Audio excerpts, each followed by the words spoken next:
Welcome to the Injil Radio.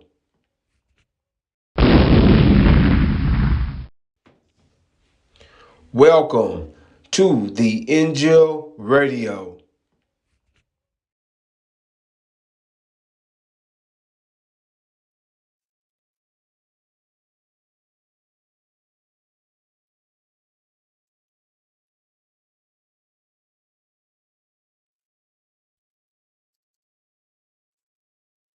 Assalamu alaikum, brothers and sisters. Assalamu alaikum. Salute my right hand here. Message of the covenant, breaker of 7 seals, judge, the crusher, judge, messenger of the covenant. A lot of titles, brothers and sisters. They don't mean anything if I can't get my people home. That's my mission. Those titles are for your, not for my benefit, they're for your benefit. Because those the person that you need to be looking for to get the exit, find the exit door when this place blows up with fire. They've had those titles, really title, real. Now fake ones like Farrakhan, he's anointed. There's no place in scripture say he was anointed. No place in scripture say he was anointed. Nowhere. Everything about him is foul. Aaron, go with the calf. He did all this dirt after Elijah left. Moses left. They don't talk about that part. See, because you read it, all the dirt Aaron did was after Moses left. All he was doing, that way in Moses' presence, he obeyed Moses. He obeyed Elijah while Elijah was present. But he even said he was doubtful of Elijah. He showed, he said, he's no good. He said he was even doubtful of Elijah, right? He was doubtful of Elijah in Elijah's presence. He never let on. His doubt even then, so he was hypocrite even then. He said, Elijah, sitting up the hypocrite. You can't get away from those things. That came out of his own mouth.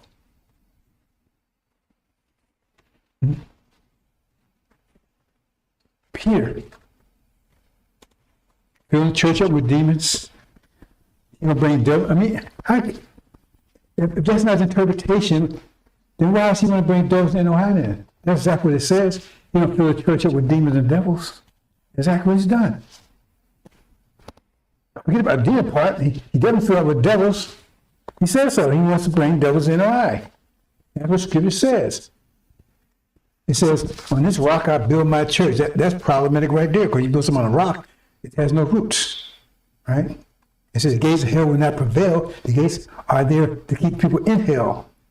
Anything that doesn't prevail means it fails. So that means if the gates of hell will not prevail, that means it will fail. If they fail, it means all the residents of hell runs into the church. That's exactly what he's doing. But with demons and devils, he's the chief demon himself. Right? That's exactly what he's doing, brothers and sisters. Exactly.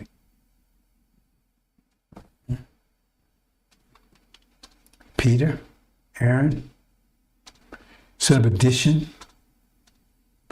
He gives up all these titles, right? And every time they're problematic because they're all lies. They're all lies. I'm getting some of the echo here, brothers and sisters. I'm not sure why. Oh, I think I know why. You understand? They're all lies. All lies. So you're told that the person is like, when the police show up, you want to see a badge. Because how do you know the police are pretending? If they're the police, they can do all kinds of things to you. So they give you clear signs. Say, Antichrist. I mean, if you understand mathematics, you understand that one. Because the Antichrist come on the being, it means it had to be a Christ to have an Antichrist. That's the balance. So it means the Christ would be, right? He would come in, he'd be conceived same time Antichrist would proceed. 1948. Okay? Breaking the seals says no one could do that. Not in the heavens, earth, on the earth. As in, do you know anyone who's broken the seals, claim has broken them? If they have, I'm explaining what it means. There's just a couple of things. He'll be teaching the covenant. He'll be talking about the message of the covenant. Did you ever hear anything about the message of the covenant before 2 months not telling you about it? Nobody was talking about the covenant. Elijah talked about it to some extent, but no one else did. When Elijah told Martin Luther King about it, he went out and talked about it, and he was dead the next day because they told him don't talk about it. The preachers ain't talking about it. They tried to be like it's in the past. Chapter 20, that's European history. So we're talking about the covenant. It says, suddenly come to Elijah's temple. It'll clean up a mess. Whose mess? Clean up Elijah's mess? It'll clean up somebody between him and Elijah. He'd be Joshua. And that Pharaoh claim he's Moses, he's Aaron and Joshua. All these different things, brothers and sisters. And a lot more. Okay? And then, you know, there's a third person in Malachi. Someone who's robbing this nation. Who? Elijah Muhammad didn't rob the nation. You sure can't say I'm robbing because I ain't took a penny from you. I've never asked you for a penny. So who's robbing the nation hasn't produced a damn thing for 8 years? Farrakhan. That's where those titles come from, brothers and sisters. So don't get lost in the titles. Because I'm not here to impress you with titles. Or to get you to worship. I'm not here to do that. I'm here to get you home. Those titles are for your benefit. So you have a clear sign. You will not be deceived by anyone. Be not deceived. Those days will not come unless the falling away come first. That's another thing Farrakhan lying about. He said, oh, because he was exposed in the synagogue of Satan, now everybody's falling away. It says it's very clearly, do not be deceived. It says the falling away will come first. He said, no, it comes second. Because now he's a villain who's, see, don't be deceived. So if somebody tell you, that means they're deceiving you. I mean, it's how clear as that. So don't be dismayed, brothers and sisters. See, because the people that's buying into that, they're either demons, agents, well, the agents, you know, they did it for a whole different reason, or the idiots. We don't want either one of them. No, any one of them. So I'm not dismayed about that. The problem is that you got those people like Eric and all these other clowns, Silas and all these other clowns, right? That's blocking this light. It says people sit in dark see the great light, right? But they're sort of very in darkness, sort of very troubling times. And the time when they had to flee for their lives. And says a lot of them get lost because of that reason, lack of knowledge, because someone's blocking the knowledge, not because they resisted knowledge. See, we need to get things straight, brothers and sisters, because when you go out and put information out there that's incorrect, you're causing harm. You're part of the problem of our people having lack of knowledge, because the knowledge you're giving them is red. So they receive it, but it's bad knowledge. So it's just as good, it's just the same as lack of knowledge. Because lack of good knowledge, because you feed them bad, and then you think that's what Farrakhan's doing. They give them information that's bad, and think they got something. If you don't get it straight, you need to not say nothing at all. That's it. I'm really going to deal with this very stringently soon, right? Lack of knowledge does not mean that people resisted knowledge. That doesn't mean that. It's a whole different issue altogether. You got to have knowledge of something before you can resist it. How you just going to resist, oh, I don't want that cake. You don't know what the cake is. Unless you just don't want cake, but then you have to realize it's a cake. You have to have knowledge of what you're resisting to resist it. I mean, how simple is that? So it's not lack of knowledge. In other cases, they have lack of knowledge because they're resisting. No, they have knowledge. They resisted the knowledge that they're giving. So they have it, they just don't want it. Reject it. That's the difference between not having it all. So when people say, that means they clearly understand this message. So there's different ways you find someone understands something, like you take a child, right? Oh, you understand multiplication? Yeah, I understand multiplication. Right? How much is 3 times 5? 15. How much 5 times 3? Uh-oh. You don't understand multiplication. They're memorizing things. See? Because one's teaching multiplication tables, right? They don't need the teaching multiplication table. It goes up at 10 times 10. I guess that's the most, right? So if you how much is 10 times 800, that's not the multiplication table. They say, hey, quick, 8,000. Because they understand the multiplication. See? But they, oh, they got to go to the they don't understand multiplication. And I know for a fact that nobody's up even to now understands this message. They say they don't understand it. If you understand, you start producing. They say every tree that's not producing, we can't cut down. You start producing. You know, if you're apple tree, you produce apples. If you're not producing anything, that means you're sterile. You're sterile. I mean, I got the angel to work with. I already told a story about that. I feel like I got back into it, but if I got the angel, why would I be teaching the Quran? If I understand the angel, I mean, that's my book, that's what I work with, right? Why would I be teaching the message of black man? Why would I be teaching the lesson? I mean, I can refer to them, but that's my book. I should be teaching the angel. That's the book that's required to get the job done. You know, you fix a car, you got a manual. Use the manual for that car. You don't get a manual for a truck. Use a manual for that car. And we got the manual that's for our people's deliverance. But we use all other stuff that ain't gonna work. The manual for our people's resistance, our people, the manual for our people's survival, right? To survive, to win, to overcome. That's the angel. The manual for them that fails and have to get it right. What we call a backup, a renewal. What do you call it? In with school, you have to get a makeup. You get a makeup, right? Right. See. There's other books. 7 Thunders, 7 Churches, Rules. See? That is the man that'll get them out of there. If you're not teaching that man, hey man, I'm working on this BMW, man. Oh, wait, here take this manual for a Volkswagen Beetle. It's a car, ain't it? No, yeah, it may be a car. It's not the manual for his car. And if you ain't giving me the manual for that car, then you give me something I don't need. And if you ain't teaching those books, then you ain't teaching anything.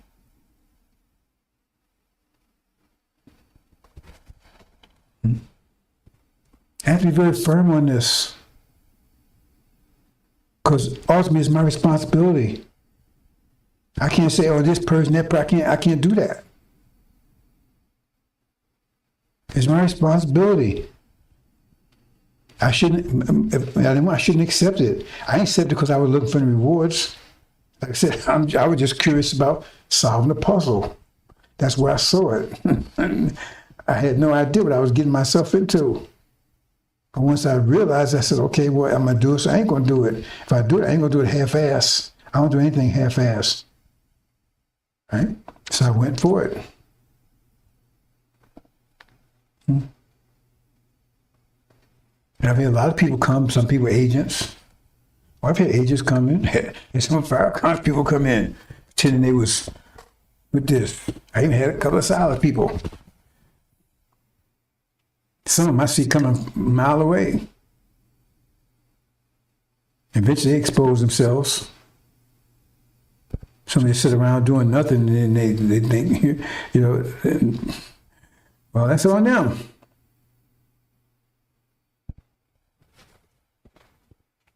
It's not going to stop me. And I'm going to eliminate all distractions, all distractions. Because it's the hindrance. Because nobody understands what this is all about. No one I've talked to yet since I've been doing this has any idea. He's like Elijah Muhammad told his brother, you have no idea what you're up against. And that anyone has any idea what's about to happen here, what they're up against here. They have no idea. No matter I talk and they think, they don't know. They have no idea. If they did, they probably have a heart attack. They had any idea what's about to happen here. And most of them are going to be right in the middle of it, go right to a tribulation. Because they don't know. If they knew, they'd be doing what they need to do to make sure they don't go to tribulation. But they ain't doing it. They ain't putting the work in. Look what I had to do. I had 30 years of work in to get this. But I knew, once I realized what was going on, I knew I only had a couple of options here. Just leave, commit suicide, or go down to the wire. See? Commit suicide because you don't want to be caught up in this naked. You don't want to be caught up in it naked. That's commit suicide. Getting the hell out of here is just forsaking my people. Just get the hell out of here. So I said, I know what the hell is going on. I could have did that too. Who's going to do anything to me? They don't tell me, they can't reward me anything because I ain't asked for a reward anyway. I'm not expecting any reward. I'm not getting any reward out of this. I'm not expecting any reward. I mean, I could get a reward.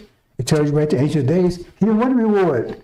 He did the work, but he gave it to a master, gave away the master from him. He did the work, but he gave away the master from high because he says, respect him, he's the king. He's the God. I'm not looking for anything out of this. So why am I doing it? I'm doing my people. And most of them hate me anyway. My family hates me. That's what it's sacrifice. That's called sacrificial. You understand when they say sacrificial lamb? Because lamb, if you understand the way it works, you have to get a pure lamb. For your sin, you have to sacrifice it. To atone for your sins and everything else. You have to get pure. That's what the whole thing about, the blood of Jesus and all that kind of stuff. That's what it's all about. They got it all wrong. See?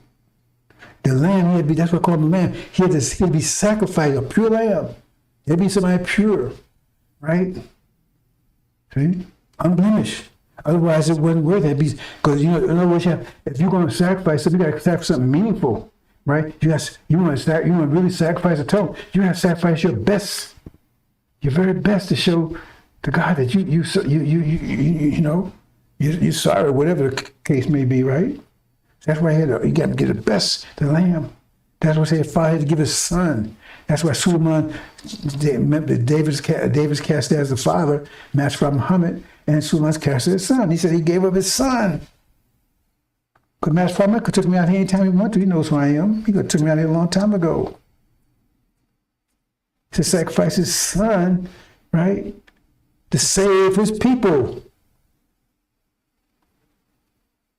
And his son willingly did it. He didn't want to do it, but he willingly did it. He said, if you read the Christian fiction, he said, man, wow, can I pass on somebody else? And he wasn't expecting a reward for it. Nothing. That's a pure sacrifice. I'm sacrificing. I ain't asked for anything, no reward. Farrakhan, he wants money, he wants houses and all that kind of stuff. I didn't ask for anything. Everything I got, I give myself. I work for what I get. I have my own business and everything, I gave up all that to do this. Mm-hmm. Not that all of that, you understand what I'm saying? So it did. Pure sacrifice. And it says no one appreciated it. That's why I said on the course, no, they don't know what they're doing. I'm giving my life for them. I ain't asking anything for it. I'm doing it for them. I ain't doing it for me. And they want to kill me because I'm trying to save them. It's like, you go, a person's drowning, and you go out and try to, they can't swim, you got to try to save them, they're drowning you too. They don't realize, they just got to relax. You want to bring them in, but they fighting, and then both of you end up getting drowned. Sacrificial lamb. And nobody understands. But I can't allow any distractions, I can't. Not anymore. I've had a lot of distractions, and I know they don't understand. I ain't knocking anybody, I know they don't understand. I can tell. You can tell by the actions, the things they say, they don't understand. They haven't a clue. That's what tribulation is for. To make you understand. And understand what the devil really is, because you're going to see him up close and personal. See, because a lot of us kind of forgotten. Well, we here, 100 years or maybe not 140, 50 years, right? The devil's in there sticking us. In other words, he had a background now, right? You know, it's obviously, you know, hitting you with a pitchfork, you know, it's directly. So you kind of think everything's okay. Everything's okay. They still just as dangerous as they ever been. So now we got lackadaisical and think, oh man, no. Because what they got planned for you, that's what we're going to talk about, brother and sister Snare. What they got planned for you, you can't even imagine. And that's just on top of all the other stuff that's about to hit here. You'll be right in the middle of. And I can talk until I turn green, orange, and yellow. And nobody understands, no one. I can tell. I don't know what else to do to get them to understand. Because if they did, right, they would have a whole different attitude. Okay? Whole different attitude.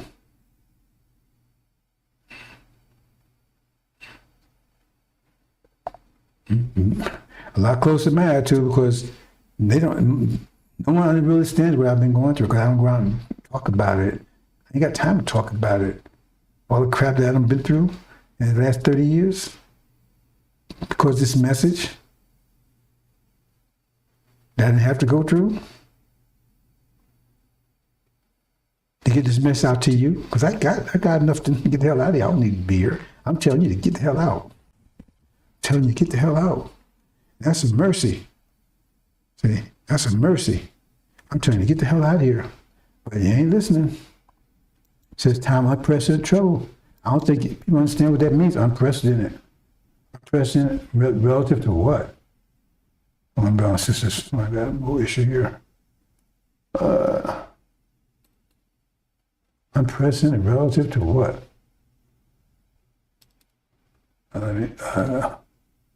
Look at my backup system here, bro. Get it a little bit.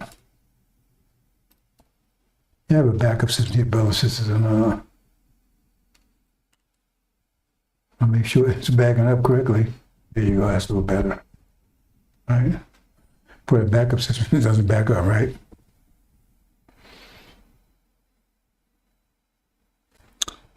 So I was saying, right?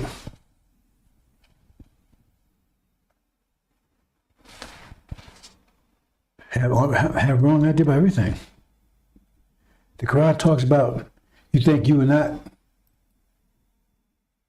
before you go through all the Quran says, you know, you think you're in the garden, not going through all people before you, right? There was a press and affliction and everything else until it got so bad that the messenger, as well as the people, says one will help Allah come, and Allah says, but the help of Allah is nigh. That, just unpack that. Do we unpack these things? Think about it. Now that's what it says. Think you enter the garden unless you go through hell before. You got to go through trials and tribulation, everything, be afflicted, everything else. It says right in the Quran, right? Now, this time unprecedented trouble, this is the worst ever, but the paradise is going to be the greatest ever. Don't you think it's going to be the worst thing you have to go through to get there? Do you think these things true? Do we think these things true? We don't. They've really dumbed down our people.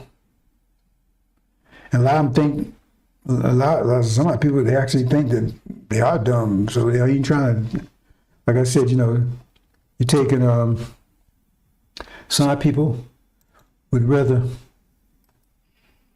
shovel up, lift up a ton of shit,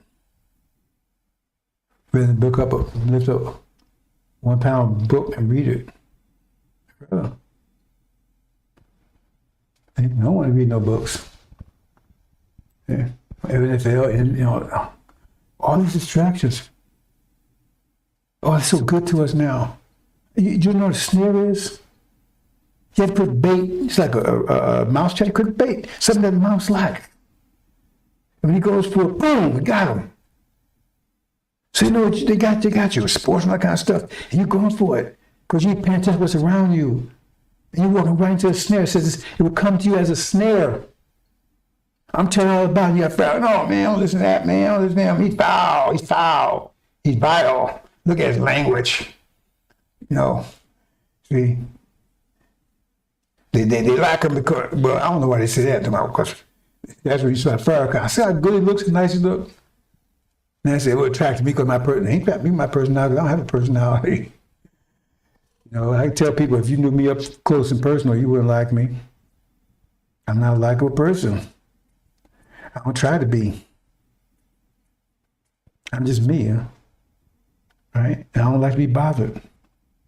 These distractions are really hard on me. That's why when I said, why do they try to get the Quran, one of the most beautiful written books in this whole, right?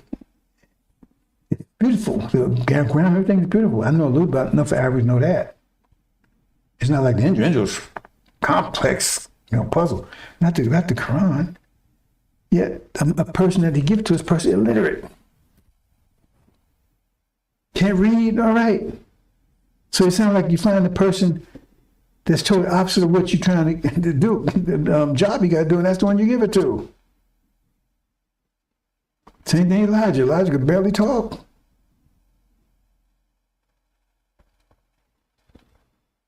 See? That's why he wanted somebody to help him. So it seems like, brothers and sisters. So I'm the most unlikely person to do this message. Because I don't want to be dealing with people. I definitely look for any followers. Right? And I've been showing a lot of patience the last few years, but I'm not a patient person. Far from it. I don't like to waste time. I like to get things done. Anybody knows me, I don't waste time. Suddenly, if I go get it done, I wait till tomorrow.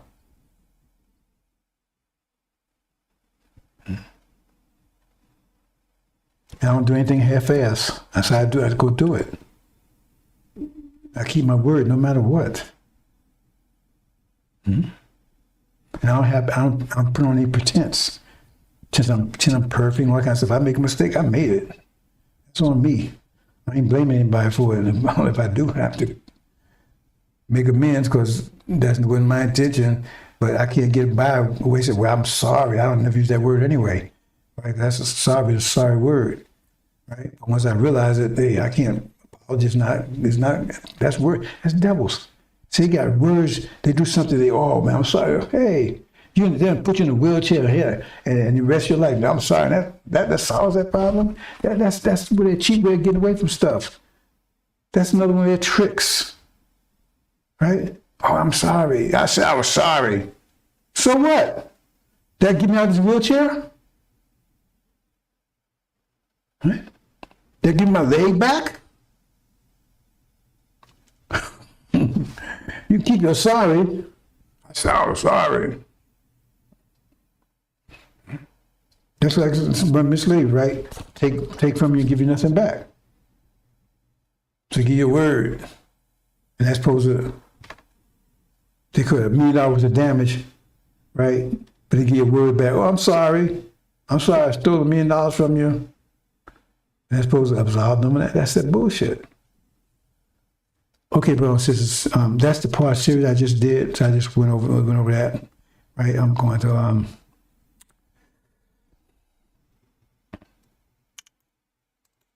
I might refer to that a little bit.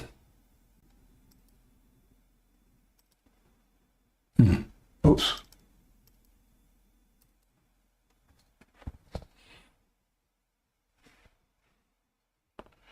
Brothers and sisters, let me change something here. Get out. Now you can read this under your leisure. It's chapter 18. It shows you that you wasn't supposed to see this message to get out until after America had fallen, the war took place. But I'm giving you a heads up, a mercy. And what I'm going to talk about today is, matter of fact, I'm going to give you a big mercy. Because everybody trying to save your ass. See? Because the promise is made to you. We know the condition you're in. We're not blaming you. We're not blaming you, brothers and sisters. We ain't mad at you. We know this condition you'd be in. That's why I said, why did he send me to get me to do this? I don't know. I guess I'm the only one willing to do it, but I'm the most unlikely person to do it. Especially for the sisters. I've caught a number of hell from sisters from day one up to now. Yet I'm the greatest advocate. And I would tear this whole plan apart to get my sisters home Anybody F around my sisters, they're going to have trouble with me. If they want to go home, they're going home. I don't hear what nobody says. Oh, I don't give a damn what nobody says. Oh, shit, I don't hear it. They want to go home, they're going home. Right? First class, not the scenic route. Oh, man, they went, I don't care. She was out there, man, you was cheating, shot at private. I don't care. She want to go home. She's original. She's going home. Case closed. He said, why he like that, man? All that trouble here with all the divorces and all that stuff they done to him, threw him in prison, jail, and everything else. Because I ain't stupid. I know they mad. They should be mad. Now, it's one, they still love us. They do. That shows how good a heart they got. After all they went through with these devils and then with us on top of it, no protection, forced to do all things way beyond what they did to us. And we could still could do anything. And now we're going to sit around and judge them and critical. Like, man, you better get up out of my face with that one. They're going home, period. I don't hear nothing. They ain't ready. They're going to make it. We go home. Once you get home, I put an umbrella around them. You know what a dam is? A dam is something, right? You block a river, that's pressure. Because that's what it is. The river's building up pressure against the dam. The dam has to be strong enough to resist that pressure. Once it gets stronger than the pressure, it breaks the dam down and water flows through, right? So I said, go ahead, they ain't going to be ready for that pressure hereafter. I'm going to put a dam around them. Circle them, a dam around them. Right, until they're strong enough to remove the dam and then they can survive. So they're going home. I don't want to hear about they ain't ready. How the hell are they going to be ready? They're taking care of your ass, wiping your behind, nursing you. How the hell are they going to be ready? After all the shit they went through, excuse me, but I don't care. I'm going to say it. Because that's what it is. I'm going to call it what it is. They didn't go through manure. They went through shit. Worse than that. They had to get new words. After all they went through, they got a right to be mad. You take it out on me, but because I ain't there. But hey, I caught it. Catch it. They're going home. So if I can say it, then you got nothing in your mouth to say, nothing, zero. If I can say it, because if you go look at my history, I don't even talk about it. If you took my sister's boy, you'd be crying. I don't even talk about it, how bad it's been.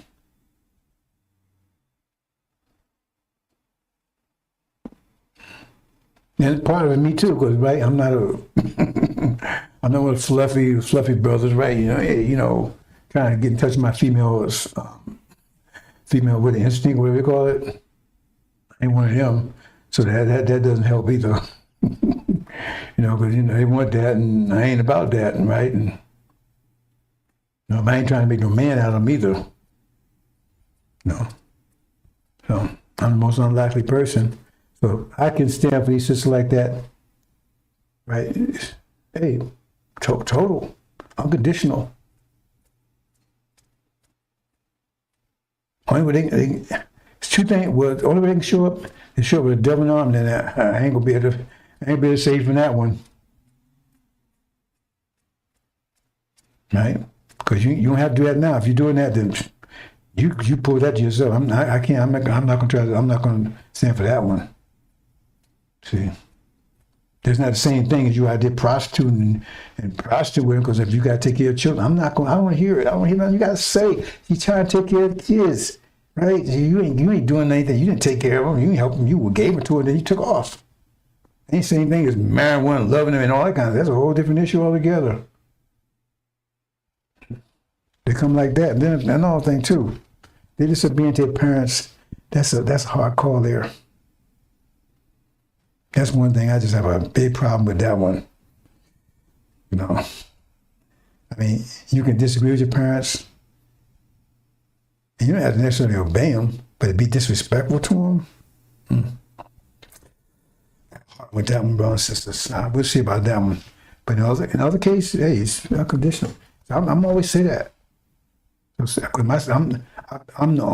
you're here last. I'm the last person you will hear. You don't. Well, how should I say that? You ain't gonna hear anybody out there saying what I'm saying, because I'm the person. I'm not gonna take and put any fear in our sisters. Period. I just ain't gonna do it. I'm not gonna do it. They've been under fear, total fear. Remember, sisters, they're more susceptible to fear than we are.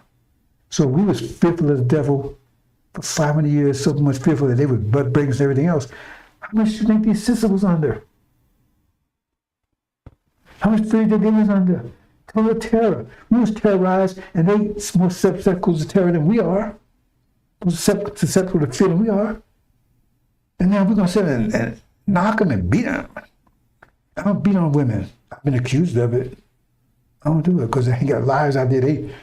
That's one way they can get in court and say, yeah, man, it was, it's a lie. I mean, I've been lied on everything else. Right? These are tough. Right?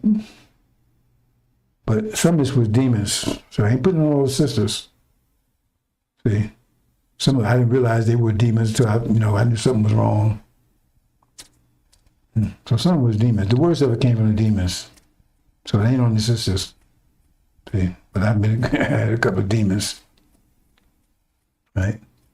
Because they'll come in, yeah, man, I'm down with Elijah. I'm down with all that. And they ain't down with any of that. See? So let me move on, brothers and sisters. Let me say this last thing about that. When the mess was around, we had a big problem because these demons, they knew they couldn't get dead demon men to do anything. They was out there doing nothing. They was in the church. And so what they did is, they sort of, Elijah's wife, so they was taking care of business.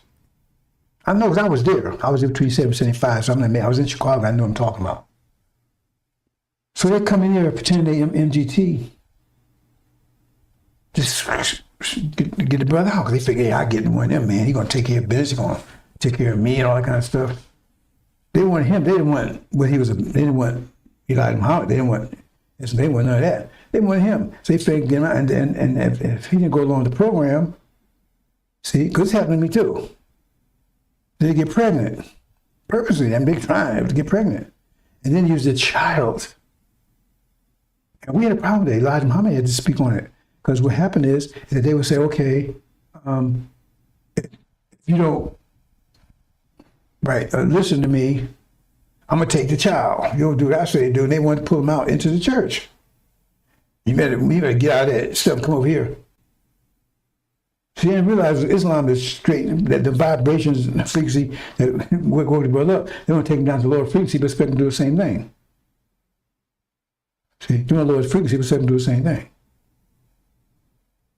And some brothers would go for it because for their child.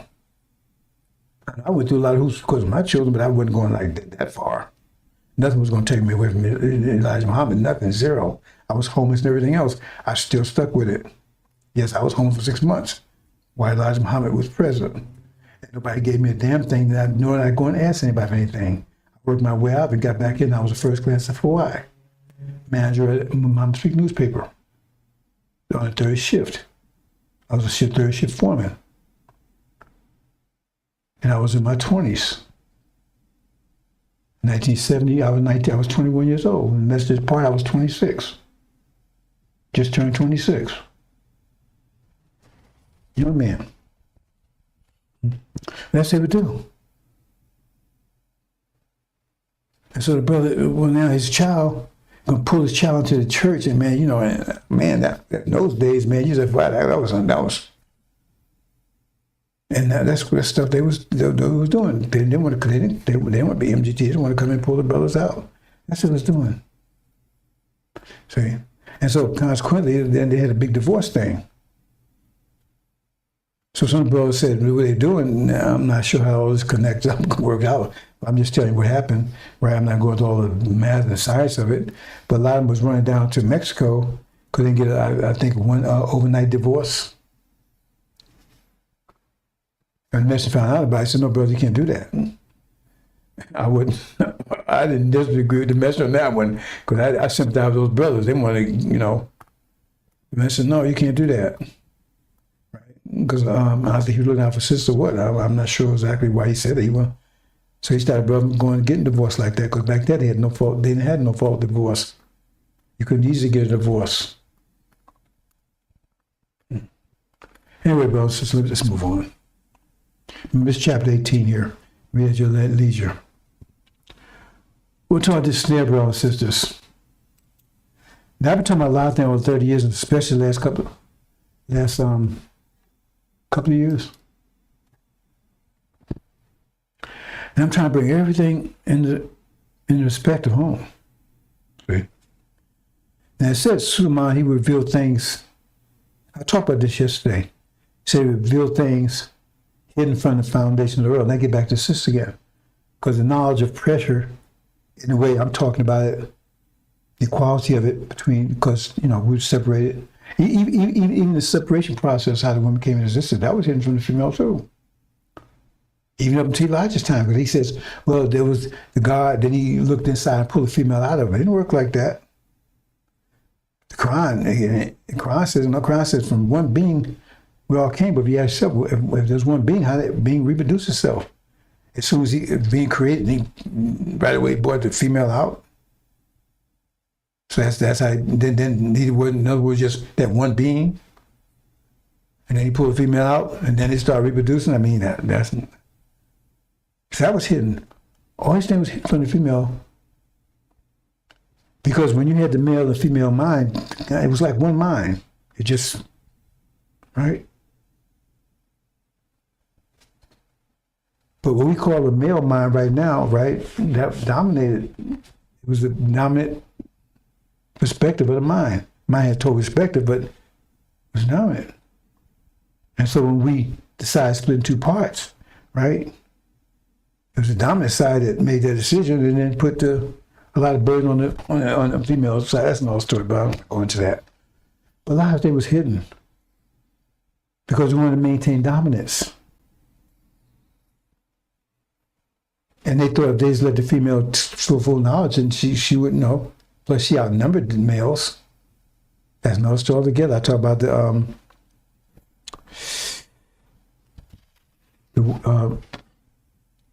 Crescent Wars.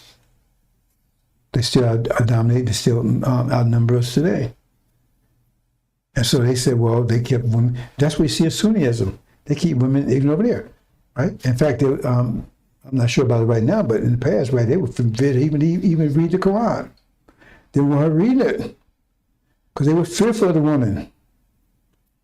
If they weren't fearful, why would they make those restrictions? Why would they forbid them?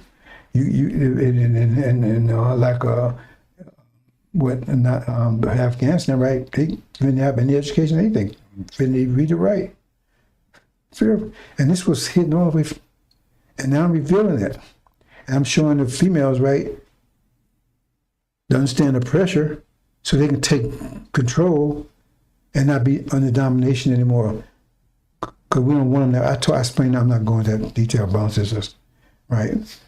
So now they're going to reach perfection, because before they could never be perfect because we were suppressing them with our ideas what women should be. How does that make any sense?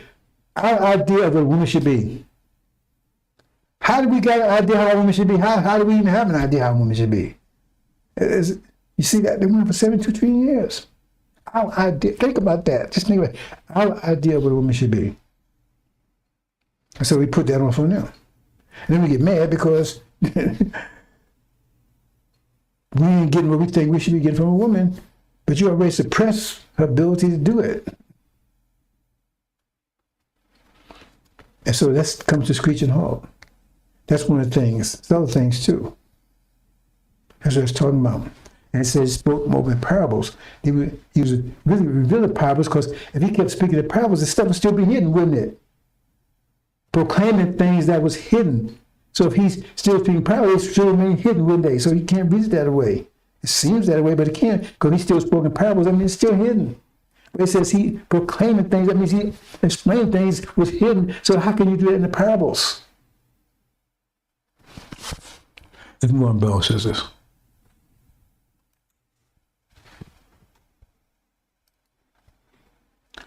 Okay, then shall great tribulation such as since the beginning of the world, this time nor shall ever be. 7 days be shortened, there should be no flesh be saved, but for the elect's sake, those days be shortened. That's what this yesterday. I'm going into more detail today. Because it's talking about not all flesh on the planet. It's talking about ours.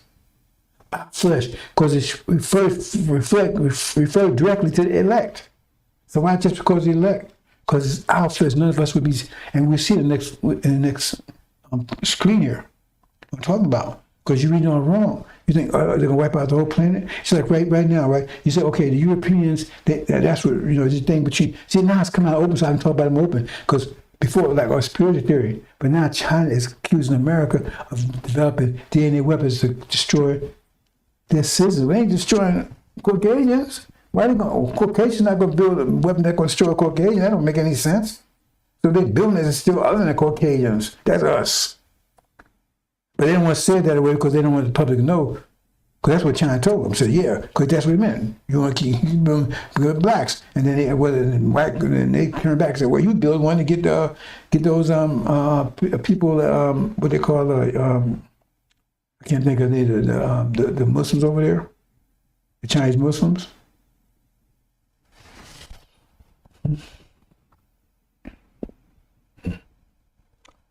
Hold on, brothers and sisters, for a minute.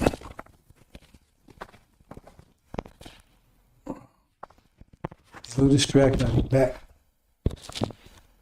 in a minute.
Excuse me, brothers and sisters.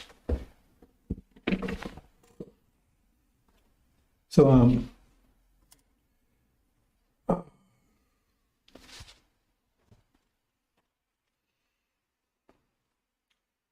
now this, we need to pay close attention to this, brothers and sisters. I said, you have no idea what you're up against. And what they're planning. It says it will come upon you as a snare. They're talking about you. Okay? Those who dwell upon the earth. You need to understand, understand what that means. You don't mean everybody. They will come as a snare on you. But they got a plan for you. Those days had to be shortened, or none of you would be left alive. Because they had a plan to eradicate you all together. Let's go into it and see if we can make sense of it, brothers and sisters. Look at this next verse here. Now you got to put these things together. They have said, come, let us cut them off from being a nation, that the name of Israel be no more remembered. See, all this is conspiracy. See, because first of all, false Israel is not Israel. It's a hint there because of the way the name is spelled. I'm not going there, brothers and sisters. But they were set up in 1948 specifically deceive the world who Israel is. Because they're already a nation. So how are they going to cut them off from being a nation when they're already a nation? Coming from being a nation. Because we're the ones being cut off from being a nation. Because we're not a nation here. Like Mom said, we're a nation, but you understand what he's talking about, because we're not a nation. A nation is a sovereign country, right? You sovereign, you obey your own laws, you have your own land. We're not a nation. We belong to a nation, we're members of a nation, but we're not a nation. We're not a nation. And they're trying to prevent us from ever becoming a nation. It tells you that. I'm not going to all the scriptures, but you go in there, it tells you that. It says, let's we deal shrewdly with them. See? Keep them coming together. See? Because when you see the four winds, right, and Ezekiel, it says they came together when the four winds blew. So that means they wasn't together yet. They wasn't a nation yet. They come together as one strong army. Then they're together. But they're not together right now. We're not a nation. And they're trying to make sure it never happens. That's it. Look, it compares to what rest. So, right, be no more. That means no flesh will be alive. We'll be all gone. See? So it is be no more remembrance. That means totally eradicated. Otherwise, if there's people still around, then you're not, right? Then there'll be remembrance. They don't want to be remembered at all. And zero. No remembrance. You understand, brothers and sisters? So that's what we're going to talk about here.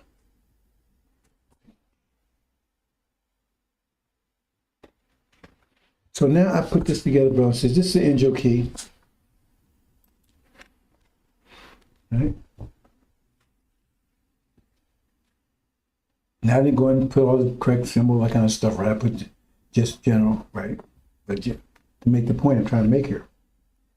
Now, what you see brightened up, this goes back to Adam and Eve's story. Now, Adam and Eve's story, right? You understand? That's their plan. That's it. Those days are cut short. That means their plan to eradicate us, destroy us, right, was cut short. But they elect Satan, so they wouldn't be eradicated.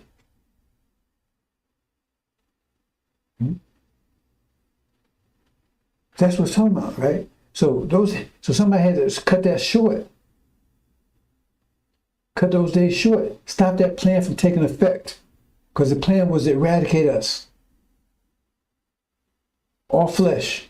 All our flesh. Total eradication. Right? It gives you a hint right there in chapter 12. It said, the woman stood by, the dragon stood by to devour a woman as soon, the child soon was born. Who was the, it says, when they were born in the day, that's what I'm talking about. That was the nation. It said, when the nation was born, that's the child. When the nation was born in the day, who heard such that? The dragon stood there to devour a child as soon as born. As soon as the nation was born, it was there to devour it, destroy it. As soon as born. That's the child in that situation. But was snatched away. Had been snatched away for a dragon could get it. When the nation was born in the day, that means it wasn't a nation yet. Until you're born. According to them, you're not a person until you're born. So if we had to be born, that means it wasn't a nation yet. And they try to prevent it from being a nation. See? Understand that. I'm trying to connect all things together, brothers and sisters. So here you go. Now, American Britain, that's Adam and Eve. So I didn't put all the symbols and everything in there. I'm just explaining to you. American Britain's Adam and Eve. And they are in heaven. See, right there, in chapter 9, it's called mid-heaven, because the earth represents European countries, right? So at four corners of earth represents America, Europe, Russia, and Britain. God made God American Britain. Okay? And the Shia, right? The Syria and Iran, they represent mid-heaven. They're between the heavens and the earth. But in this situation, right, they've been cast down, I guess, in chapter 11. So I'm just giving you where we're at. So this is where, basically, where we are in time right now. It gets a little more complicated than this, but I'm just talking in general. So you understand. So when I come back and say, hey, man, exactly where you... No, I'm giving you this way to understand, so you can make it simple, simplistic, because they talk about, the signs and hell, that kind of stuff. I'm not going into that kind of detail. I'm trying to keep it simple so you understand the principle, the idea what's going on here. Okay. So America, Britain, and false they control the heavens right now. That's why people want heaven. They had to be kicked out. It tells you heaven is men. It says, from the days of John, evil men take the kingdom of heaven by force. Wait a minute, hold it. If kingdom of heaven is way out there, if you say, beyond sun, moon, and stars, place you go after you die, right? In the 12th dimension, how did men take it by force? How did evil men take it by force? Because it's talking about the Middle East. Right? So that's what it's talking about here. Okay. So pretty much this is where we are in time. Right? The Shia, they're under control of America, Britain, and false Israel. False Israel, bombing Syria. Yeah, the fifth seal understand that. Bombing Syria constantly. Then they total conflict with Iran and everything else, right? Okay. So now, so both of them the same, right? Now on the left, that's the one on the left, that's going to be their plan. On the right, it's going to be Master Farmer's plan. From this point on. So the one on the left is their plan right now. Their plan to do something, Master Farmer has to do something equal. But he's going to short circuit their plan. Okay?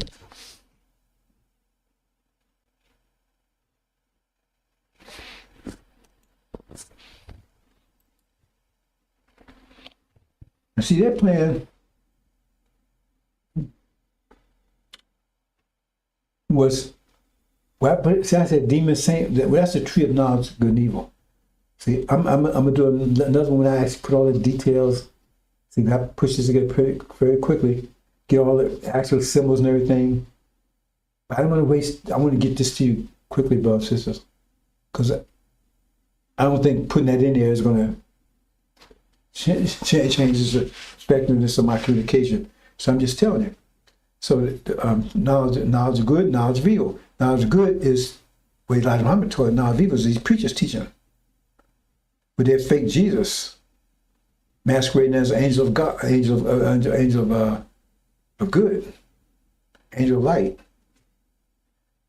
So it says that they were. It says that they was told that they do not eat from the tree of knowledge of good and evil. It means consume it, take it out of existence, right? We eat, take it out of existence, right? So the day you do it, you will die. So it's telling us, but it says someone told them, hey, man, no, you can do that. Say, I'm getting some details, I'm getting complex stuff here. See, so I know I'm going to lose a whole lot here, but I put it out there, you won't catch it in a few more days. So who's the serpent? We know the serpent represents an African country.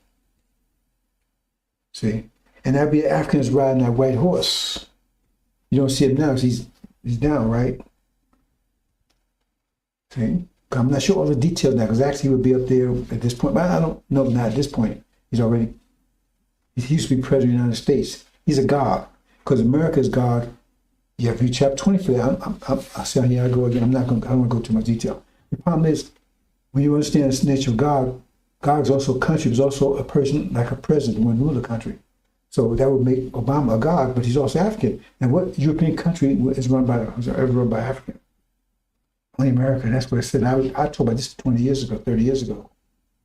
I didn't know his name, but I knew it would be African, that would be president. Elijah Muhammad even says, but he went a little further. He said the last president of the United States would be African. Or be a black man. He said African black man. So it said, but that means take out, if you eat, take out existence. So they told me they did not do that. See? But they did anyway. That's their plan. So they did it, right? See? That means they attacked. This is their DNA thing. This was their plan. It was this attack. Eradicate us with this DNA weapon they got, right? That just singles out us. That's what it's talking about here. Right? They was planning on doing that. That's their plan on doing right now. And they said the serpent gave them the go-ahead to do it. And serpent, that's Obama. So you don't understand this. He's president. Because He wants you destroyed. That gets back to that last war between the bear and the lion. But he wants to do it here. Because at some point you're going to have a war. He wants to destroy you right here in the cradle. See, he's part of the dragon, part of the dragon tail. He wants to destroy you right here in the cradle. Before you was born. Because see, you're not born till the four winds blow. And the winds hasn't blown yet. So he wanted to get you before you become a nation. So he told me, yeah. Because he knew. He knew his bills web. Said, yeah, use on him. He said, well, he get me too. Really? He get, oh, go ahead. But the weapon's isolated here. He didn't have to be here when the weapon exposed. He gave him to go ahead and do it. He said, why would he get him? You understand, have said about the war between the lion and the goat. I mean, lion and the bear. To understand this.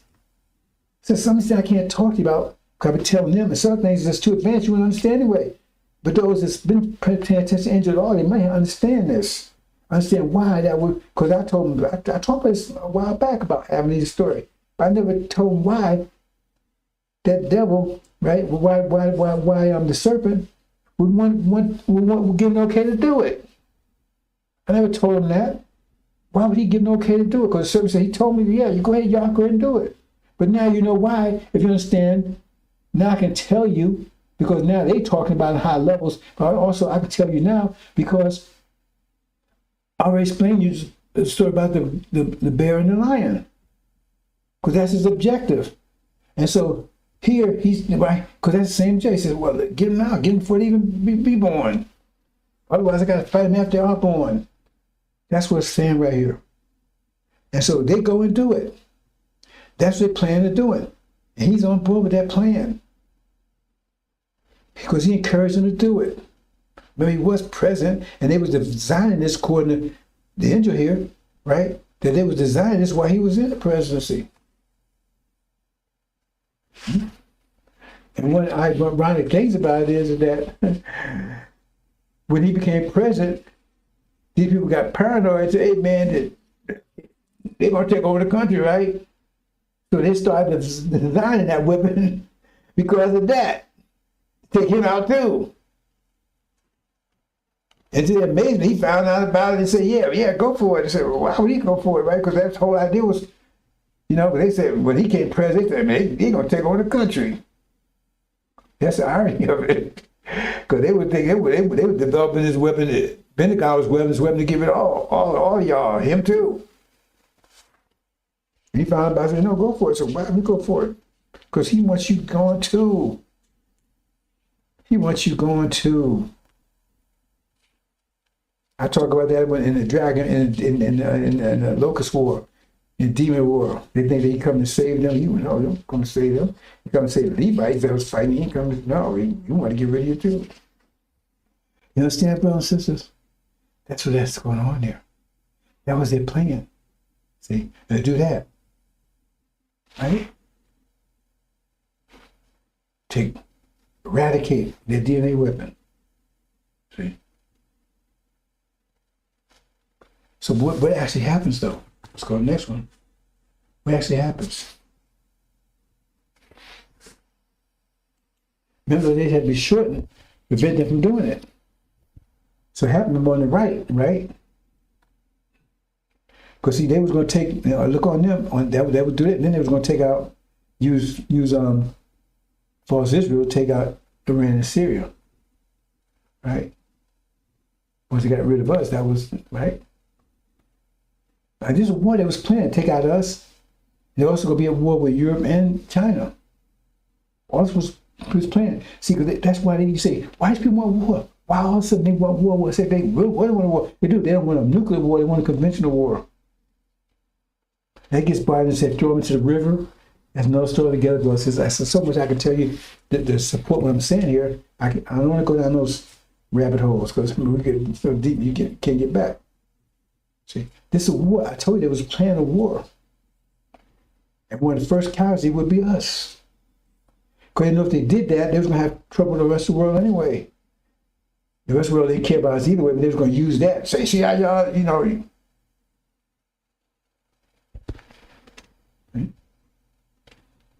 What happens? The war starts. Abraham goes to war, war in heaven first, before they could do it. So how does he cut the day short? Because they can still do it, right? Once they defeat it, how come they still do it, right? No, but once they defeat it, all is cut off. And I tell you all the problems that result from that, right? Immediate family kicks in here. Immediate family kicks in here. See, now I'm trying to pull this together for you, brothers and sisters. I don't know if I can do it all today. I know I can't do it all day because it's a lot of stuff I haven't told you yet. I'm trying to put this together for you. That's why this stuff is going on. You say, why is it? No, I'm telling you, it's a plan. It says, Allah is the best of planners. That's why I take out that, so it caused a famine to take hold. And once the famine takes hold, because they kicked them out, all is cut off. So now you got famine going on in America. Because now America's got rid of strategic petroleum reserves, right? There's plans for these UFOs flying around all their installation sites, right? See? They got, they just got kicked out of the Middle East, right? They got to explain how they lost their Air Force. They're going against Iran with Air Force, and all it's going to be wiped out. They can't explain it. They can't tell American people that UFOs, so-called UFOs, took all their Air Force out, that they went against Iran with their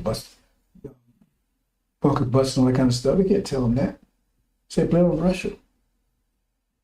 But I always told all the impact there, because when they cut off, right, that means Europe is cut off because now they can't get oil. And the only place, only source of oil they got is America. America don't have the oil to give them. If they did, they can't get to it in time. They can't fly it over there. They have to take by boat. It takes a while to get there. And by the time, then people freezing everything else, starving. And the thing is, the only source of oil is Russia.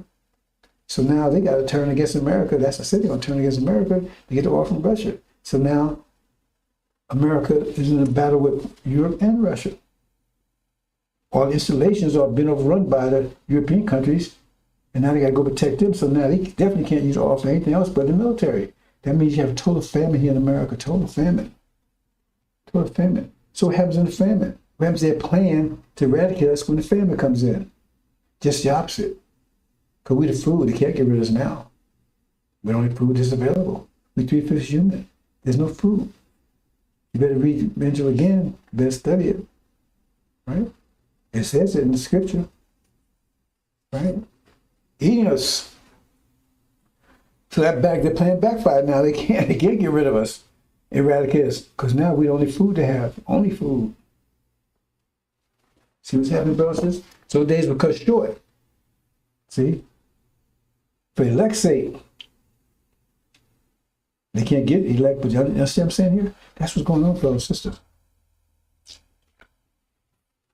Master Muhammad's plan.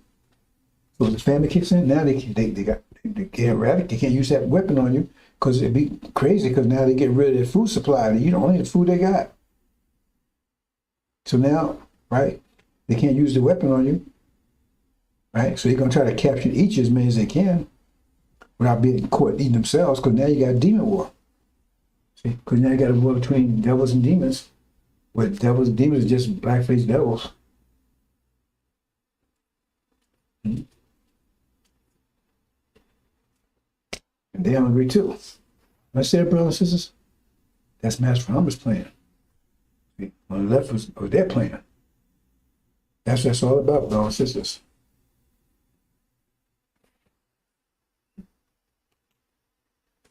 And then, see the war. See, they were great when had the war in the Middle East after they eradicated us. But now they can't eradicate us because they need us food, right? And they're thrown down, and war takes place before they attack us. Now they attack us this time, right, to eat us, not to eradicate us. Now they attack us, now they eat us now, not to eradicate us. That's when nation comes together, tribulation, all that stuff, right? But they can't use that weapon. It's designed to eradicate you. I can understand, brothers and sisters. And this is where they tell you to flee, because now he falls to Israel or Jerusalem surrounded by armies. Now you got to flee.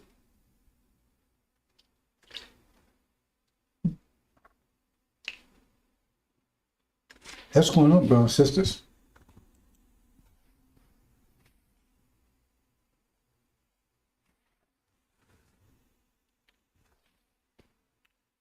And false Israel is taken out. It's on the right here, right?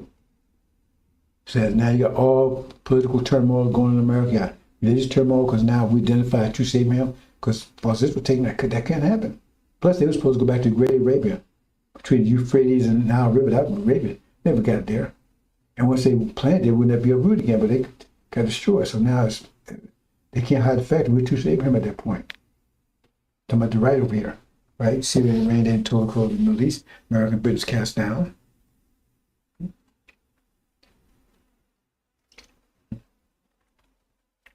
The book of 7,000, the church is right. That's being elaborated on or revealed by Suleiman because he couldn't get the prophets to do it. So now, because he got to prepare that. Because that's what they're going to need to get through tribulation. So they wash their blood, their robes in the blood of the Lamb. That's the blood of the Lamb. That's what's supposed to represent the blood of the Lamb. Understand, brothers and sisters. That's going on here.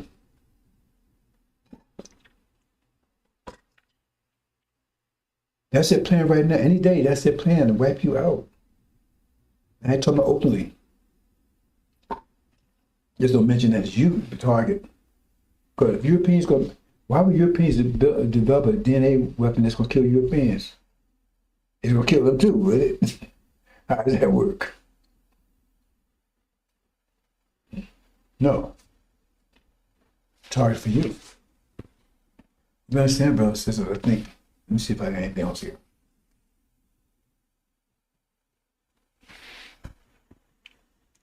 I think I'm pretty much going to call it quick, brothers and sisters. I might talk about a couple of things here.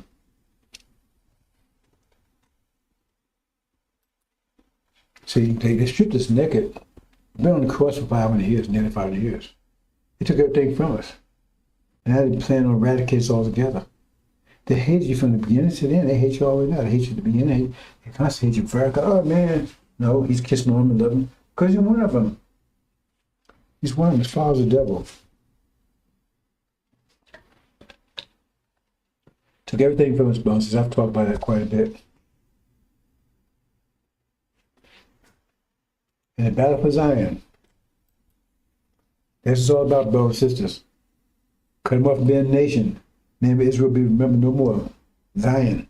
Said 104,000 man still on Mount Zion. Zion backwards, you know why? That's our land, brothers and sisters. We got to battle for it. We're battling for it now. You got to battle just to get there out of here, get through the exit doors. And you got to have, the angel, or you got to have one of those knowledge of the ones. There are knowledge of one of those 2 books, 3 books. Then we have enough power, right, to go over and take our land back. You could take it back to where you are right now, brothers and sisters. But I said, brothers and sisters, they're about to get there. I'm putting those vibes out, brothers and sisters. Pretty soon it'll be enough. Lift them up. Battle for Zion. It's all about, brothers and sisters, going back home. It's my job to get you back home. Once I get back home, brothers and sisters, stable, back home, sisters protected, elevated, right? I'm out of here. You don't see me no more. I ain't looking for any rewards or anything. I could get it if I wanted that. That's not me. I want to get you home, brothers and sisters. Nobody seemed to want to do it, but me, so I'm doing it. Everybody wants reward, but they don't want to put their effort in. And the reward that you need to be a top dog, you have to. My effort you're putting in, I don't see anybody coming even close.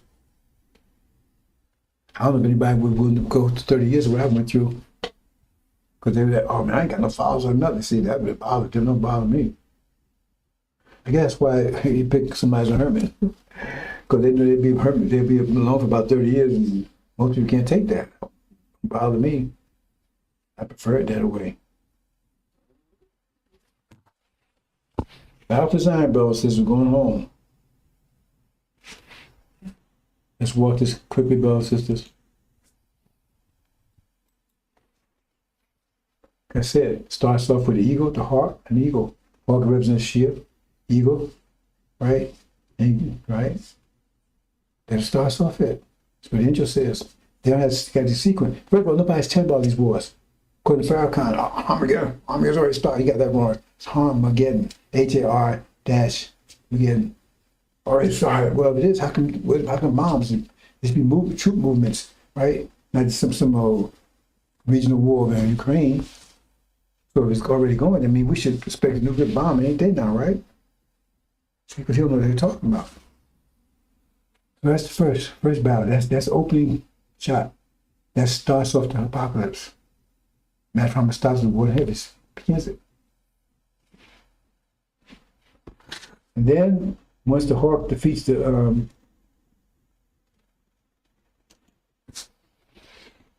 eagles, then you got the eagles versus the eagles. You got the vulture there. Because you got two aspects of Armageddon. Armageddon East, Armageddon West. Armageddon West between the demons and the devils. Armageddon East is between devils and devils. That's what you got right now. Devils and devils at it. Well, here you got devils and demons. It's gonna be a serious war. 17 million strong. Everybody's pitching in from birth to 90 years old, because if you're caught, you're eaten. Total commitment.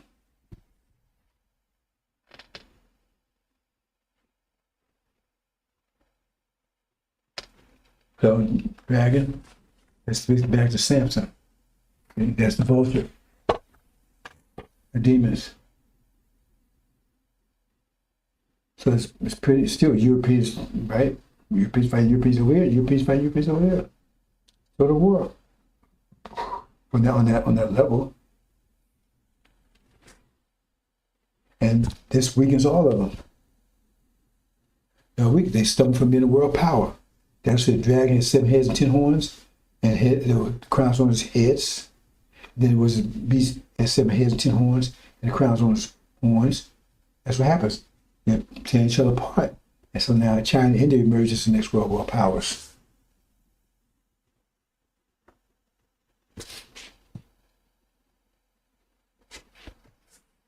And so while they're being distracted and wound each other, that gives the goat, that's China, India, right? Attack orders. I'm not going to details that, but chapter 17 says, right, there's Master Muhammad getting their minds to attack America. Why? How does he do it? Well, I may speak to it, right? Because China and India is also totally dependent on Middle East oil. They can't wage war or anything else without it. Who has control of it? Master Muhammad in Shia. So if you want to continue getting oil, you have to do what I say. You got to go and attack America. It says that God put in their spirit to go and do it. They didn't just do it. They said it would come with anger. Go come with anger after the ram. That's happening here, brothers and sisters. And the bear would be alongside. That's another story altogether, brothers.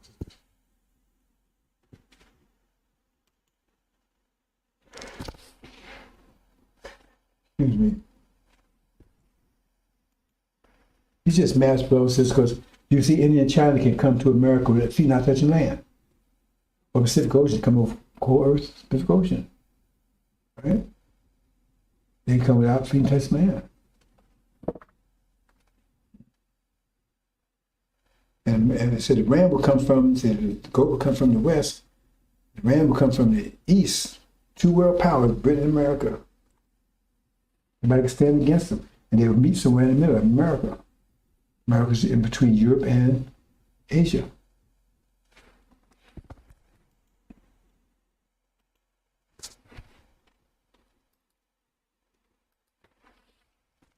And there, so let's move on about. Get back down here. Oh, man.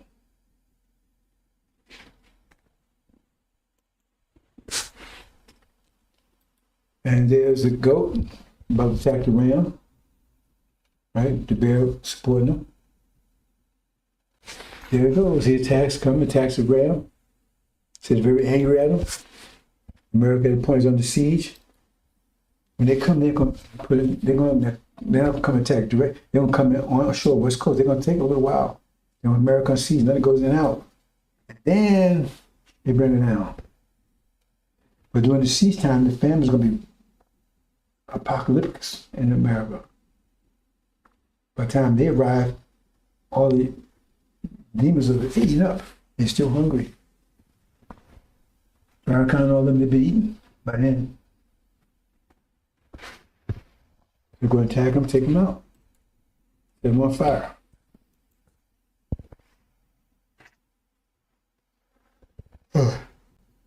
And then comes the next one. Oops.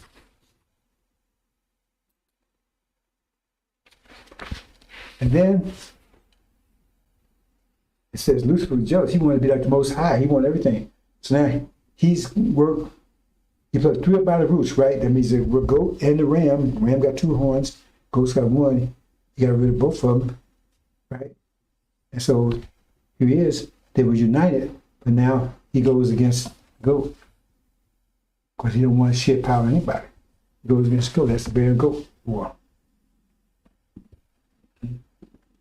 He defeats them. So now he has control of the whole earth except for the Middle East and parts of Africa.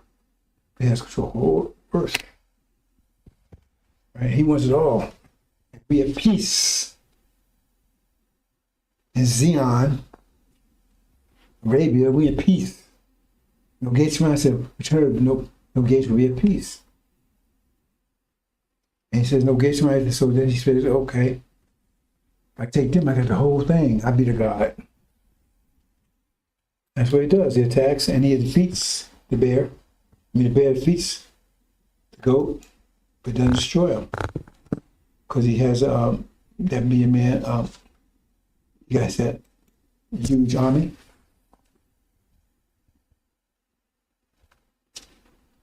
So the bear inherits that huge army that the goat had.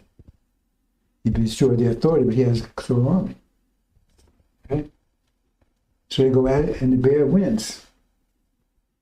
Defeats the goat. Has control of the goat's armies. China, India, 200 million army. I think I misspoke a minute ago. Okay? Bear and the goat. So after the bear defeats the goat, and the ram, he defeated the ram because he was with the goat and took out the ram. That's 3 horns plucked up by the roots. They're gone now. America, Britain, and China, India. History. Then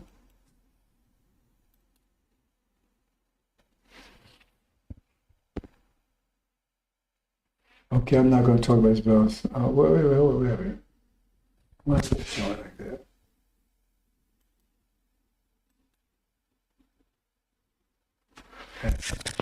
Yeah, lion. Where's lion backwards? Yeah, in the line. Stuff like that, bro, says you gotta know you're not paying attention to. But now the lion beats the bear. That's the final war. Remember, that's so Obama. He's going to be charged. Africa going to break up in 2 groups. Remember, the kind of Africa war, all the people together, there's more people in China and India. They don't want to speak so like that. If we got individual countries, we put all together more about there's as much or more people there in China or India. So now, he said, I want it all. I'm going to be the God, be like the Most High. See? So he controls half of Africa, right? And lying with home, free from captivity.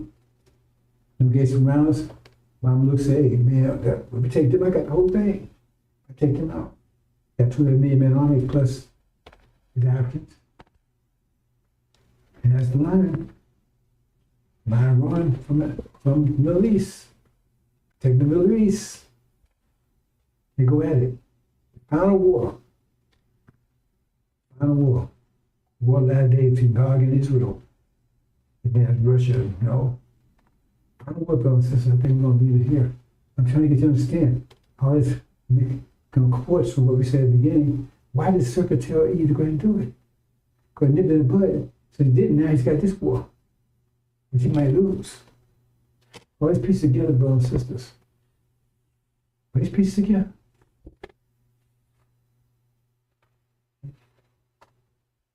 You understand? Make that stick, brothers and sisters. I'm not going any further today. I'm leave it there. I'm going to leave it, brothers and sisters.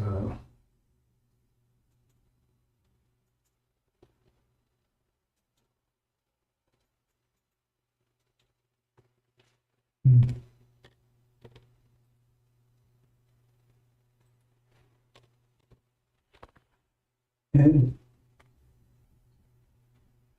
when war starts, when we first counted Farrakhan and his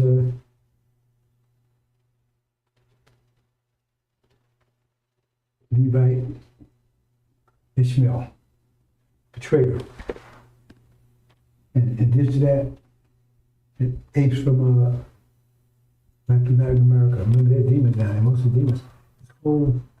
Let me say this, bro, since I'm going to close out. This whole hemisphere is going to be burnt down.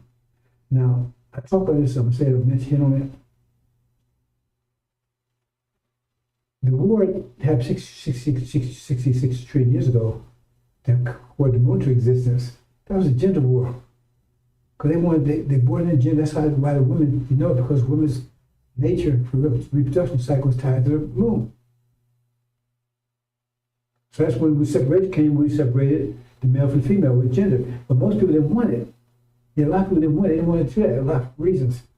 They said, well, they didn't want to do it. They want to keep their hands like they were. Because basically back then, if you had a child, that child was a dental copy of you because there was no, dental. It was like, that's a form of live forever.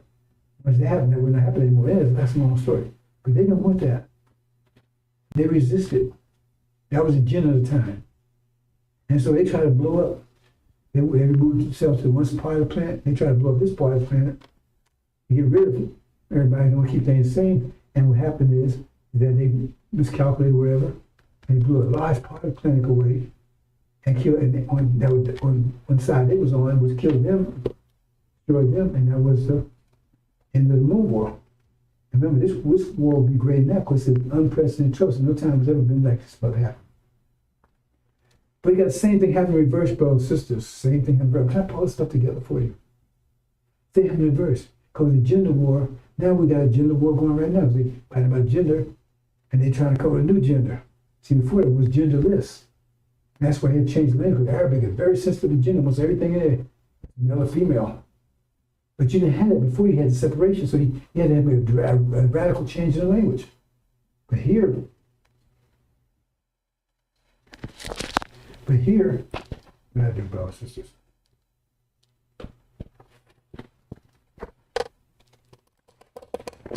Can't believe I did that. Lose my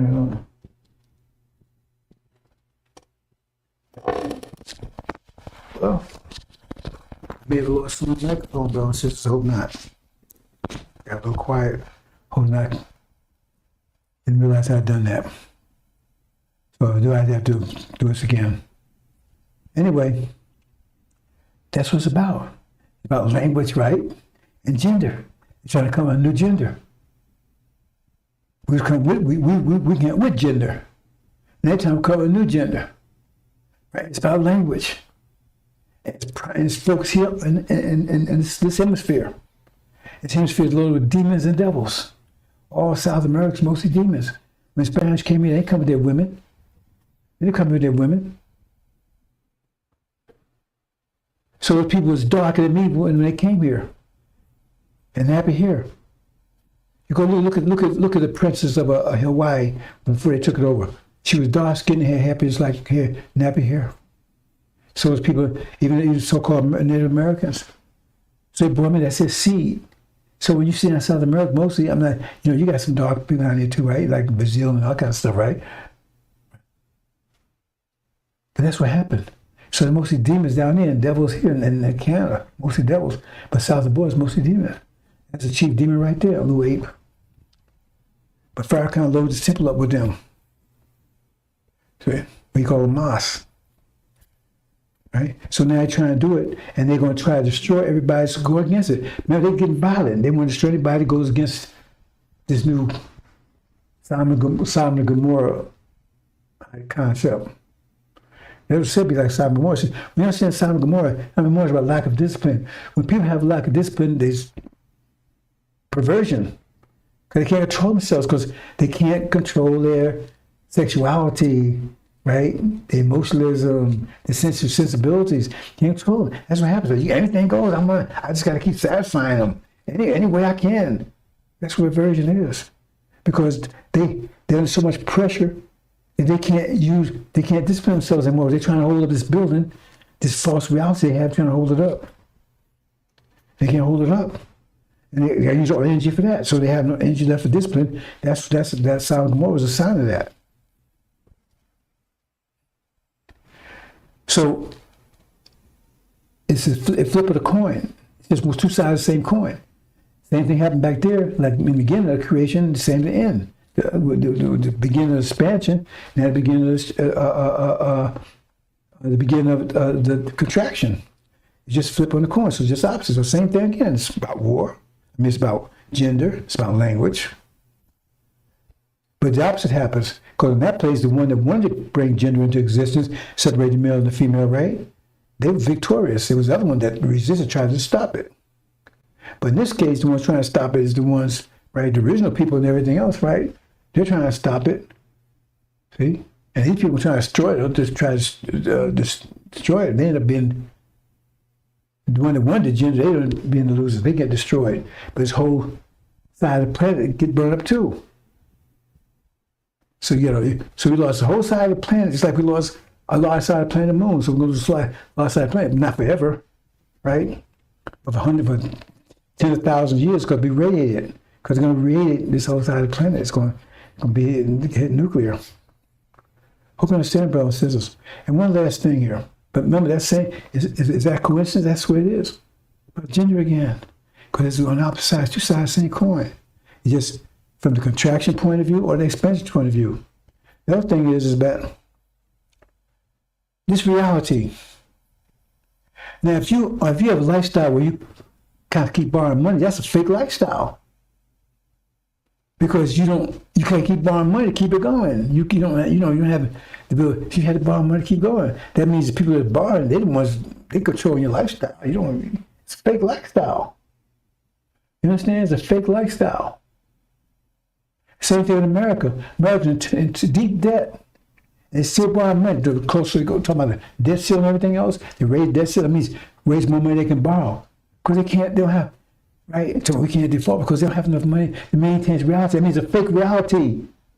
If you buy into, why would you buy into fake reality? It's a fake reality because if it was real, they wouldn't have to be borrowing money to keep it going. They don't have control of it anymore. They got to keep borrowing. If somebody stops giving them money, then it comes to a screeching halt. That's another thing right there. Pay attention to these things, brothers and sisters. Reality is fake. It's based on debt. Anything based on debt is a fake. It's not real. That means the debtor is the one to control it. If the debtor stops paying, I mean, if you live off borrowing money from the bank, you pay your rent and everything else, they stop giving you money, what happens? You're homeless. That reality was a fake all the time. Understand that, brothers and sisters. I'm going to leave it there. I'm going to leave it there, brothers and sisters. Let's see here. Yeah, I'm going to leave it there, brothers and sisters.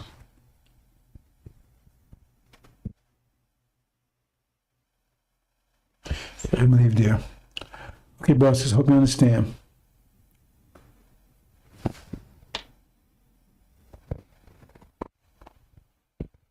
Assalamu alaikum.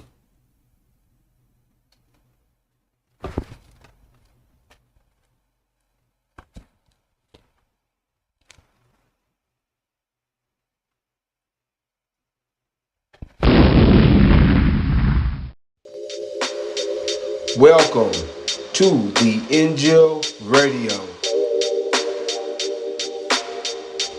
Welcome to the Injil Radio. Welcome to the Injil Radio.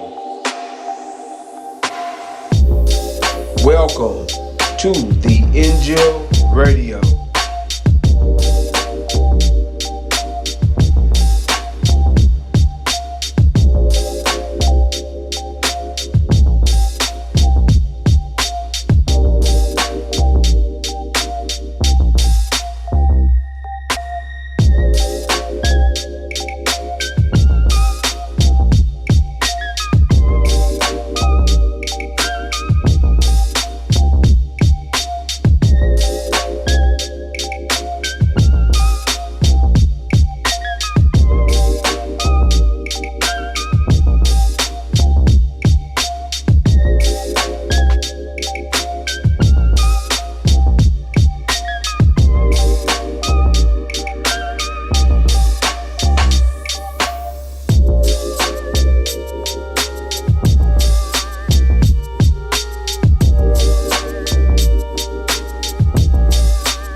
Assalamu alaikum, sisters and brothers.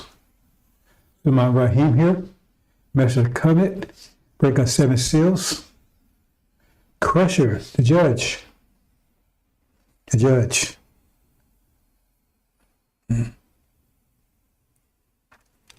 Before you can judge,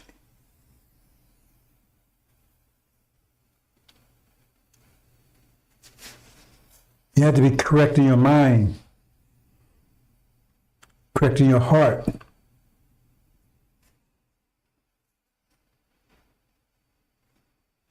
Consistent with the times. See, judgment is very, brothers and sisters, we need to start thinking correctly. We see times in the scriptures where judgments seem like they're not right. Think about Iblis. When he refused with a beast that would make Mr. shed blood. He said, but he was judged in error. Because at times the situation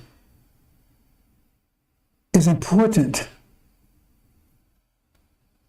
Because the judgment has to be consistent with the times. That's why the books have to be consistent with the times. I can't get that point over clear enough. That's why it says submission to Allah is the most important thing, because Iblis didn't want to submit to Allah. He said, well, why are you telling me to do something that's wrong? Well, it's wrong to you, but what Allah's response was, I know what you know not. Because see, he's telling you, there's another, Quran has a lot of ways of telling you things very discreetly or very subtly, because all the scriptures from 60,000 years ago up to now, for even billions of years ago, talk about this time in some respect. But only the angel talks about it in very detail. All I'm talking about, because there's 2 most important times in history. Beginning of expansion and beginning of the contraction. And the Quran speaks about these things in very subtle ways.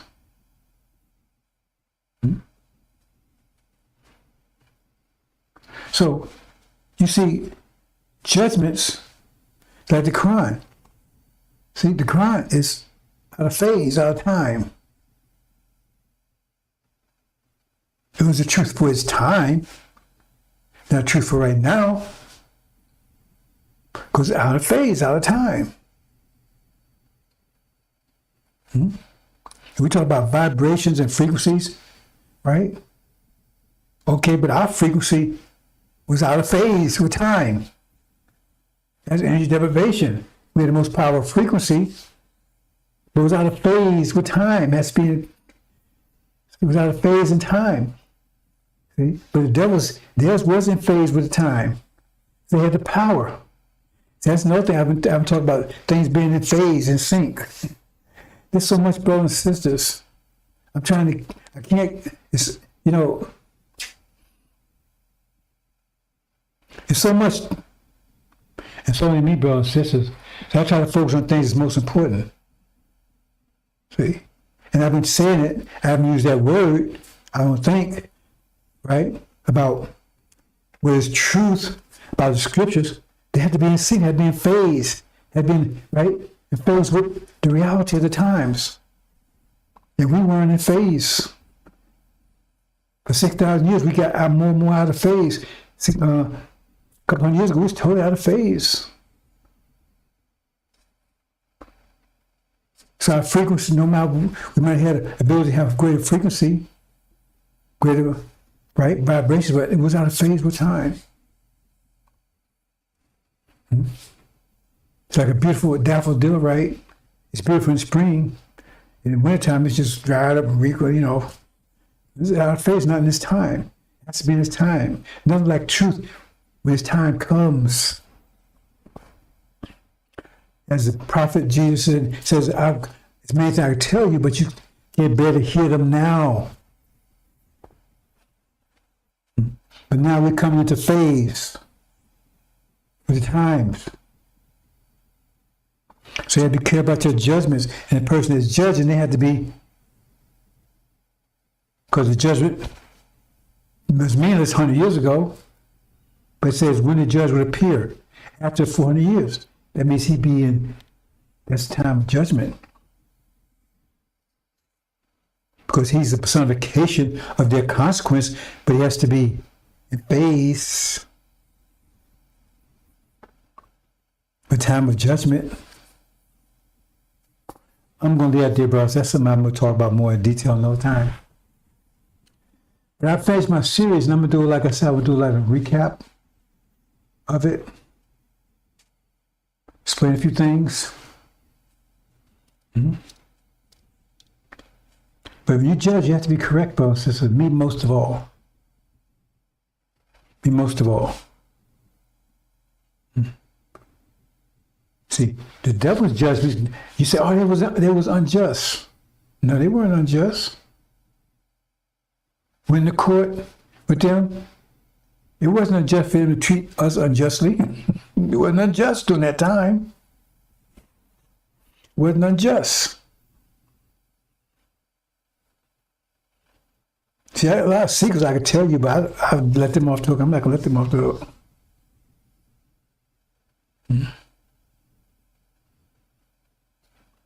But see, when you understand their creation, the problem with their creation is that they was created for a certain period of time. So they can't adjust their behavior. Because if they could adjust it, well, I'll say it, because it really doesn't matter. Okay. When was at the height, the depth of our energy deprivation, we was nothing. They made turns to nothing, but it was just for them to do that. It was just for them to do that. And as we start moving out, we start, going out of it in the 1860s. If they had adjusted accordingly, their behavior, and treat us a little better, still be unjust. You know what I'm saying? Because some people would think that's what's happening now. Then they run the fire con and say, yeah, fire con was right. No. See, the problem is, devils can't stop being devils. Snakes can't stop being snakes.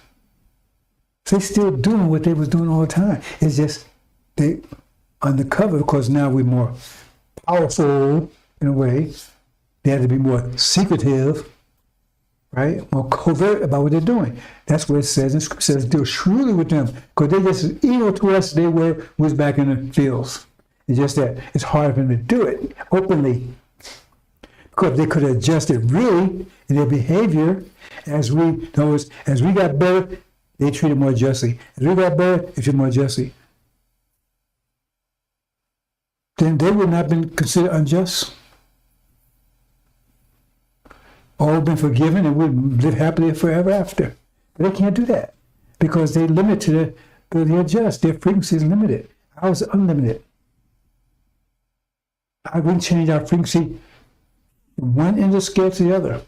That's what Elijah Muhammad said that. He says the original man can adjust to any situation. That's his way of saying it. But we can adjust any frequency possible. It's possible. And they can't.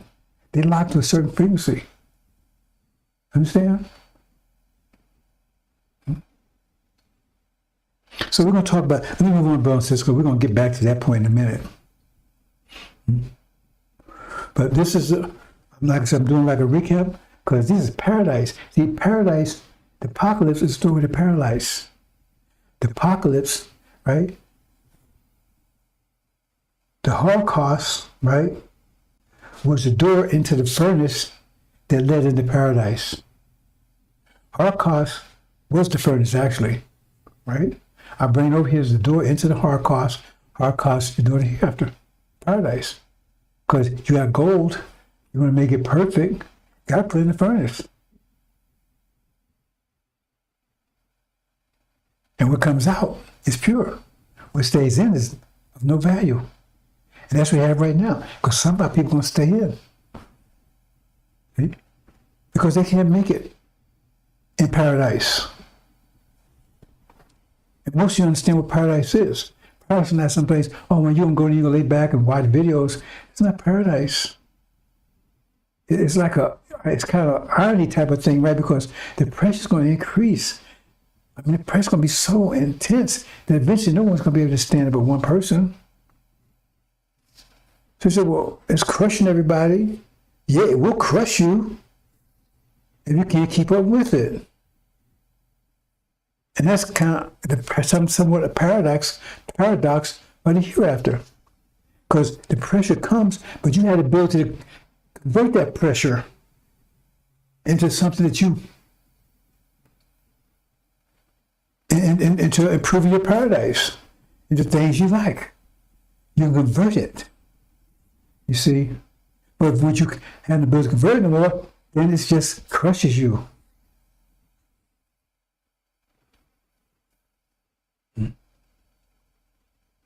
And people that can't overcome this reality, but they have no chance in the hereafter. Because they have a lot of energy, but they don't have the ability to do anything with it. They don't know what to do with it. They don't have the ability to do anything. They create their paradise. So it crushes them out into the out of existence. And the angel is the book that qualifies you to have the structure, right? The energy matrix, right? To enter paradise. Because a lot of people enter hereafter, but entering hereafter don't mean enter paradise. Because hereafter also, a lot of people enter into hell. See, people think, oh, hereafter is great. Wait a minute, hell would be in hereafter. There'll be a hell. Somebody's going to walk into hell because they don't have the ability to handle. And the thing is you got it, but you don't want to use it. If you don't use it, that's on you, brothers and sisters. I can't emphasize that enough. Because you get one last chance to the tribulation, right? To get on the ball and get your brain activated. I know I'm not getting that point across to anybody. I know I'm not. Because they have no idea what they're up against. We're going to talk about that a little bit, right? Because you have no idea what it took me to get this information to you. The mind power, the mind, what do you want to call it?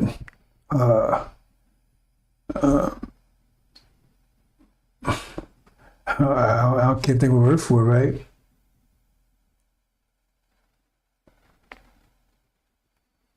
But to break the 7 seals and to get all this information that I've gotten up from that, it was.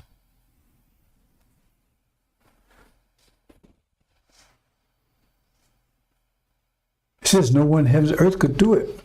And it was like he was slain from down the foundation of earth. I took a mental hernia. You had no idea. Study 24/7, 30 years. A lot of these things I'm talking to you right now, you think it just, no, some of these things I tell you right now, 20 years to figure out. Literally years. Can you imagine that, trying to figure out, spending years trying to figure out something? So it actually took me years. Intense study, 24/7, laying awake at night. Why is this like this? Why is that like that?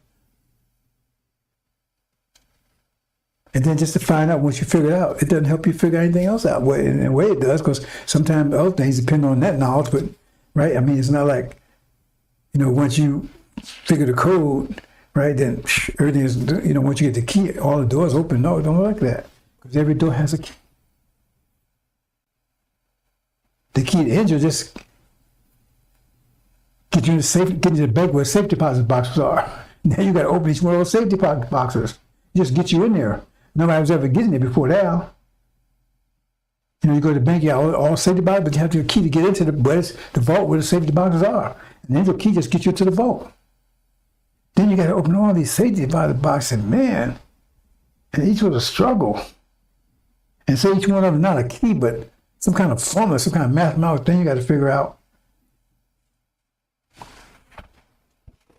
You have no idea. To get this knowledge to you, to qualify, and you have to get it to qualify to get the hell out of here. Say the 104,000, they qualify. You don't know who they are, but you're going to see them soon. And then those went through their tribulation. They had to, but you have to get under rest. You want to get that away? You want to learn, get under fire?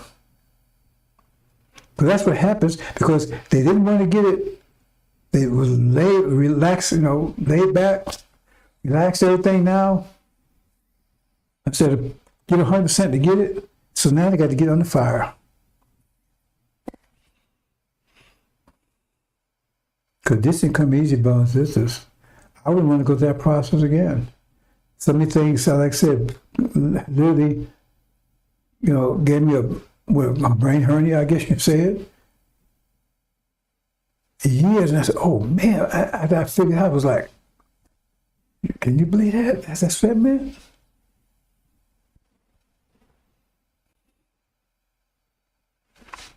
Let's move on, brothers and sisters. Got quite a bit to talk about. Say them close. This is paradise. That's the end of the apocalypse, ends in paradise for some. And everlasting destruction for others. There's no everlasting hell, but there's everlasting pain and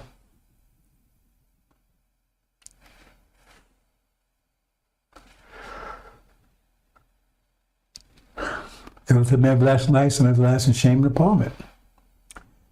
Paradise, apocalypse to paradise. When you into paradise, brothers and sisters, because you're creating paradise now. How are you creating it? Because you're creating the ability to have paradise. Because those books give you the ability to have paradise. Because you have no idea what paradise is right now. And you can see a whole technology that's way beyond this. Way beyond this.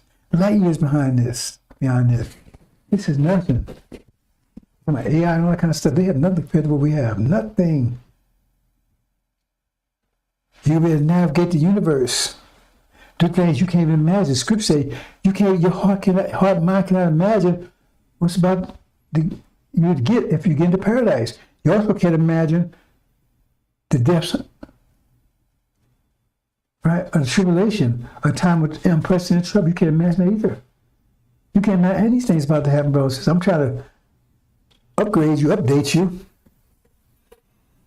trying to get you prepared. I don't think I'm being successful at it. To my sadness, I've been 30-some years trying to get Main Street Brothers save as much as you can.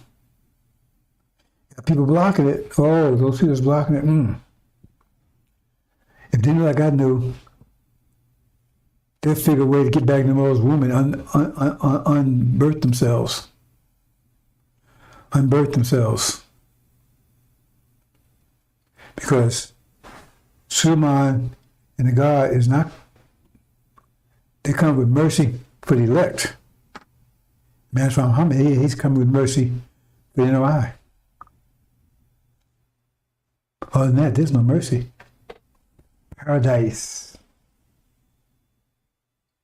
Arabia.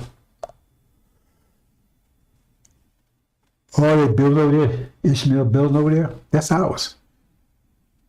It says when we go home, we're going to live in buildings we have not built. Palaces. We have not built palaces. If you make it, you qualify, yeah, you live in gold-plated palaces. Because that's all ours. They got rich off of us using that. That's our resources. That's our land. Our culture, our language. What's their culture and language too? At least the ones that are not demons. But we're inheritance belongs to us. We didn't mind sharing it with them, but they said, no, we want it all. It's ours. We're oldest brother belongs to us. They had a valid claim. They had a valid claim. For that time. See, because they're out of phase now. Because the true inheritor is about to inherit. And so, in fact, they've been out of phase 500 years. See, because if the Quran was in phase, they would be victorious. They haven't had victory in 500 years. Because the Quran's out of phase now. Mathematics in phase. Because it's spring dawn. See? It's basic mathematics, but it's kindergarten mathematics, but it's mathematics. It's another way of getting you prepared. Nobody's going to take you from the winter to the spring. Right? They're going to take you out of the freezer and put you in a frying pan. That's where the benefits of Adam, right? Because he would be given that. Because we have everything to our advantage, brothers and sisters. Use everything to our advantage.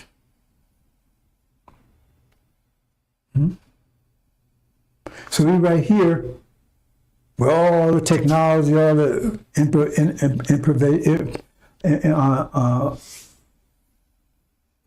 what's what I want to use, all the technology, right? It's all here. It's coming out of our minds, but they are technicians that bring to existence.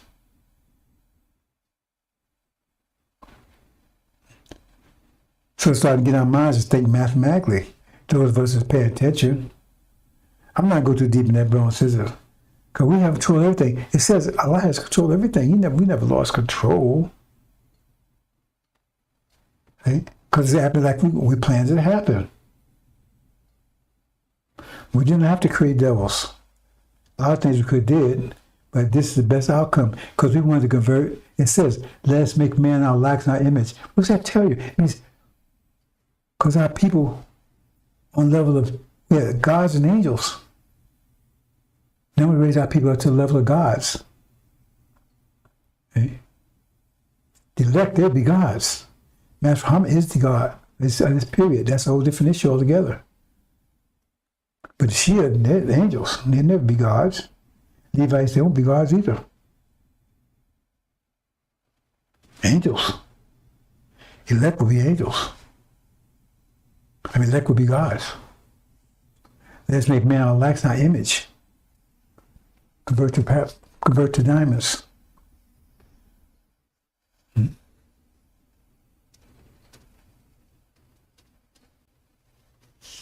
Let's move on, brothers and sisters.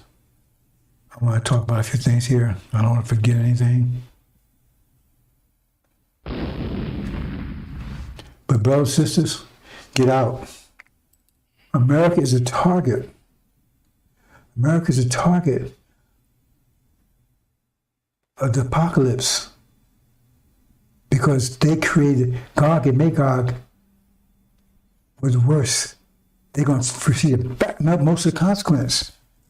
They were foremost in the Holocaust and everything else. You know, they had a so-called royal thing, right? Why you honor those people? They enslaved us. You got right, man, no creed, okay, whatever. This is ground zero. You do not want to be here, brothers and sisters. I want to be here. I'm telling you, it's a mercy because you weren't supposed to get this message until Babylon fell. I'm telling you in advance. If you got any sense, you got any wherewithal, get the hell out of here. Brothers and sisters, you do not want to be here. This is ground zero. Well, I'll be here up to the last minute. Matter of fact, will deliver us. I had a vision about that when I was a child. I didn't like it, but it happened. See, my faith in Master Muhammad is absolute.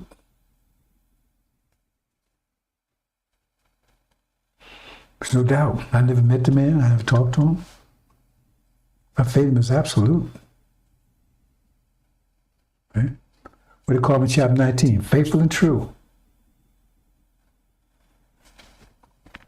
Get out, brothers and sisters. Get out. Now, this was the series, right? I covered these points, and anybody interested, I'll go into more detail on each one. I wanted to give you a basic rundown of the apocalypse. Because you got Lion Farrakhan over here telling you, hey, man, all Armageddon's a war, end all wars. No such thing. I know you say Elijah Muhammad taught that. Well, did he? I know he did have a boy said who would win the war of Armageddon. But he said Armageddon was a final war to win all wars. And did he say that? I never heard him say that. Even if he said it's not correct. I share all the wars. And all these wars I tell you about, scripturally accurate. All you got to do is check them out. See, lots of wars, brothers and sisters. Lots of wars. Armageddon, just one of the beginning of it. So like opening shot almost.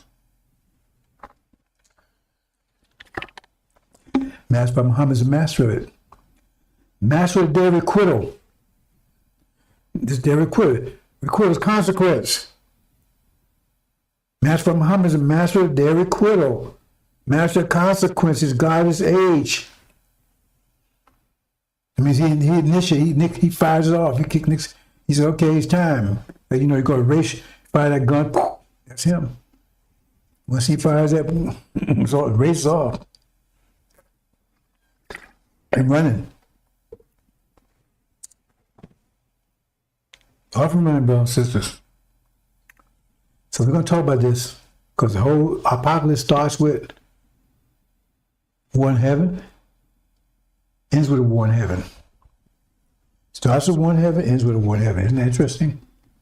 Starts with both. Ends with both of them start, end with the same place. Heaven, Middle East.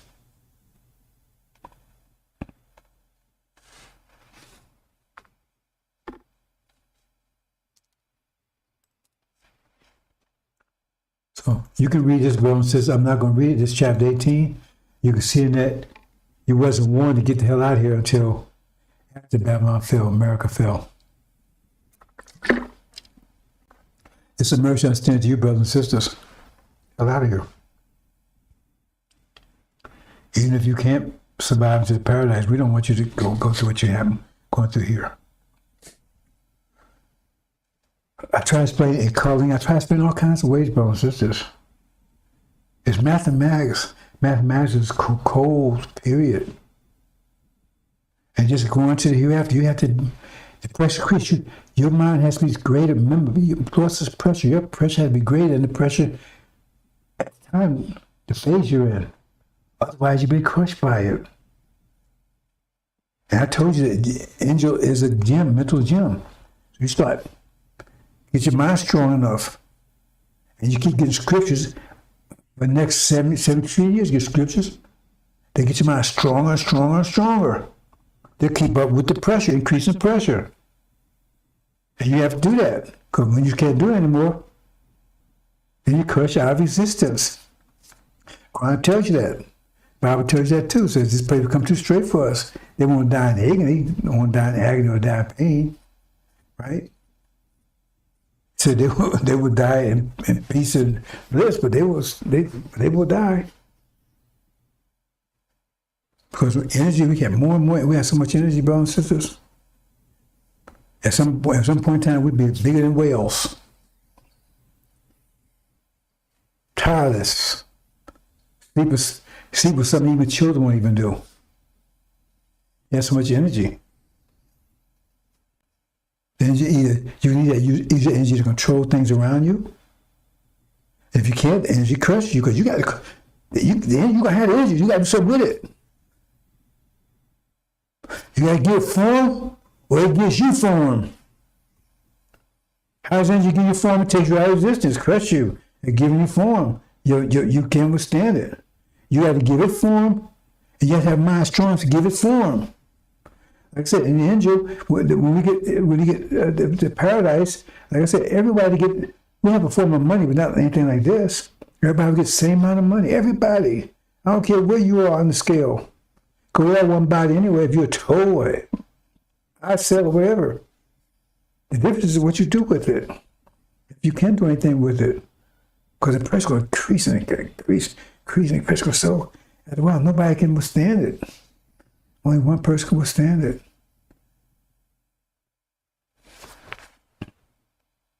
That's a very important point, Bones.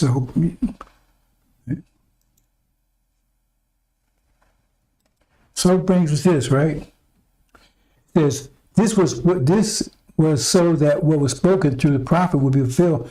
I will open my mouth in parables. I will proclaim things hidden since the foundation of the world. And so my Suleiman, he will tell you things that was hidden from the foundation of the world. Then, for 72 trillion years they were hidden. So he's speaking parables, but to his people, especially people, he's speaking plainly. A lot of things I say, right? I put it out there, but I know you don't get it. But another thing about this is mouth in parables. In other words, look, see how you read this. If you're going to proclaim things since the foundation of the world, it means, what's the point if you say it in a way nobody understands it? See, but another way to read that is, he opened his mouth in parables. In other words, what's the parables? Angel, it's a big parable, right? And reveal things from it. Another way of reading that, brothers and sisters. That's the proper way of reading it. Because if he's going to speak in parables, then what's the point? Things still remain hidden.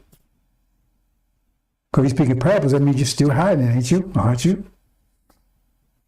And like one of the things was made hidden since the foundation of the world is the oppression of our sisters.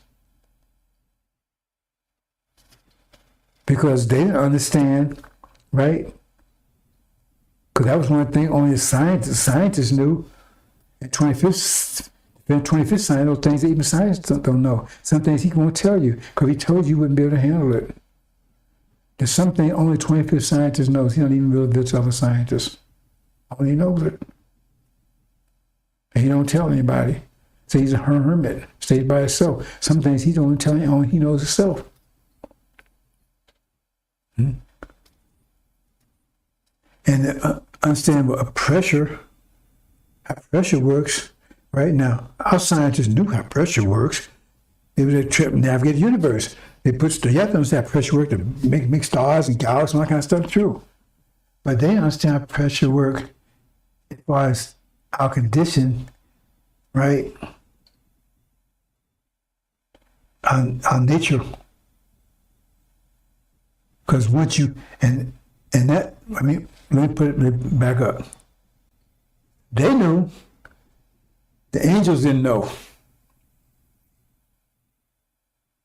Remember, so even Adam taught angels things they didn't know. He says he taught angels their names. They didn't know their names according to angel, Quran, but that's something else altogether.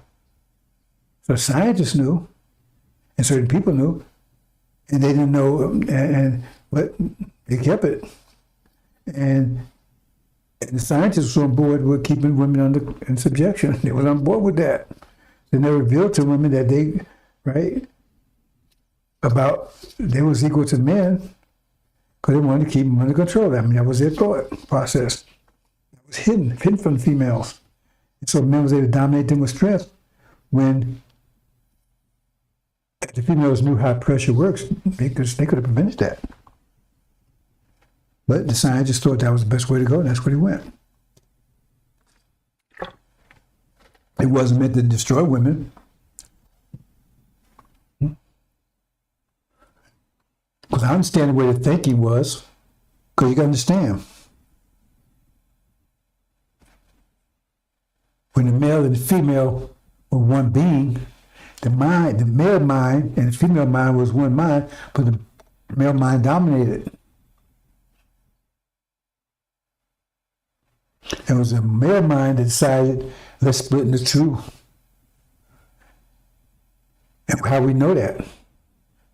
Right? Because he put he put the childbearing and everything on her. He didn't want to go with that, so he put all that on her. Because if the decision had been a female decision, she'd put on us. So the male mind dominated.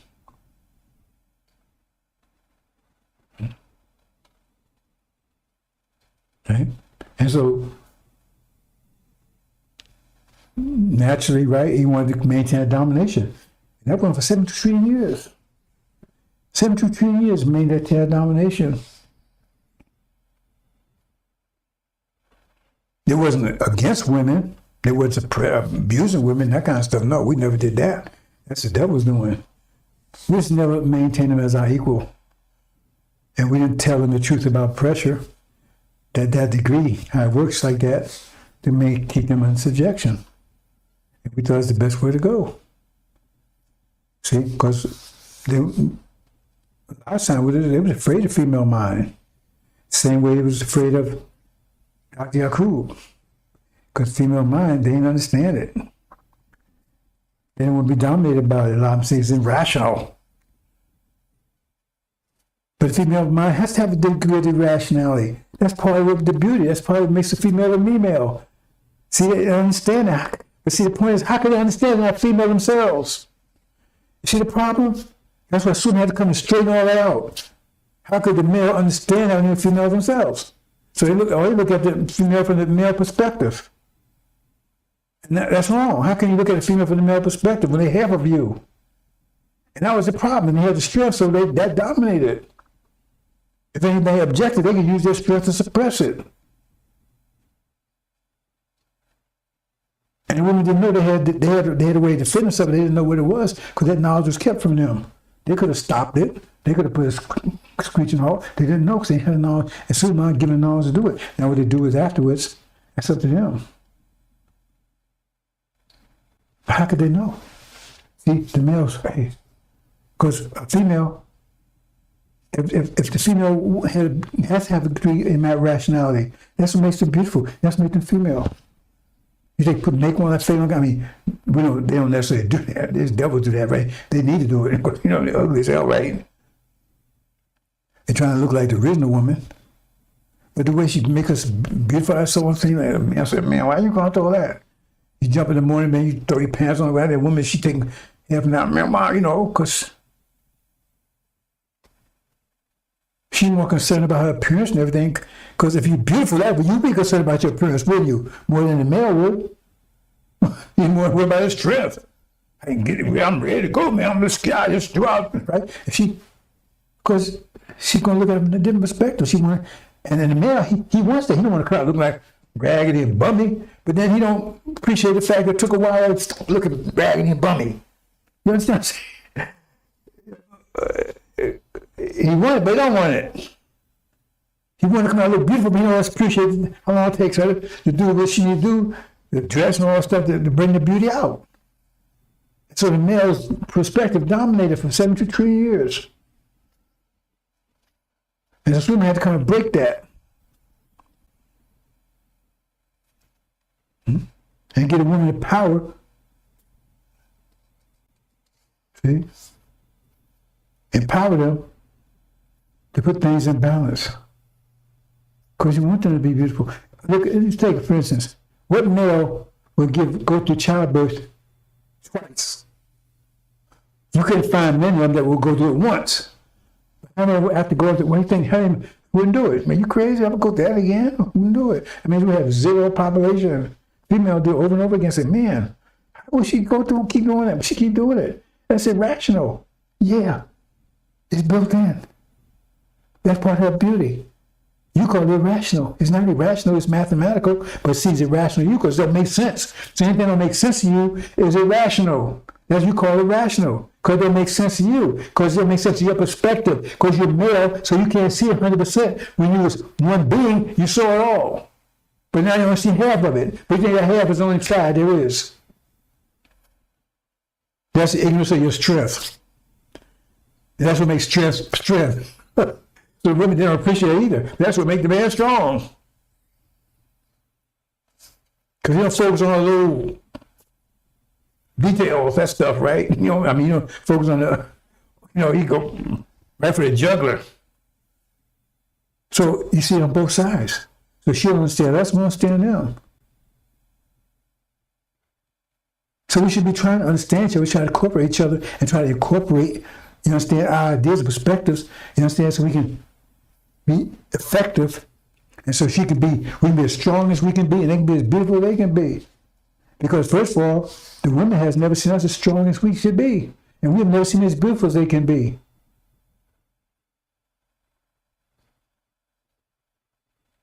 And that's why I said part of this war comes to say they're gonna see a new man, they're gonna see a man they never saw. Because when we go to this war, that final war,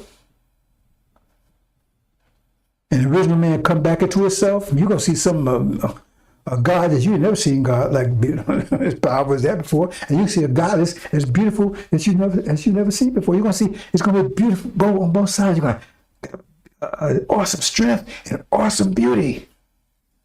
More than you've ever seen before, ever. But they're going to be working together equally. Because he's not going to suppress her beauty anymore. Her beauty's going to come out full force. And she's not going to deny his strength anymore. His strength will come out full force. But it's going to come out in her favor. Her beauty will come out in his favor. Hope you understand, brothers and sisters. I say these other things hidden from found. A lot of things. You hear me saying things nobody ever heard of before. But they're mathematically correct. You go back and check them. It says he would tell you things were hidden from the foundation. That's one of the things right there. Equality of women.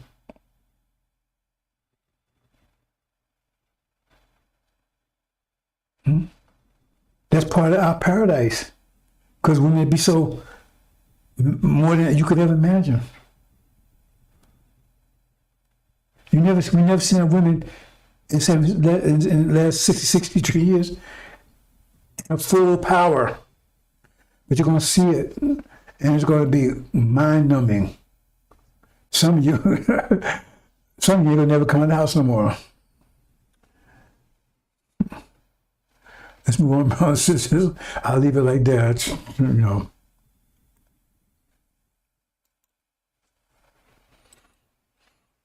Now, look at this, brothers and sisters. Now, this is why I want to focus on this. This is why my main focus right here. But there shall be great tribulations, such as not since the beginning of the world, this time nor ever shall be. This greater tribulation than the war of the moon. Remember, that war was about language. Ain't it about language right now? Ain't it about language? They want to change the language. Isn't that what fundamentally what's going on right now? The same thing. It's just other side of the coin. Same coin, it's just the other side of the coin. It's just reverse. Because when that happened, it was about gender, wasn't it? Well, no, I'm telling you, that's what it was. Because you say, well, how do you know it's about gender? Elijah Muhammad never told you about gender. How do you know it's gender? Because the woman's nature is tied to the moon. Her reproductive cycle was tied to the moon. It wasn't tied to the moon before the moon. So what was it before the moon? So that means that she came to existence at that time. So it's about gender. I can go more deep into that. But it's about gender, it's about language. And that's what it's about right now, ain't it? Gender and language. Just outside the coin. In that case, right, the people that was trying to bring gender into existence, right, they was the one that was successfully won. See? They're the ones who want to change the language and everything else. They was one that the victorious. In this case, the one trying, they're going to be the one destroyed. It's just I'm trying to make stuff as simple as possible, but it's mathematics. Remember, the universe contracts and expands. One is just opposite of the other. One is tension and one is pressure. Now we're in a state of tension, right? When the universe totally expanded, that means they had tension. When it's totally so we start in a state of tension, bringing energy back. When the universe totally contracted, instead of pressure, and we expand it towards tension. So in other words, just two sides of the coin. And what's happening right now is the other side of the coin. You never heard that before, have you? And that's exactly what's happening right now. Language and gender, ain't it? It's writing the lessons. I told you those lessons. They don't understand those lessons. If they did, they would first of all, Farrakhan would have been thrown out a long time ago. It's writing a lesson. Those things are lessons. A lot of things are prophecies. I can go into explain a lot of them. Show you that most of them is prophecy that you understand because Master Muhammad calls himself a prophet. So is that a coincidence that right now, all of a sudden, they're trying to change the language and it's all about gender? Trying to bring a new gender in? They was bringing a gender in, right? And they're trying to bring a new gender. Trying to identify a new gender. We're genderless, we identify two. It's the same thing. It's true outside of the coin. Now I made this DNA. And they're talking about this lady. See, now China just accused America of making DNA weapons to target. They didn't tell the whole story. See, they couldn't say in the news like that. China said, use the DNA to get rid of your blacks. They didn't say that part. That's what China said. You see? And they've had this for a long time. So it says, and for then shall great tribulation will not set the beginning of the world till its time nor ever should be. That means it's greater than that, even that. So and World War II is nothing compared to what's about to happen. So get out, brothers and sisters. You have no idea what's about to happen here. And the preachers ain't telling you. No one's telling you. I'm telling you. Right? And several days be shortened, there should no flesh be saved. For elect's sake, those days be short. You got to read it very carefully. Because it's not no flesh. Who what flesh? Our flesh be saved. None of our flesh be saved. Because it's telling you what it's about the elect. You're talking about no, the whole world, all flesh. No, none of our flesh. We're going to show you in the next sentence, in the next page. They're talking about for the sake of the elect. This is all about. That was the flesh that would be destroyed. They would not be saved. See, you think that's about all the planet. No. Because they got these weapons that target specifically you. You. DNA weapons.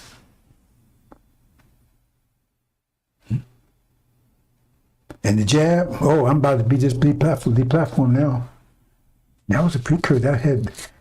I can't talk about that too much, brothers. I can't talk about it. I can't let my John know, but it had something to do with setting this thing up.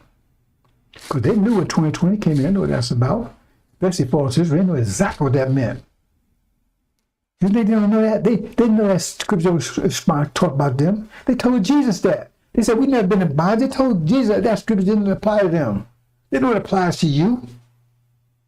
They know they stole your inheritance, just stole your ID. They know all of this. They can't tell you. And when that came in, they knew exactly what that meant. Exactly. So they had to try to figure out to trick you out of it. They knew exactly what that meant. They can let you know. And so they had to set this thing up, right? Time to get you out of here. Let's move on to the next one, brothers and sisters. I'm trying to cover. Maybe I'll have to end up talking some more about this. I'm trying to get this done today, but there's so much thing to talk about. They have said, "Come, let us cut them off from being a nation, that the name of Israel be no more remembrance." Now, what are you talking about here? See, you can no, wait a minute.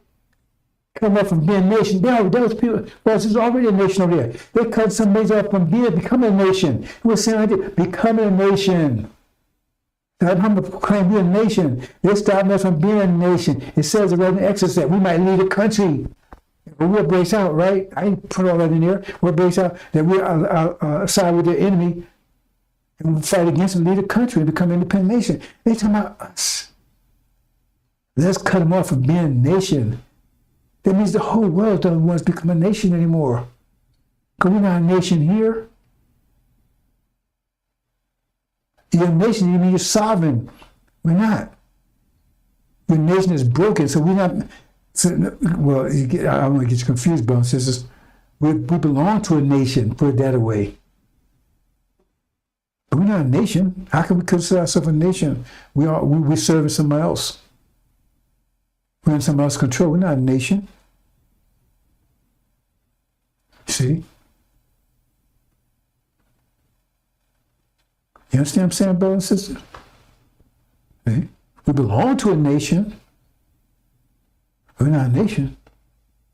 And they make sure we never become a nation. They come into conflict with false history. They're already a nation. They want to cause us being a nation. Who? They. Well, all, I keep telling you, all of them. The name of Israel, remember, they want to tell you, eradicate you. DNA. Let's try to put things together, brothers and sisters. Add some connected dots that the sister says, right? Remember it says those days had to be shortened. No life would be. Do I have to say any more? When I say less, does that add up? Is that enough add subtraction for you? Do you have to spell it out? This is what they got planned. They had this plan for quite some time. That's why I'm asking how much going into action before they pull that off. Remember I told you about the story? You know, I gotta be careful with this, bro. There's some things I just can't say it. I've been saying it. Remember I told you, something you're speaking parables? I told you a long time ago about the Adam and Eve story. I told you that it was consumed, you take it out of existence. That was their plan. Right? Consume, you take it out of existence, that was their plan. But then that plan was interrupted.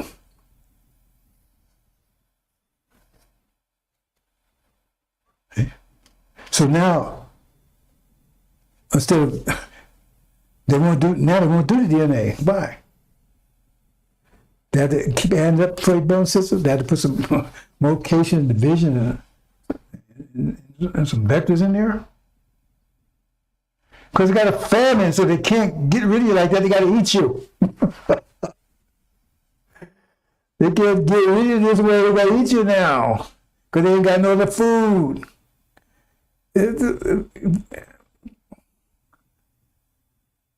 That's it, my brothers and sisters. I mean, I'm talking to them too. Are you getting it? They did platform yet? Because I told you, I put Admin's story behind what happens. That's what they planned. I said, I got a whole presentation what they plan and what Master Hunt plans. They plan to eradicate you. See, they weren't planning to eat you then. Why would they plan to eat you then? When they still have food and everything else. Why would they plan to eat you then? They take out existence, they have food and everything then. So to keep them from doing this, you take their food away, so now they can't do this, so they got to eat you, because that's only food. That gives you time to get the hell out of here, to go through tribulation, those escape. That buys time for you. If I make this clear, my brothers and sisters, I can't say but so much here. If I make it clear enough, I make clear and clear all to you all the time. That's what's going on here. I think I cut it short. So now they can't do that. That's their plan. They already got the thing to make. They plan to go into action, eradicate you. Through this and through war. Because remember, how is it going to do this during war? But you be out there fighting and they already set you up. With a jab, what was that, a precursor to? How does that work? To make sure it's more effective or whatever? It operates on your what? DNA, doesn't it? I can't say but so much, brothers. I might be the platform right now. But just add it up. Add it up. See, it says they want to take you out of existence. This before the famine, that's their plan. They weren't looking for no famine, nothing like that. And with this Adam Eve story, there wasn't no famine, so why would they be eating you? They take you out of existence. They said become gods themselves. They live forever. Because if they take us out of existence, then what does Matt have to work with? He has to work with them. If you want to have a nation, country, you want to rule, he's a God of this age, he has to work with them. Take us out of existence. They say, you become gods. That's what I told him. You become gods like them. But now you be the gods of day and around. You're the best. Am I making it clear enough for you, brothers and sisters? I keep telling you, you have no idea what you're up against. I keep telling you more and more to it. So now they're actually talking openly. So I figure I could talk more openly now because they're actually talking openly. China was accusing them. They was accusing China, right? But the point is, China actually said, you're trying to get rid of black folks. They didn't publish that part. They talk all around that part. Why would they be doing it? Why would they be doing it? They want to get rid of them. They want to get rid of themselves. They're trying to get DNA weapons, get rid of all Europeans. Is that what they're trying to do it? Come on. Just to eradicate you. Cut them off being a nation. They ain't be remembered no more. That's the whole plan. That's what it says in Adam and Eve story. But matter of fact, I had to go at right? And boom. And so therefore they wouldn't able to do that. Because now they can't do that. Because they got to eat you. They need food. You don't need food. You need the food. See? So they can't eradicate you because they need something to eat. You the food. And that gives the Levites, right? Time to get the hell out of here. See, because they could eradicate them on the way out with this weapon, right? Why fight with them? Why chase them? Just drop that on and get rid of them. No. We chase because we got to eat them. We can't give it up now. We got to eat them. So that's that safety net. That famine, right, is a safety net for you. Those that remain here, they're keeping eradicating you. But if you get caught, you get eaten. Otherwise, they were just going to drop this bomb and that would be the end of you, all of us. I'm not saying more of that, brothers and sisters. There's so much to say, brothers and sisters. And those books, some of the information in those books, but the brothers don't seem to want to study those books. They need to study them. I tell you, there's some powerful stuff in those books. You wonder how I got, some of this stuff is in those books. Some of this stuff is in those books, brothers and sisters. See? I told you, now I'm studying those books now. I have to. Because if y'all don't study, I got to. Information got to come out. Because this is about tribulation. This is why I just told you everything is about tribulation to change the whole texture of it. Instead of eradicating you, now they got to eat you. That keeps you from eradicating you as a people. They're still right, but now they got to catch you. Otherwise, they can just drop and go. Now they got to chase you down. It's like they give you a chance to get to, flee.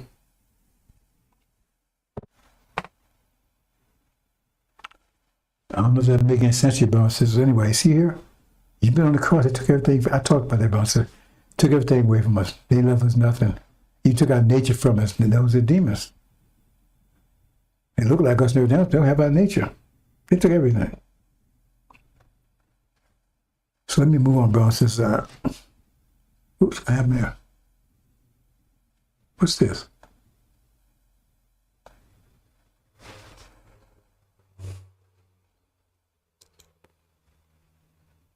Okay, Battle for Zion. I can tell you, brothers and sisters, it's all about Battle for Zion. Paradise. Everybody's trying to stop you. Right? Zion. Read Zion backwards. NOI. That's what Zion is. Middle East. Arabia. They want you to get back to your brothers and sisters. Never. You're the God. The bottom line is, without mass phenomenon anyway, even if they won, they lose because they still be confined to this area of space. They could never get out there. As the Quran says, there's strong guards on it. They could never get out there. They could never develop technology to do it. If they did, they could navigate, and the speeds they would have to travel, they can't even imagine. They can't imagine moving fast at the speed of light. We go 24,000 miles per second. We get to the near stars fast. You can go from New Jersey from Newark to Pattern. Battle for Zion, brothers and sisters. Battle for Zion. See? Right now, they took everything from us, our land, everything. So once the war starts, because that's what apocalypse is all about. When the first thing happens, right? We go back and take Zion. That's how he delivers us. To where? To Zion. And we have to take it back. Ishmael is not going to fight and give it up. So like tooth and nail, they had 50,000 years, like the back of his hands.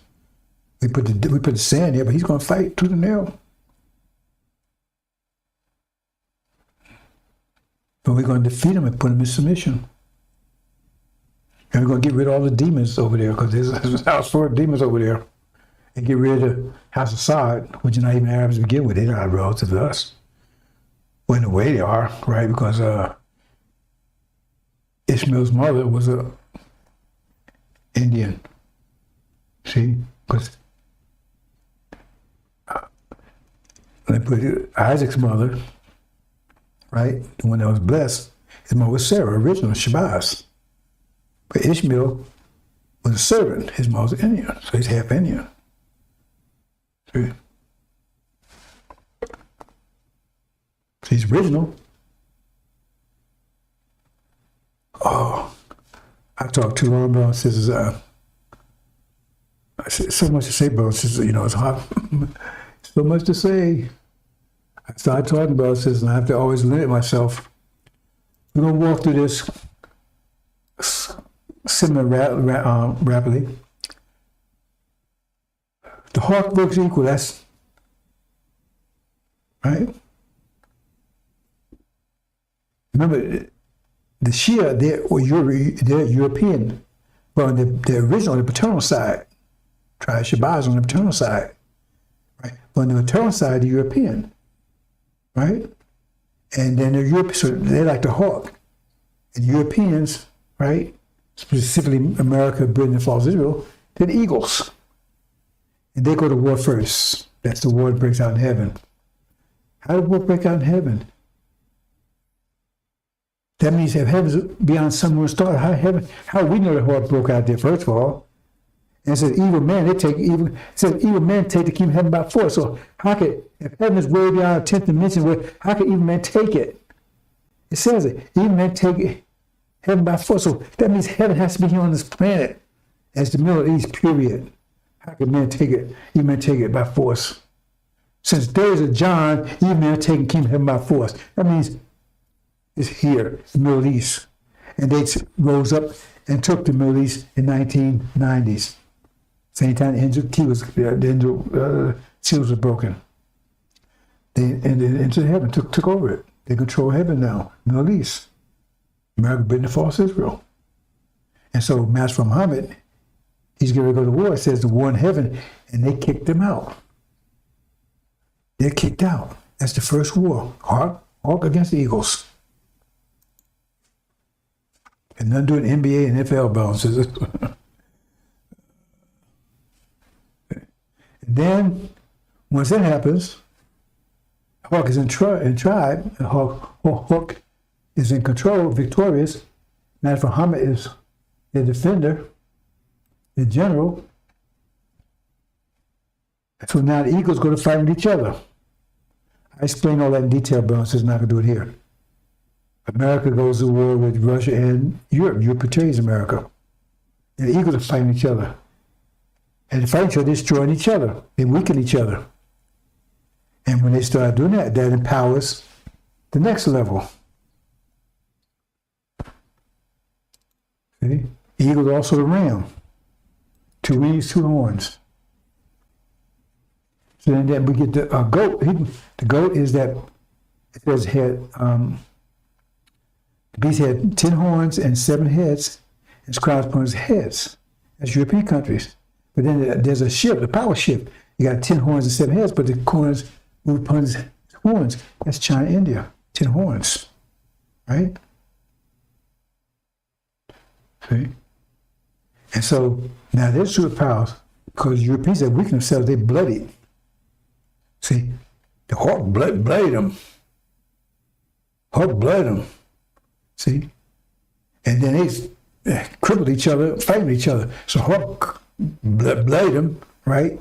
And then by them fighting each other, they crippled each other. So now here's a goat come after them. The goat comes after him. That's in Daniel. Goat comes. Travel across the whole earth. If you not touch the land, that means came across the Pacific Ocean. China, India does not need to touch, go through anybody's country to come to America. They go right, just go across the Pacific. When they not touching land, they come after the realm. So now we got one heaven, right? That talks about it. What about that war, Farrakhan? You say, Armageddon's war in all wars. What about the war in heaven? What about that war? That's the first war. Then comes Armageddon. European war. 2 wars, right? I said the hawk versus eagle versus eagle. That's that eagle versus eagle, right? And also the eagle versus eagle, right? You had the vulture there. Do you know it's vulture? Well, that's the demons. That's the war in itself. That's part of it. The demon war is part of the tribulation war. I didn't knock that. I didn't point out specifically, but the demon war, that's the mass and blackface devils, right? They destroy America, the Armageddon West, right? The devils fighting each other. They destroy Armageddon East. So you got war in Europe and you got war in America. Devils and demons over here, and devils against devils over there. See? Sword within and sword without. That's what it says. So they weaken America so much. America's got bloodied, crippled, and then that's when the goat comes. 3 wars right there. 4 wars really. Hawk and the eagle. Eagle. The vulture's part of it. We might call it a war, you know, demons. If we're going to call that a west tree right there, right? And there comes the goat and the ram. There's 4 wars right there. And Armageddon's only one of them. What about that one, Farrakhan? They talk about that in Daniel. Goat and the ram. 4 wars right there. When Armageddon's only one of them. So then the goat takes out the ram. And I just showed some graphics to show you, the geography of it, how China, India doesn't have to touch, India come through the Indian Ocean, doesn't have to touch land to get to America. China doesn't have to either. And so the ram would come from the east. So they'd be somewhere in between, which would be America. This whole hemisphere can be, remember when I said everything's about language and gender? And so as a result of that, a whole part of the earth was blown apart. Well, because of that, all this part of the earth over here is going to be burned up. Thousands of years. The whole part of the earth can be burned down. It's the other way around. But now this whole place could be on fire, whole hemisphere. So that's just some geography here. Just move on, bro. Says how much more is there. Okay, then you say, right, here's the goat taking out the ram. Right? Takes out, eat the flesh, burn with fire. See? So now we see Europeans crippled, bloody, right? And then part of it burned, destroyed. The other part, Europe East, right, be broken, but not destroyed yet. Right? That's by the goat. Britain, they already gone. When the war opens, they're going to be taken out right away. because they're firstborn. In other ways, that's no story. And then what happens? Now the goat just took out the ram. This whole hemispheres were on fire. America, as far as Israel, no longer exists. So you got Europe there. Now when the goat came, right, the goat represents China, India, but also had Africa, non-Islamic Africa with it. Right? So it took out America. Really, all that's gone. Now the bear, remember the bear was with the goat. Because it said in chapter 17, so that's that other beast. There was one, it was a dragon, then there was a beast, dragon had 7 heads, 10 horns, and the crown upon his heads. That was European countries. And then there was another beast, it had 7 horns, and 10 horns and 7 heads, was crowned upon the horns. Well, that's China, that's European, Oriental and Asian, right? It's a power shift. Then he had another one that had 7 heads, 10 horns. He had no crown on any of it, but he was alongside the other one. Well, that's Africa. He was with China and India, on side with them. Okay? When they take out America and this whole hemisphere. But then they get to fight with each other afterwards. They dominate afterwards. Right? There's still time on pressure and trouble. The tribulation is over at this point. People escape and they back home. Right? We're home at peace in Zion. So Zion's at peace. And we control the whole Middle East and half of Africa. That's Master Muhammad. He's ruled control half of it. We control half of it. Half of Africa, all the Middle East. And Master Muhammad says his Shia, right? His iron rod, he ruled the nations. So we're all back home in peace.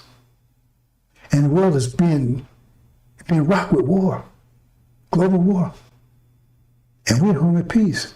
But the whole world, and the goat and the bears brought all the world in subjection except that. And then they go to fight each other. Because the bear, that's Lucifer, you find he's Obama, right? The bear, right? He says, I don't want to share power with anybody.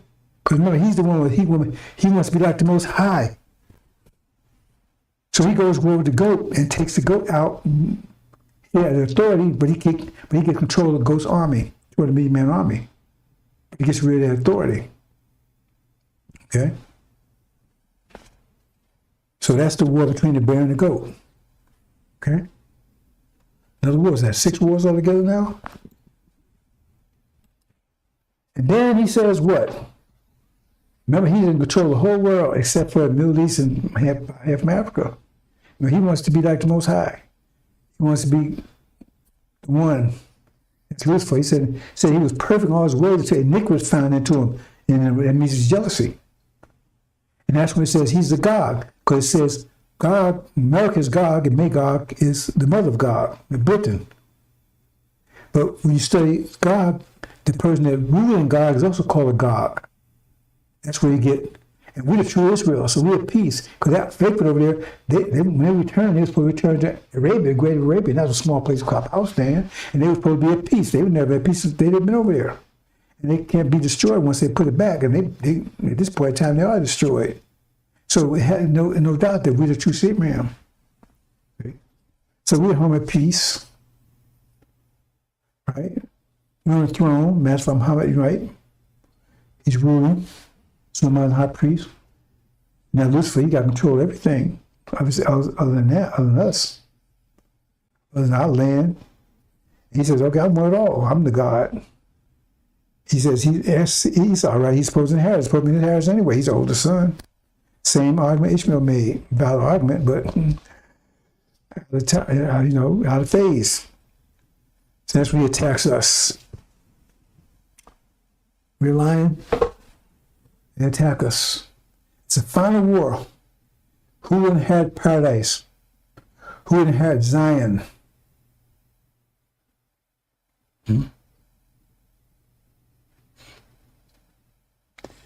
You notice he spelled lion backwards with the lion backwards spell. It's all over the place, Bill says.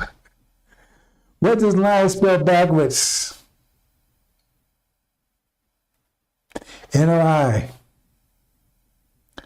So I'm going to that kind of stuff, bro. So I don't want to go into that. So much stuff I can get into. Because people want to take that serious. But lion backwards, N or I. Says the lamb was trapped, the lamb was right. See? Who's called lion? Both called lion. The bear's called lion and is Injil. But the lamb is called lion too. He's lion for the tribe of Judah. We're not going to confuse you on that one, brothers and sisters. You know,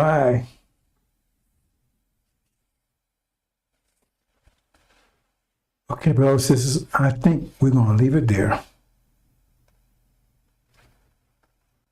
Yeah, I'm not going to the mathematics, brothers and sisters. I don't think No, I'm going to do another special on that one.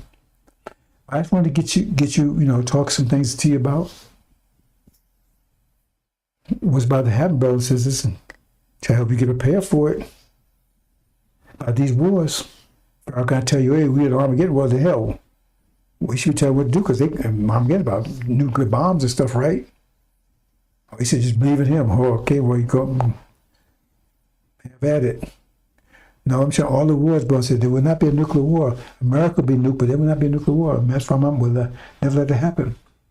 So you have to worry about that one, but you might be eaten, because the famine is coming.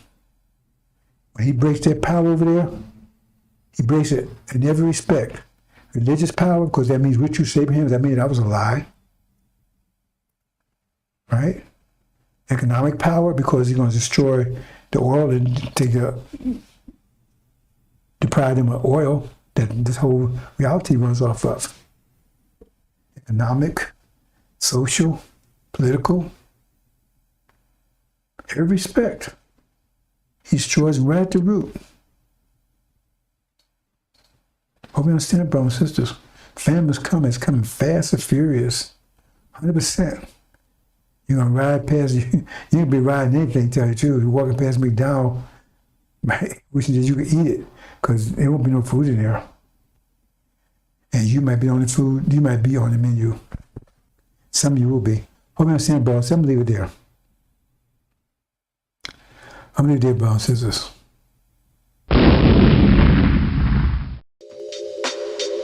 Welcome to the Injil Radio. Welcome to the Injil Radio. Welcome to the Injil Radio. Welcome to the Injil Radio.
Hi, salam alaikum, sisters and brothers. Sulaiman Rahim here, messenger of the covenant, as spoken of in Malachi. The crusher, Suleiman, son of man, Suleiman, that's where it comes from. Crusher, the judge. Breaker of 7 seals. Do you know anyone who claims to have broken the 7 seals? They haven't. You should be listening to them. If anyone broke the seal of Daniel, they haven't. You should be listening to them. It makes it very clear that that's the only one that knows what he's talking about, and the only one can guide you out of here. They say, well, Jesus broke the 7 seals. Well, that's not what the scriptures say. And if it is, how come they're still trying to figure out what it means? He broke the 7 seals and explained it. Then why isn't it explained? It's not explained in so-called gospels anywhere. They don't break that down what those things mean. The dragon and the serpent and the witnesses. Those things are explained anywhere. And they're still debating about it. So if he broke them, why ain't he tell anybody? See, I mean, the book, if he broke them, it still had to be, remember the book, the person that broke the seals had to get the book to break them. But you claim Jesus bought the book. You claim either Jesus bought the book or his disciples revealed the book. Now, which one is either case?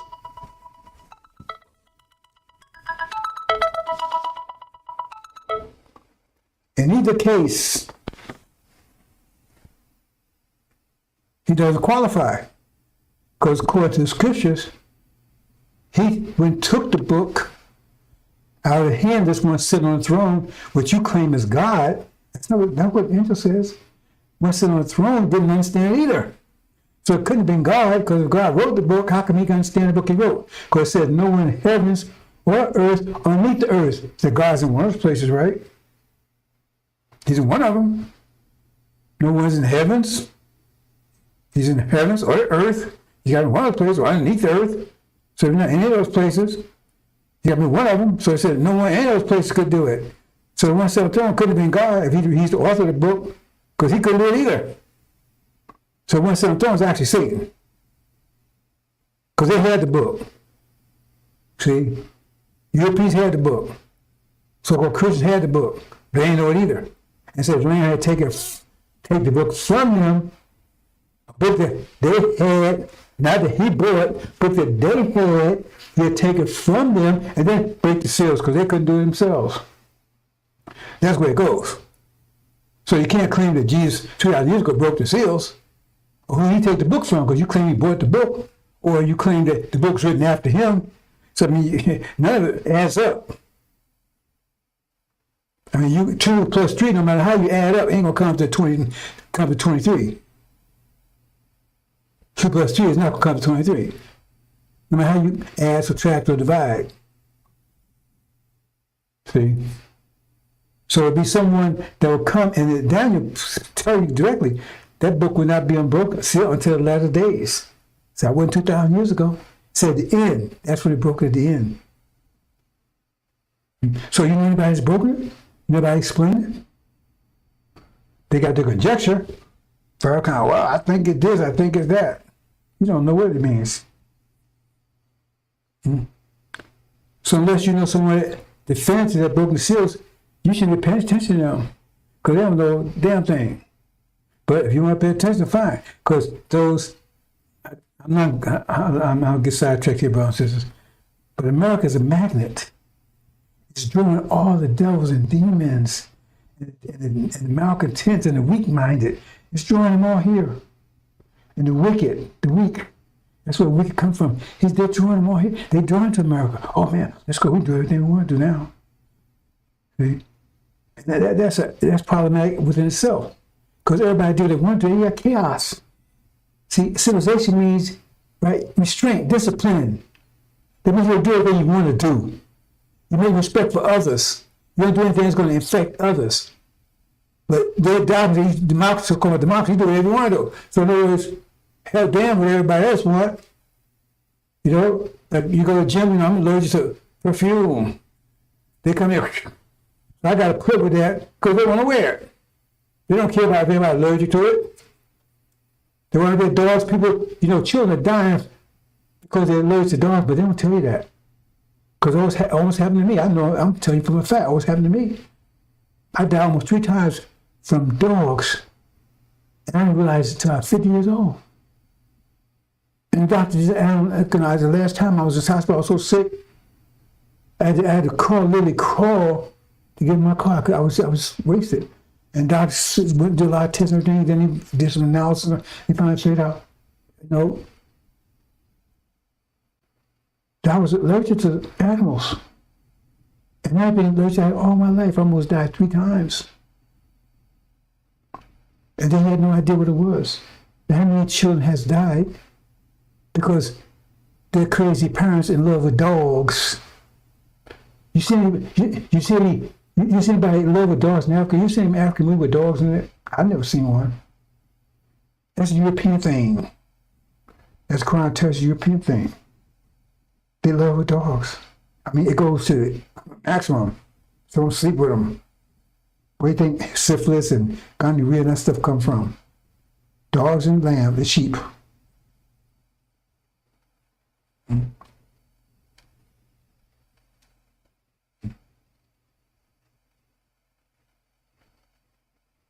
So, you know, well, we move on, brothers and sisters.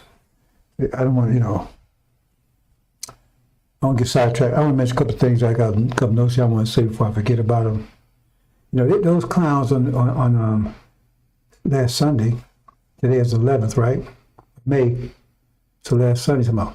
We're not struggling with flesh and blood. We struggle with, see, they so stupid over there because they're demons. They're devils. See? I mean, that connects up what I was saying about, you know, America's attacks. That's a mess. It's supposed to be. Distract them. Distract these all over. So in other words, when time comes, judgment comes, they're all in one place. But see, they always try to interpret the script. They have no idea what they're talking about. And the only reason I even address it all because Master Muhammad wants to be addressed because there's some believers in there. These are Elijah Muhammad, that original people. Levites, though, that he wants to give a chance to redeem themselves. Because they turned away from Elijah like, oh.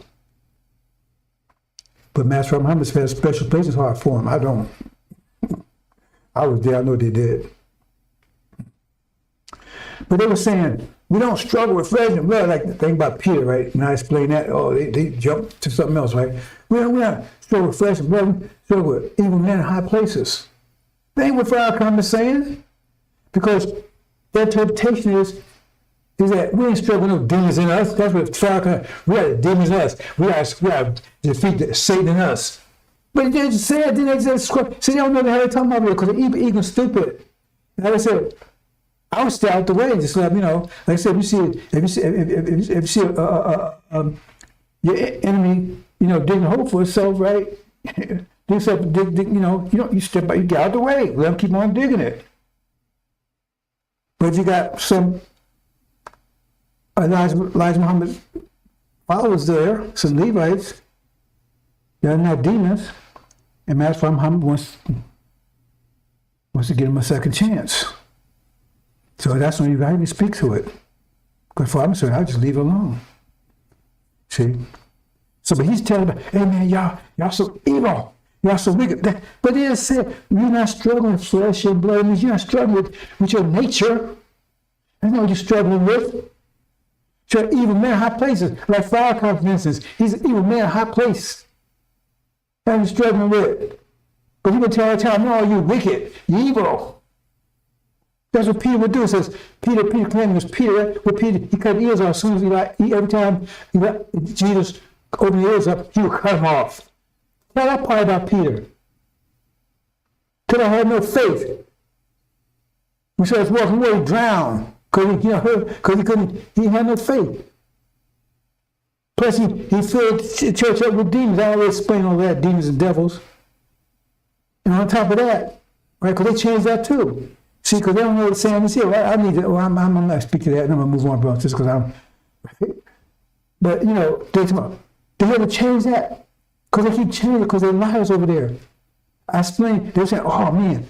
So, no, let's keep perspective, right?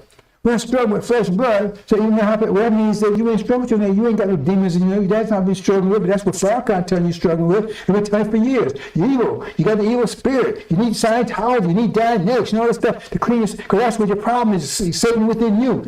But that's the opposite. And they made that statement. I guess they cleaned up this Sunday.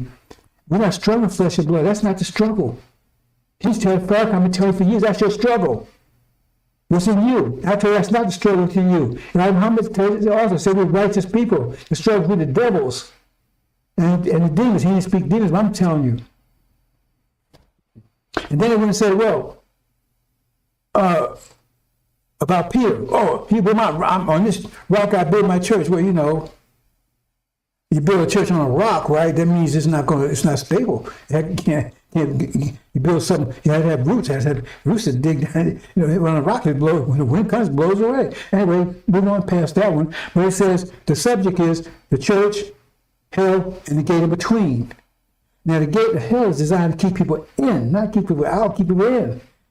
So it says, and the way it says it, and they've been saying it for years until I called them on it.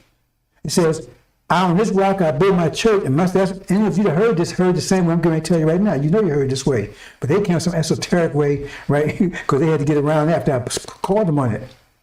See, because it sounds like it's saying something, but it's not. When you unpack it, you say, oh, it's saying something altogether different.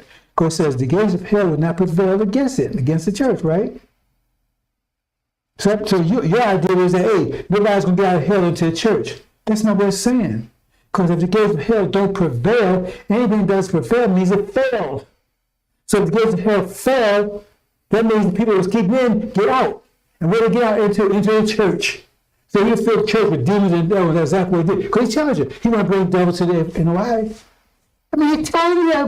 What else you need? He's telling you he wants to bring devils in the NOI. And devils ain't devils anymore. Why would he be saying that? Why would a sheep be saying, let's bring some wolves into our group, what they call it, right? I heard, why would the man be saying that? See, what's wrong with that lamb? Why is he hugging and kissing on wolves? Because here's a wolf in sheep clothing. I mean, don't you get it? Pull off the BS of Farrakhan. Look at what he's actually saying. And what he's actually doing. He ain't produced a damn thing in 4 years. He's going to keep getting rich off of you. He take your money. He will start economic program, not calling on that. See, oh no, well, I wouldn't about, after 4 years, I wouldn't about economic, about self-development. Well, that ain't what you were saying 4 years. So where the money been going? You ain't produced nothing. Because you're a parasite, you're living off it.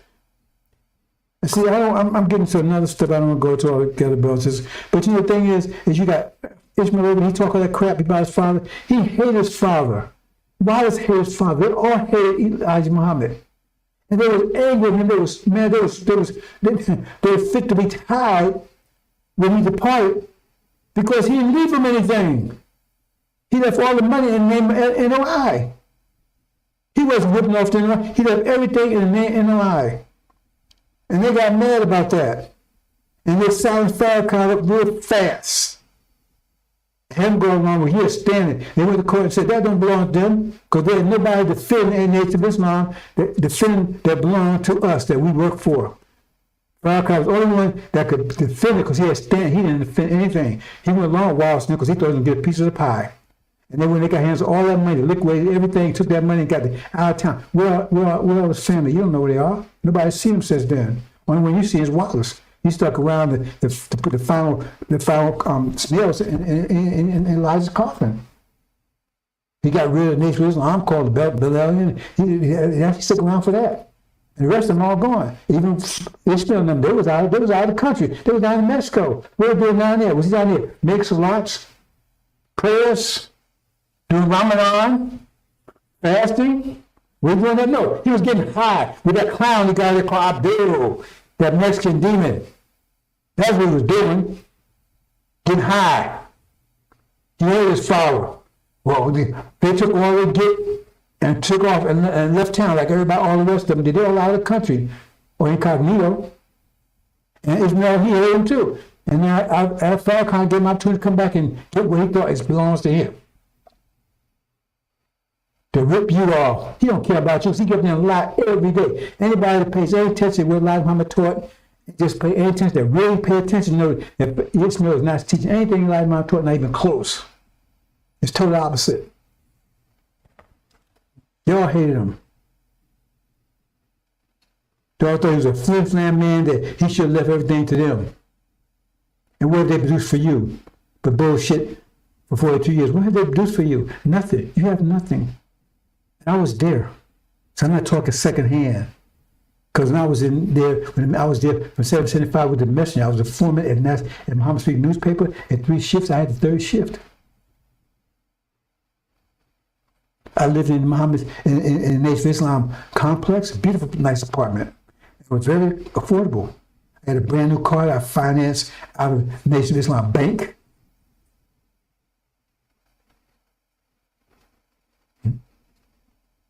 I bought my clothes for Nation of Islam stores.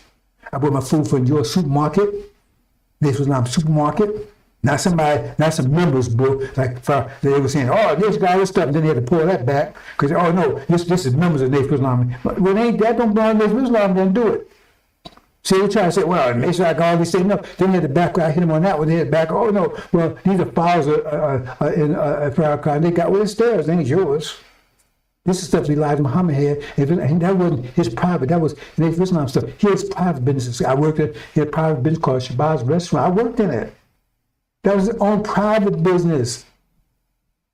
But Islam Restaurant belonged to Nation of Islam. I worked there too. So with the restaurant, I went to the Nation Islam Restaurant. With the bakery, I worked at the bakery also. I worked at all those places, right? When the bakery goes, everything. I had no contact with devils whatsoever. Zero. None. Zero.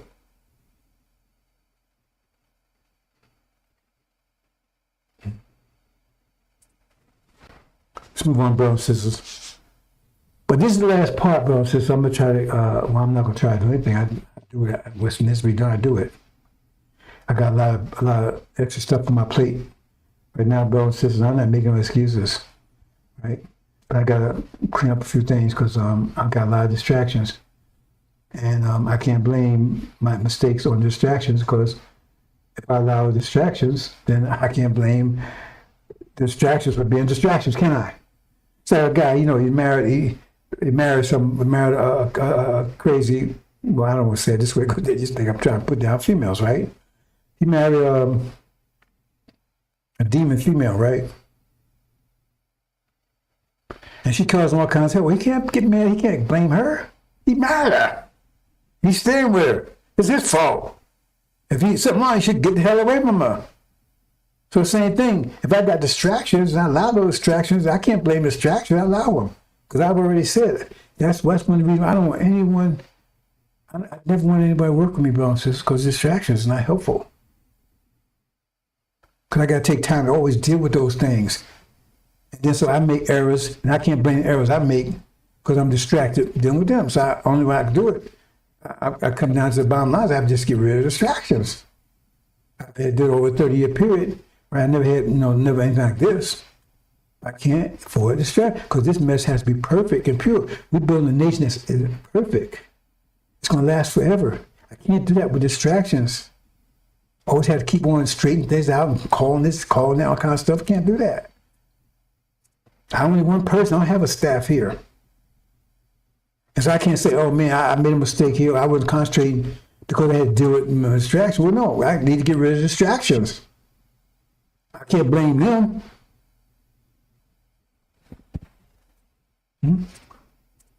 I can't keep talking to people all the time, right? Because if you go back and look at my presentations, right, years ago, right, you couldn't find any errors and misprints and all that kind of stuff.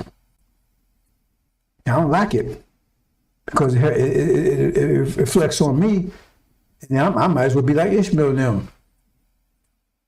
Just talking stuff, making stuff up, don't know what I'm talking about, you know. And I'm telling you, I got the truth, I got the mathematics, and then stuff don't add up. No, it don't work well, so that don't play. I can't do that. This mess has to be perfect. And I can't have any distractions. See? And I don't need any mimics or echoes. You know, there's a point that resonance has power. You have someone repeating what you're saying, right? That resonance has power. Right? And I recognize that. So I don't think I need it. But resonance is not resonance if which person repeating what you're saying ain't repeating it right. That's not resonance. That's counter resonance. It's actually defeating, right? Because resonance has to be exact. They're like,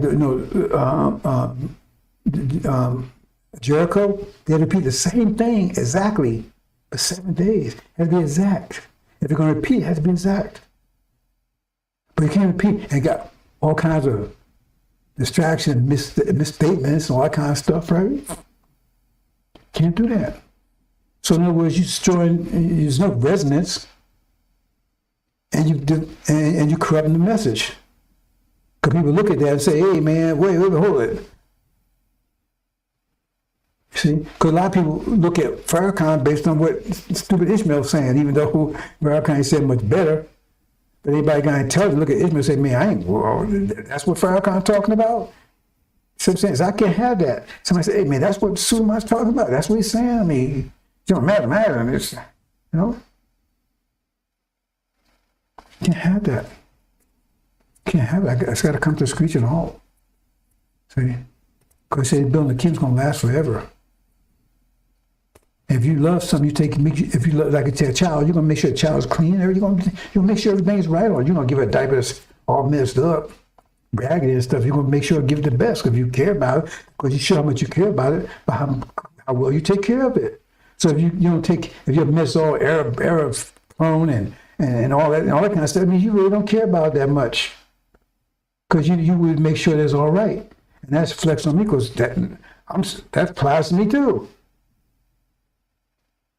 That applies to me too. Because now it looks like I'm just throwing stuff out there. I can't have that. My message has to be perfectly clear. I got to take time. I can't because that problem have followers. You got to take time to see what they're doing. You know, it's like you blazing a trail, right? But you can keep looking back. If you keep looking back, how are you going to get eaten by a bear? You can't keep looking behind you. You got to keep focused up in front of you. But you got followers, you got to focus behind you. You know, I can't have that. Can't have that. I said before, I hit from the fathers. If you're gods, that means you give a god, you know, a weapon. He's off and running with it. He knows what to do with it. But if you got to keep telling him how to use and everything else, what's the point of that? Might as well do it yourself. You can't have it. See? I want to clear up something. I heard someone say, you know, that quite a few. Anyway, I heard someone say that our people destroy for lack of knowledge, and then the way it was defined was that lack of knowledge meant that they refused the knowledge. That's not. How does that add up like that? That's not what lack of knowledge is. If you refuse something, that means you know about it. You have to know about it to refuse it. Somebody come in, I'll give you a chocolate cake and refuse it. Well, you lie because you know where it is. You chocolate cake and say, okay, you know where you have knowledge of it. You say, I don't want it. That's not what it means. It means lack of knowledge means those people never got the knowledge. Somebody was blocking them from getting the knowledge. Our people destroy for lack of knowledge because those people that was blocking. I made that very clear. I said, people stand away blocking in the shadow. They walk in the shadow of people walking around blocking the light. That's what it means. It doesn't mean people that's resisting or rejecting it. It doesn't mean at all. We can't have that kind of stuff. That confuses people. That's a total confusion. Because that's all about. What's the point here? The point is get the knowledge of the people. And then we confuse that. That's the main issue here. And then we get back to the point we confusing is that, oh, no, the ones that's, you get it on, but you're rejecting it. No, how can that be? How does it add up? I mean, did you think that thing through? Can't have it. Can't have it. Can't have it, brothers and sisters. It's a pure, right? It says that 104,000, there was no deceit in their mouths. There was 100%, no blemish. That's his message has to be said. Because the way that could be, they had to receive a pure message. Angel's pure message. I can't have it distorted and mixed up by people that don't pay attention to it, don't care about it, that play with it and talk and don't handle it with care.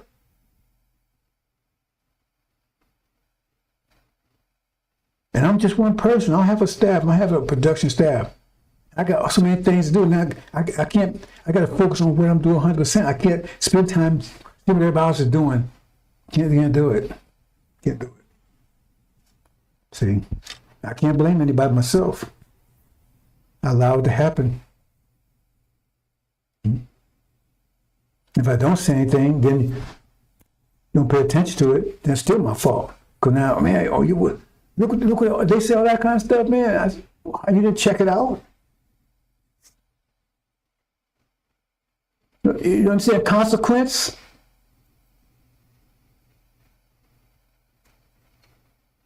I have to accept the consequence of getting this message. Once I accept it, I have to get the consequence of getting this message right. If I allow somebody to corrupt it or distort it, whatever, right, that's on me. I accept the consequence for that. Come on, brothers and sisters. I can't seem to get that message across. But so I'm going to have to take that drastic action. It's no other way. No other way. So I don't need people repeating what I'm saying. You know? This is a day that like no other. It says this time will be like time no other. And if you're given a mission during this time, that's awesome. I mean, you know how awesome that is? Look what Suleiman got to do. What the first God had to do? He had to bring the whole universe under control. Set it up. Lay the foundation for it. They said the ancient days had to do the same thing. He's got to bring all the nations under control. He has to bring the beast down. He has to take us back. He got to do all those things he has to do single-handedly. But he has the God to help him. But he helps him from the sky. He supports him in this struggle.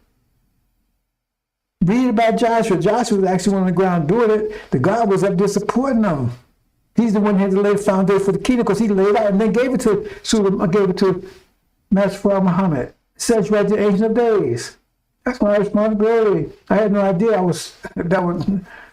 that's why I was accepting that. I had no idea that's what was going on when I got out. Like I said, I think I was treating it a book that's not all together.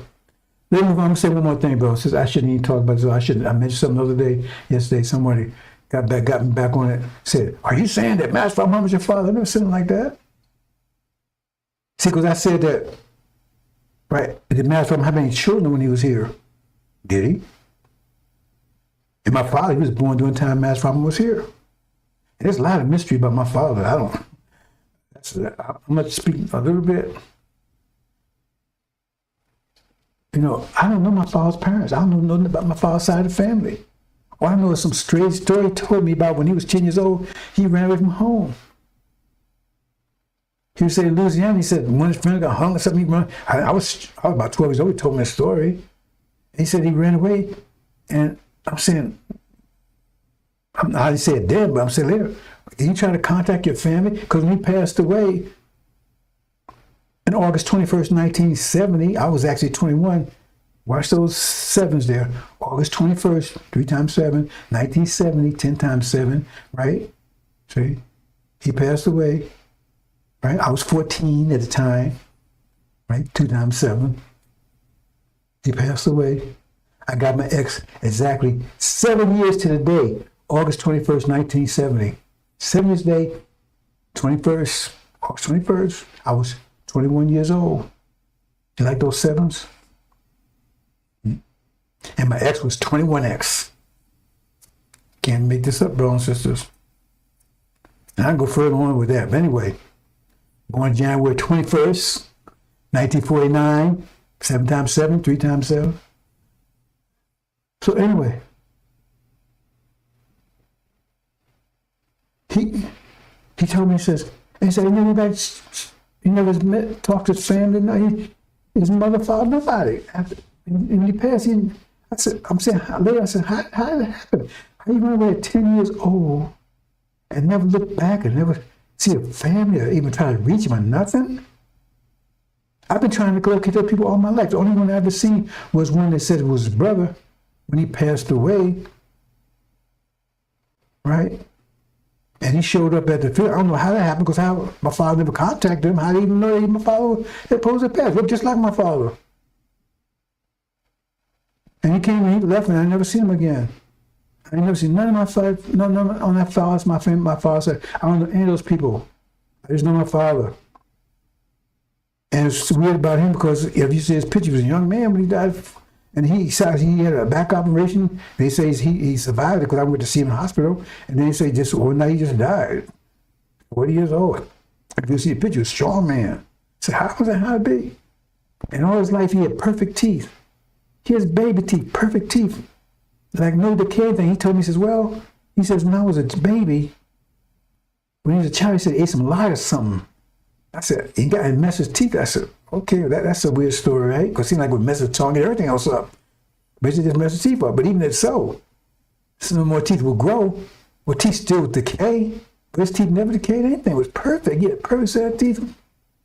And things like that. And I'm saying, what is this? And then when they buried him, it was closed casket.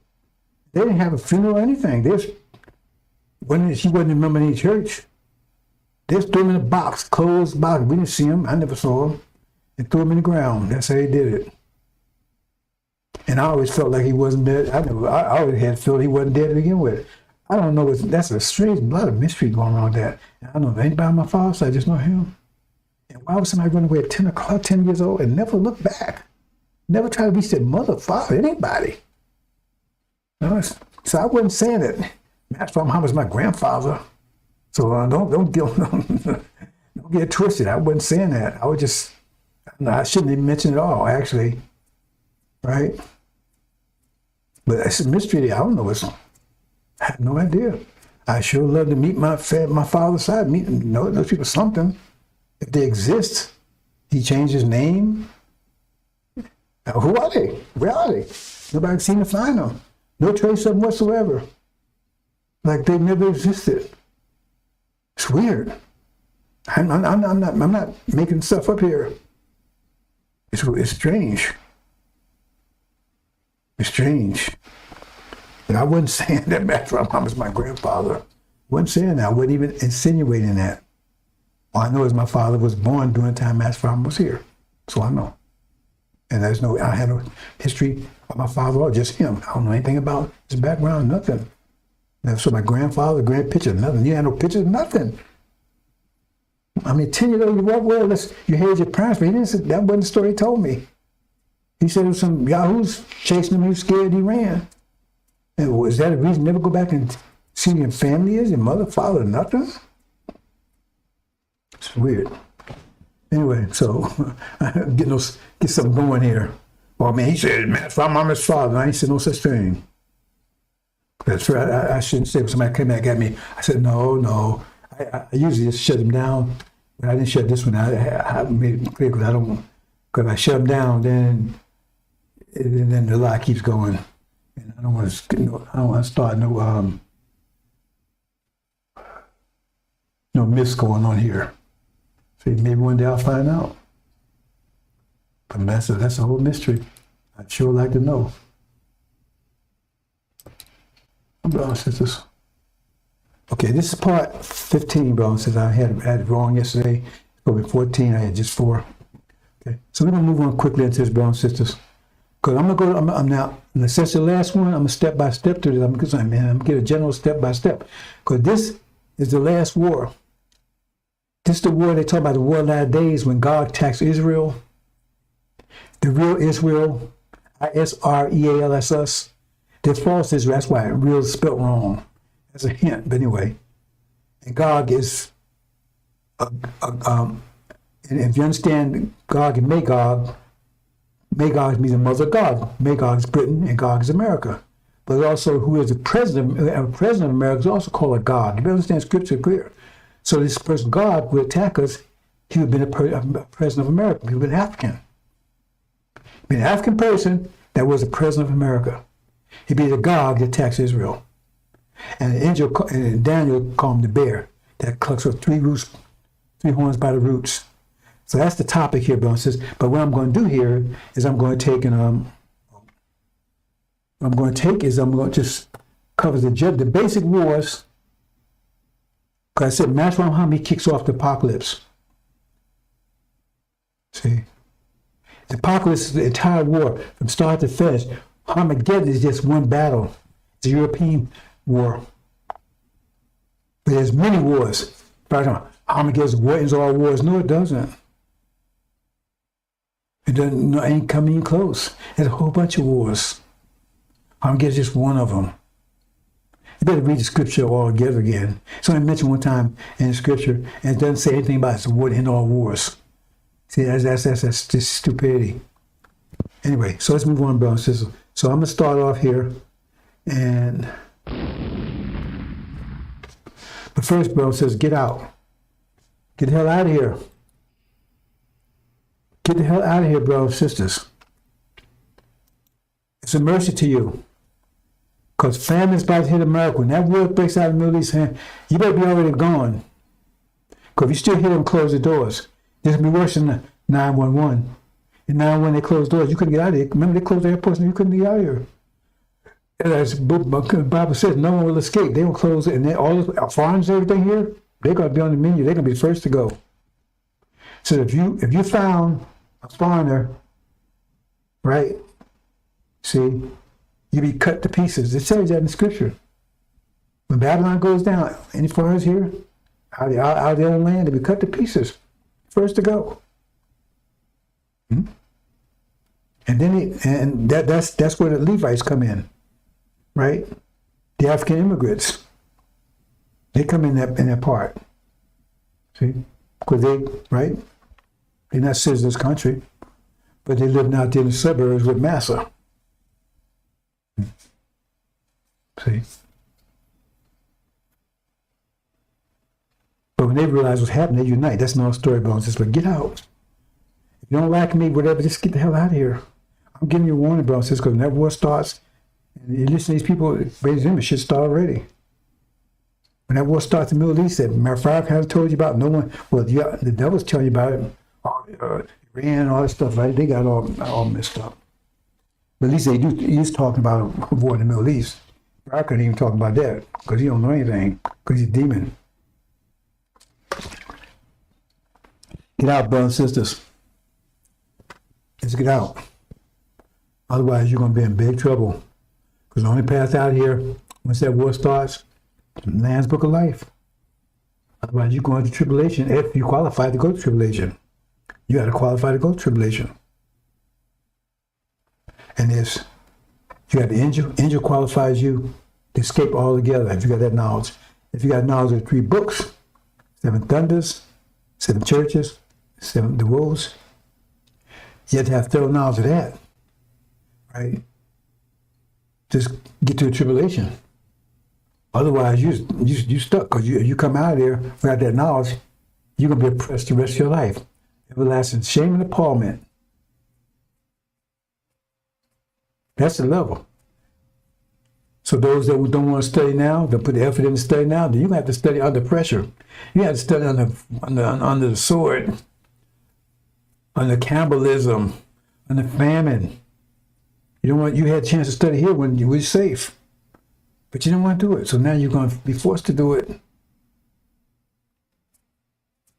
See, that doesn't come under people lost. That's not lack of knowledge. That's something else altogether. See. That's willful ignorance. See, that's difference. That's different. See. Hold on, bro. So it sounds like the same thing you're saying. I'm not going to waste time trying to explain it. Come on, brothers and sisters. Get out. Get out.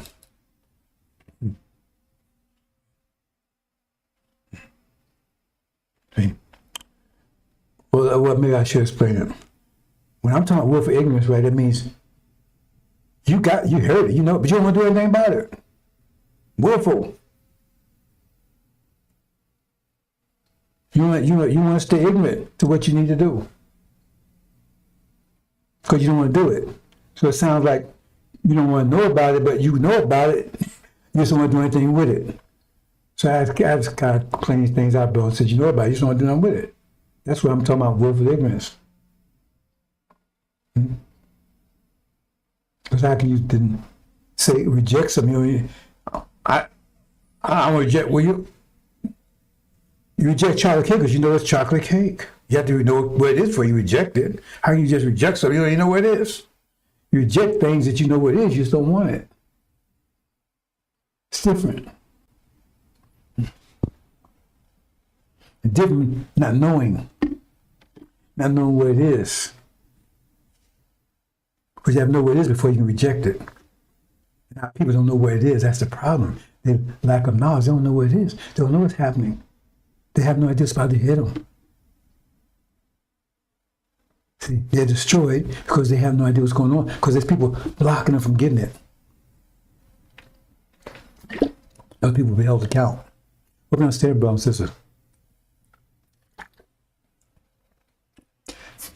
Okay, this is part 15, Lion and the Bears. Lion and the Bears. We're going to get to that.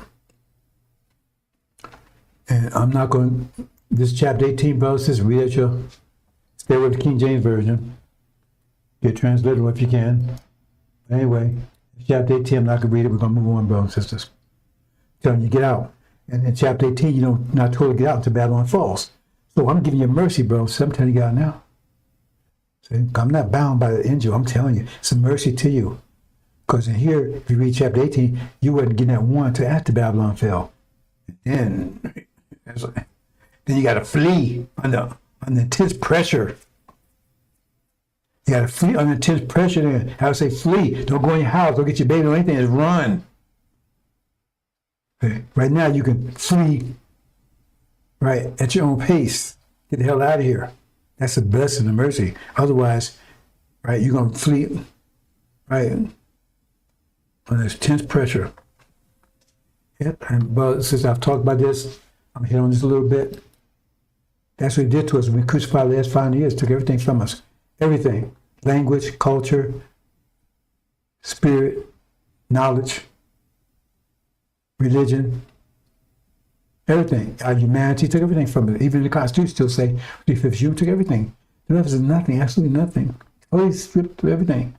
They took our women from us, took our children. They tried to take our nature by raping our women and producing their black-faced children. Who has their nature. So they took their nature from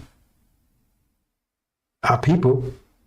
In a way, you can say it that way because, right, they came from, it was black women gave them birth. But we don't accept them as our people. That's their people. Let's move on, brothers and sisters. Okay. Like I said, I'm covering the whole series basically, brothers. I'm giving you a synopsis of the whole series. The battle for Zion. That's what it's all about, brothers and sisters. This whole, everything's about, remember, because it started about the plagues. Let's go home. It's all about Zion. What's Zion? Look backwards. NOI. What's that Z for? See, NOI backwards. Because they got this NY backwards now. America turn it back. We got to turn it back the right way. What's that Z for? I'm not going into that kind of detail. That's what it is, battle for Zion. Because it says the Lamb and the 144,000, they would stand on Zion, Mount Zion, back home, where Zion is. Everybody's trying to stop us from getting back, from taking our land back. I have brother Ishmael threw us off 50,000 years ago. They're doing everything they can to make sure we don't get it back. They're paying Farrakhan to take that out of our mind. They're paying them money. That's why he's telling you ain't going nowhere. They're paying them. Stop the people talking about that's out of their land. Take that knowledge away from them. And that's what he's been doing. He ain't telling you about going back home. No, we ain't going back to Africa. We ain't going back nowhere. We're staying right here. Because he's demon. See? It's about everybody's against the demons, the devils, right? The jinn, specifically the jinn. Everybody. Nobody wants to go back home. The consequence is too much. We're back on the throne. Once we get back home, that's it. We're back in charge again. They don't want that. That's what's all about, bro. I keep telling you. Bow for Zion. Or if you take everything, distill it, and boil, comes out to bow for Zion. That's what it boils down to, brothers and sisters. Getting back home, taking Zion, back on the throne again. It's all about match from Muhammad to God, Suleiman the high priest. That's it. And once we get back home, right, that means everybody's defeated except one, our last Ishmael half brother, and the other brother, our twin brother, Esau, right? He says he should be the God. Ishmael said, no, we should control Zion. Okay. Their birthright. Well, this is their birthright because they're the oldest. Right? But that's not the way it go down. Remember, brothers and sisters, Zion. You didn't know. See, a lot of stuff right in front of your face, you didn't know. You know Zion, N-O-I. Yeah, it ain't really N-O-I. Right there. Okay. We're going to go a brief, right? Hawk versus Eagles. See, that's Shia versus Gog and Magog, America, Britain, Paul's Israel. In America, first they go, that's the war in the Middle East. That's the first war, that's the war that ignites apocalypse. That's the war that ignites apocalypse. I said, it's countdown to apocalypse. That's why Mama initiates apocalypse. Because he's at the core. Who's ruling the world now? Britain, American, false history. It says pride of their power. He says, I will destroy pride of their power. Also, it says men's heart is filled with fear. Those things come to earth because the powers have been shaken. So he's shaking the powers of heaven because they were sinning in heaven. He said they were sinning in heaven. The beast, God, Magog, the eagle, they're sinning in heaven. They're sinning in heaven. Now he's kicking them out. That's a war in heaven. Why are you having war in heaven? Because the beast's in heaven. Why would you have a war in heaven? The beast had to be in heaven for you to have a war in heaven. Because you got to kick them out. So if you tell me that heaven is somewhere, the sun, moon, stars, 10th dimension, how the hell they get up there? How the hell the beast get up there? He said, well, that's Satan and his angels. That ain't what it says. But even if you say that, right?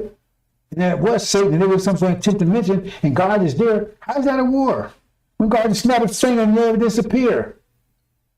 How is that a war? How is that a fight with somebody and they come here and here's somebody, right? There's a big balloon. They will attack you and you got a needle. How is that a fight? How is that a fight? It's all bullshit. All spirit spook stuff. It says, what took place in heaven and dragged in his angels. They threw down to earth. They ain't talking about, it's talking about the Middle East. It says, who's sitting in heaven? American Britain, as far as is sitting in heaven. They're there now, causing all kinds of havoc. That's what the war is. And Master Muhammad and his angels about to kick him out. The Shia about to kick him out. See? So he hit him at the root. break the private power right there. And then also break the source of power, which is oil. Oil fuels their whole entire economy and everything else. Cuts it off immediately. Cause a universal famine in European nations. Even more so in that, some respect, I'm not getting to that kind of detail about this, but for our European nations, because Europe is totally dependent upon oil, so that changes the politics and everything there. Because all of a sudden, they come from oil, America can't provide it, they're going to freeze, they can't even make war without oil, and they're at war with Russia, or they're in conflict with Russia anyway, and Russia only one has plenty of oil, reach out 18, so now they have to turn on America in order to survive, to get off from Russia, which they didn't want that war to begin with. See? That's what happens. Master Muhammad was kicking him at the root.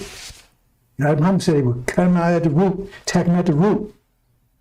That triggers everything. Political insurrection, economic insurrection, right? Social, everything. Religious, the whole thing. It's the religion. Their religion is based on false history being see Abraham, we being Ham. Now that destroyed. Because if false history goes down, they could be true Abraham. That means we are. See, this, every level, he's hitting at the root, the language, the fuel,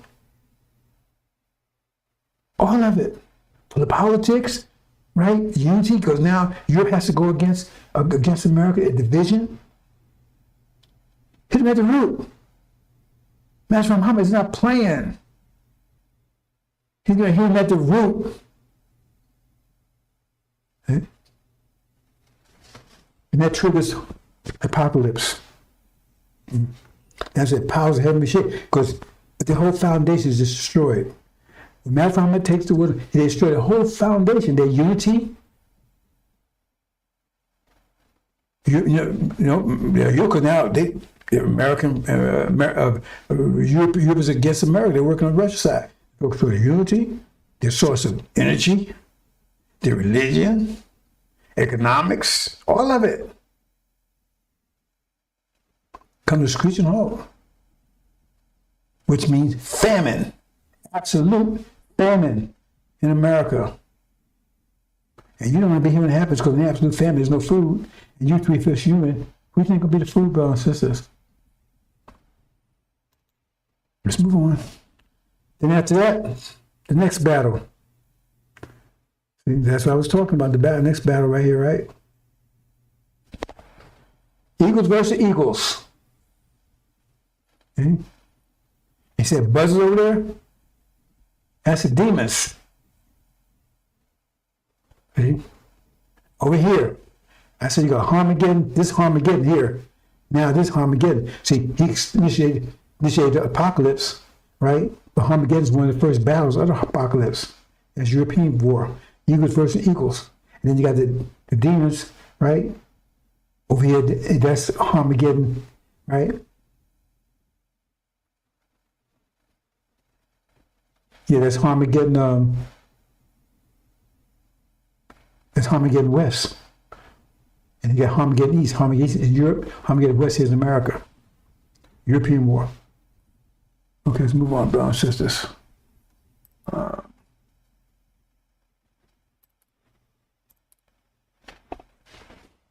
And let's walk through these, brothers and sisters. I'm going to do a follow-up on this one. It's worth doing it. I'll just give you highlights right now. Then, eagles just weaken them. They're attacking each other, right? So they weaken themselves. They're not superpowers anymore. Because now they're attacking each other, right? They're just defeating their own military. They're defeating their own navy. Need for the Air Force. So they weaken them. So who's that help? China, India. They become new superpowers. That's it. The beast. It has 7 heads and 10 horns. Crowns on his heads. And another beast has 7 and 10 horns, and the crowns was on his horns. That's a shifted power. Because the 10 horns represent China, India. The heads represent European countries. So there's a shifted power from European country authority. That's what happened. They become superpowers. And they attack. So now they attack a weak and bloody ram. just got ass kicked over the middle and got kicked out of heaven. And now it's a famine here. His whole economy is destroyed. His religion is in tatters. Everything. So he's bloody and weakened. And then here comes the goat, China and India, with Africa right behind them. That's the bear. He's going to be with them. Africa, at that point in time, Africa is going to divide in two parts. I know, yeah, okay. Islamic Africa, it's not non-Islamic Africa. Non-Islamic Africa, those Levites, they're going to be with the goat when they attack. Okay? Let's see what happens with that. And I showed, if you go in Daniel, just look at Daniel, read Daniel. It says the goat will come across the whole earth, he's not touching ground. Right? That means he come across the water. Come across the earth because it comes across the ocean.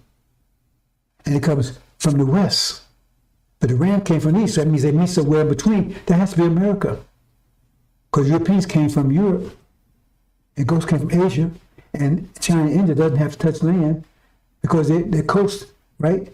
Their coast is the Pacific Ocean. So they cross the Pacific Ocean, they don't have to cross any land they don't have to cross anybody else's land. That's what it means.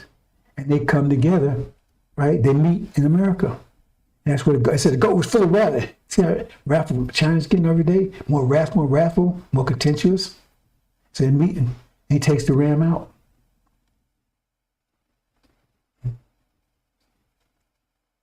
You understand? So first you had, right, the hawk, he took out, knocked the eagle down, right, knocked him out of heaven, knocked him out of the air. And then the eagles got to fight with each other. Right? That's Armageddon. And by them being fighting each other, they were distracted. So now the goat comes in, takes them out. Okay? Then what? So here it is. Goes wrestle. If you raffle at the ram, remember, two horns, Britain and America, Gog and Magog, only two European world empires there's been that you know about, right? World empires. Burns it down with fire. I'm not going to go into a lot of detail. I went in the last prayer, I went into more detail about this, right? Takes out the ram, set it on fire. And then happens next. Now, the goat is supreme, right? And the goat was together. The bear and the goat, they took out. Because the bear plucked the tree by the roots. Where it helped, it took out the ram. And it's going to take out the goat too, because that's 3 horns. So now, you got the bear, which is Africa, non-Islamic Africa. And you got the goat, which is China, India. Right? They have all the power, and they go after each other. Because Lucifer, which is not Satan, he wants to rule it all. He don't want to share his rule with anybody. He says he wants to be like the Most High. So he goes to war with them, and he's defeat them. Then he has control of their 200 million man army. So now he reigns supreme, all except for the Middle East, heaven. Remember, they kicked out of heaven. They can't get back in heaven. So he got control of the whole earth except heaven. They don't have control of heaven. They have control of Northwest Africa, right? They don't have control of Northwest Africa. They don't have control of Arabia. They have no control of any of that. Because Arabia is actually Northern Africa. They don't tell you that. That's, see, because we have control of that. See, because before the goat was taken out, before the ram was taken out, we're gone. Those who went to tribulation, they still here, we're gone. So we was at war, I'm not showing it here, we went to war over there to take Zion back. That was a war, right? Okay, so now they get together, they get to fighting, and the bear takes out the goat. The bear takes out the goat. These are wars that Farrakhan ain't told nothing about. I'm going to get into that war, stay on wars. No, there's a whole bunch of wars, brothers and sisters. And then we're at home of peace. See, it said false Israel. No, it says we return in peace. False Israel had one day of peace that had been there. Return to be at peace. There won't be no walls around. There won't be no walls. Be at peace. And we have top flight security because Master Muhammad is securing us from the air. He's our Air Force. And we at peace at home, all the Arabia. That's where it says the promised land will be between Euphrates and Nile River. That's not Palestine. Now we're home. We're taking our land back.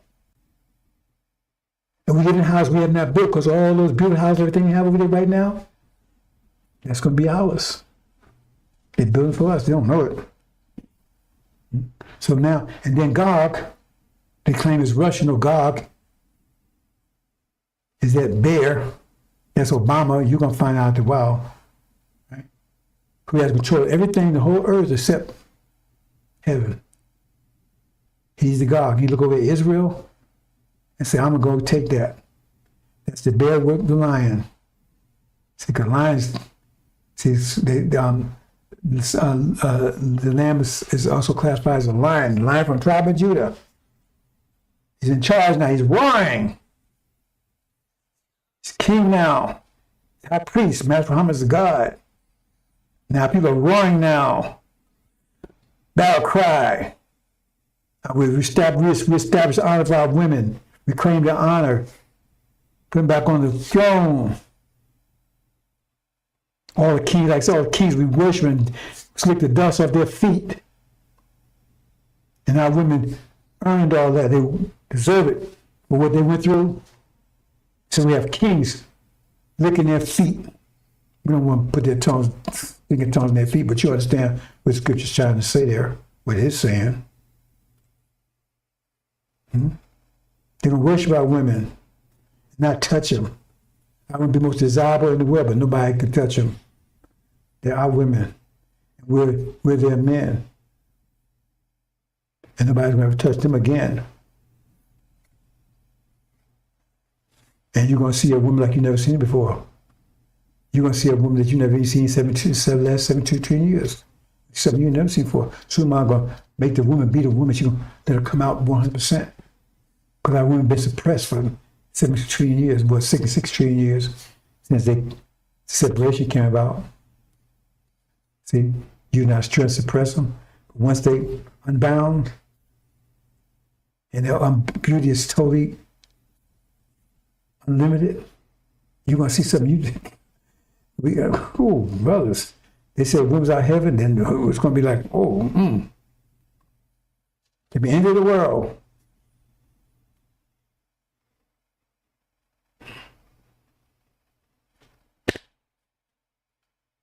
And that's the war. That's the final war. It's 6 months to bury the dead. Esau and Jacob going at it. Bearing the lion. Awesome war. War of latter days. Farrakhan ain't talking about, you don't know about this war. Come on. Well, I'm getting, man. Got a whole bunch of wars, brothers and sisters. That's the last one. That's when the original man will establish his manhood for all to see. Because we're going to be outnumbered, maybe 101. Maybe more than that. Remember, they got a 200 million man army that they took from the Chinese and India. Plus, they got on their own. We don't have anywhere near those numbers. But war like you've never seen before.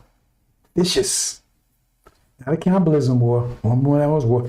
That's confined to the Europeans. It won't be the cannibalism war. Be war for superiority between the gods who's going to be master the earth. And Esau's not playing. That bear, he's not playing. He's serious. He's got a huge army. He's a god. Got a lot of power. He doesn't want to establish a wicked kingdom. He wants to establish a righteous kingdom. He's wanting control of it. I'm not saying it's wicked. I never said Lucifer was wicked. It said he was pure, perfect in all things until iniquity was found, until nothing but jealousy. That was his problem, jealousy. But he's righteous in everything else. If he was to take care, he would establish a righteous kingdom, but he would be in control of it. It ain't going to happen. It ain't going to happen. That's why a lot of Levites going to betray and run to him, because they're going to say, hey, man, We're being controlled again. That's why I got to watch these Levites very carefully. Because their allegiance, remember, Judas was a Levite. And they think they might win. They looked at numbers and everything else. They said, well, we fight for righteousness, right? Yeah, right? But both of y'all won't give it. It's just who's going to be in charge. If Levi's control them, we got power. See, I'm giving them a reason to be betrayed. If they want to betray, I don't give them betrayed because we're going to win this war. See, Suleiman says the 25th scientist, he went to war with the universe in total triple darkness all by himself. Total universe. He went to war with the darkness. Now Suleiman's going to war with the darkness here. The devils, the beast, everybody.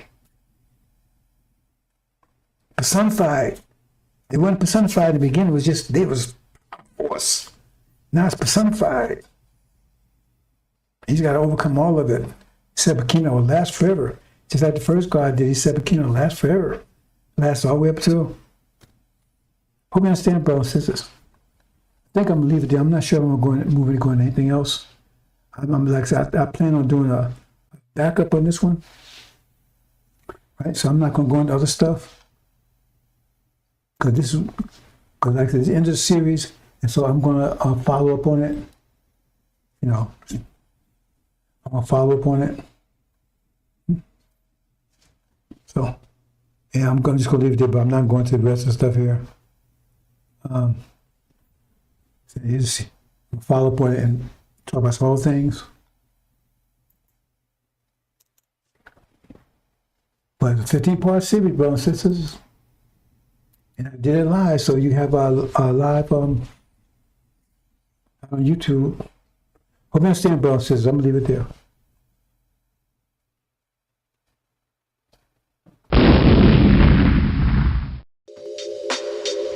Welcome to the Injil Radio. Welcome to the Injil Radio. Welcome to the Injil Radio. Welcome to the Injil Radio.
Assalamu alaikum, sisters and brothers.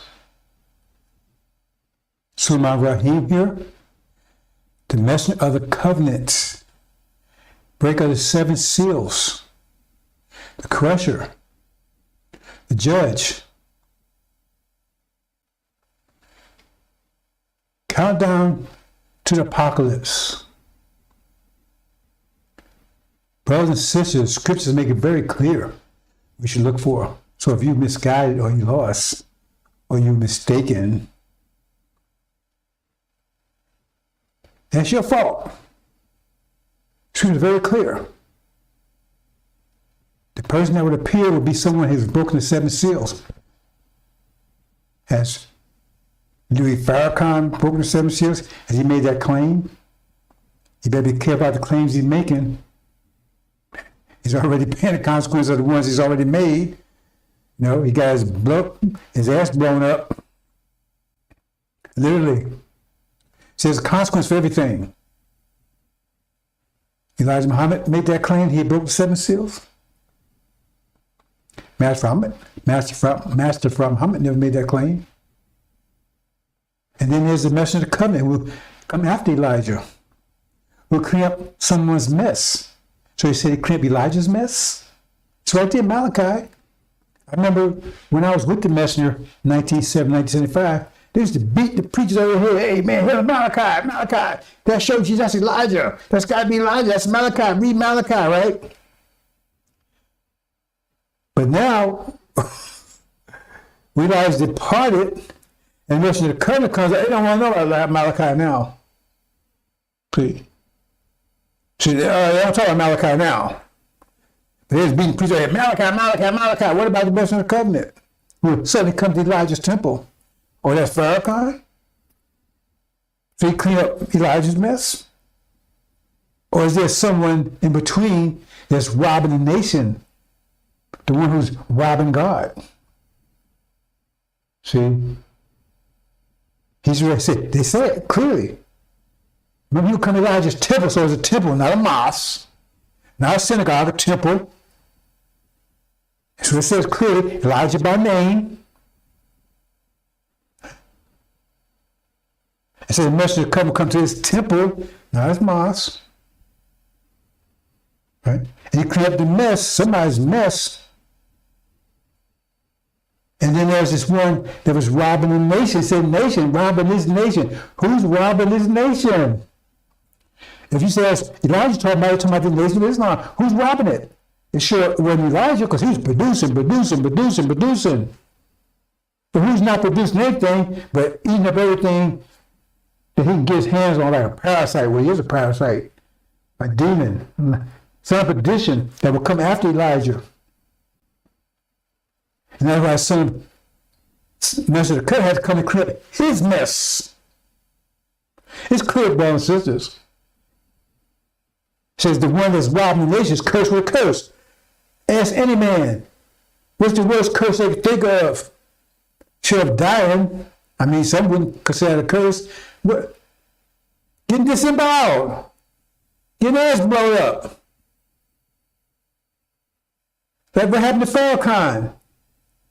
Now he's crapping in the bag. When it depends, a diaper. From they tell me somebody's got to wipe his ass now because he's in a wheelchair. That's a curse. Any man would tell you that. He's a curse with a curse. Nothing like that happened to Elijah, nothing happened to any prophet. Allah will never chastise. I mean, we never afflict a prophet with that because that takes away everything that makes a man physically. If Elijah, as Elijah said, even Prophet Muhammad said that the females out of heaven, then he's in hell. Because he had no heaven. So he's the one that's robbing God. It sure ain't me. I haven't taken a penny from you. Haven't even asked a penny. You couldn't give it to him if you want to. So that's the messenger of the covenant. So he will come right after. And that gets saved in Exodus. You get Moses. Then you get Lion Aaron. Oh, See, Aaron doing this thing. No, first of all, he wasn't anointed by anyone. Show me in the scripture he was anointed by anyone. In fact, the God didn't want him. He got angry with Moses for keep insisting to have him. So he said, okay, you can have him. Right? And he was in submission to Elijah all his life. Moses was around. They go, oh, see, he's a witness. He's with Elijah. Well, read it carefully. You don't have to read that carefully. He did all this dirt, his crap, in Moses' absence. And that's what Farrakhan took off. First of all, he betrayed the nation. He would never, he's a good shepherd. He would never leave. Well, that's exactly what he did. He tore the house down. Him and Wallace tore the house down. And then left the sheep exposed. And then ran away and left them. And started something else called rebellions. Left the sheep exposed. Somebody the nation of Islam fell. It didn't fall. They cast it down. They tore it down. It didn't fall. They'll stop this nonsense. You don't have to take my word for it. Just check it out for yourself. I was there present. And Farrakhan was right there. Wallace was chief minister. Wallace was totally against his father. Totally. You hardly even say it was his father. Totally against him. And Farrakhan was his chief minister. And they both was bad-mouthed the messenger. They tore the whole thing down. They called the rebellions. Right? So he left the sheep and banned them. Plus, before he actually, then, after Wallace got what he wanted, then he threw Farrakhan, stupid-ass Farrakhan, into a ditch like a two-bit whore. Get nothing. Farrakhan missed his sons. I had nothing. He said, I had nothing. They used him to take control. How did Wallace get control to begin with? How did he get control to begin with when he was officially exiled from the nation? He was officially exiled from the nation that put his ass out for taking the same stuff that Farrakhan teaching right now. For teaching the same stuff, Elijah threw his ass out of the nation. He was exiled. So how did he get control? Because weak-ass Farrakhan, ballless Farrakhan, right, didn't know how to stand up. He's supposed to be the one to stand up. He didn't stand up. So they just grabbed him and said, you do what I would tell you what to do. So they said nothing. He said nothing. And so while they went to court and got all the resources, that's what they did. They said that stuff don't belong to these people. So that's what they care about you. That's what they don't belong to them. That belongs to my father. That belongs to Elijah. Farrakhan was right in on it.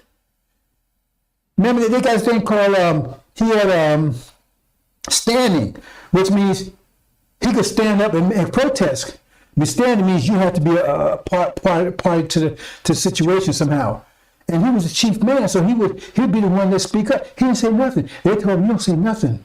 You don't go to court and challenge this. Because he could have went to court and challenged it. No, this belongs to the nation of Islam, belongs to the people, and Wallace could never got their hands on it, and he could have kept the nation floating. But no, he went in and kept his mouth shut while Wallace was officially out on time, went and got tiptoed to court. Hey, that don't belong to him, that belongs to my father. And they liquidated all the resources, liquidated all of it, and put it in their pocket. And then whenever they got all, Farrakhan was waiting for his piece. He got his piece all right. He bent over and they got to rob his behind. That's the only piece he got from them.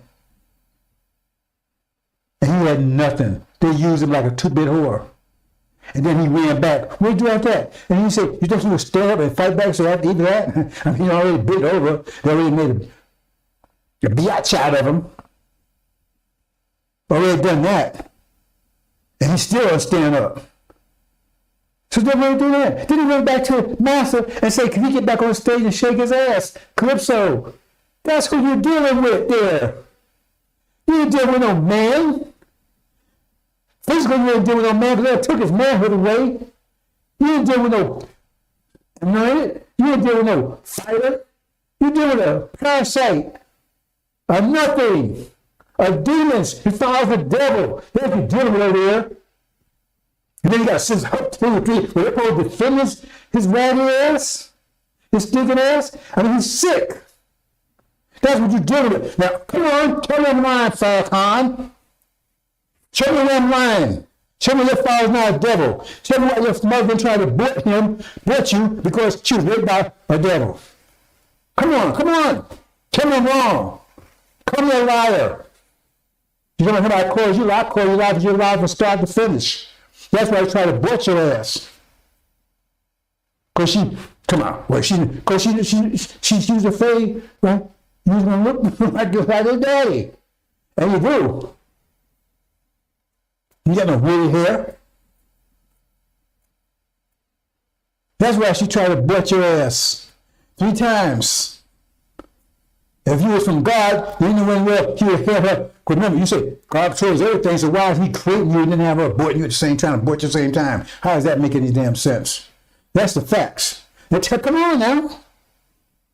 Come on, Farrakhan. Tell me the line. Come on, Ishmael.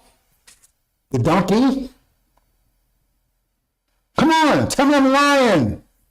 Because I was there. He would ban the sheep. Look, if nation got into trouble, Farrakhan be the first one to disappear. He's a coward. Capital C. From start to finish. He ain't never stripped anything. He's a coward from start to finish. And he's going to lead you to, the thing is, I'm going to mess this a little bit further into here, right?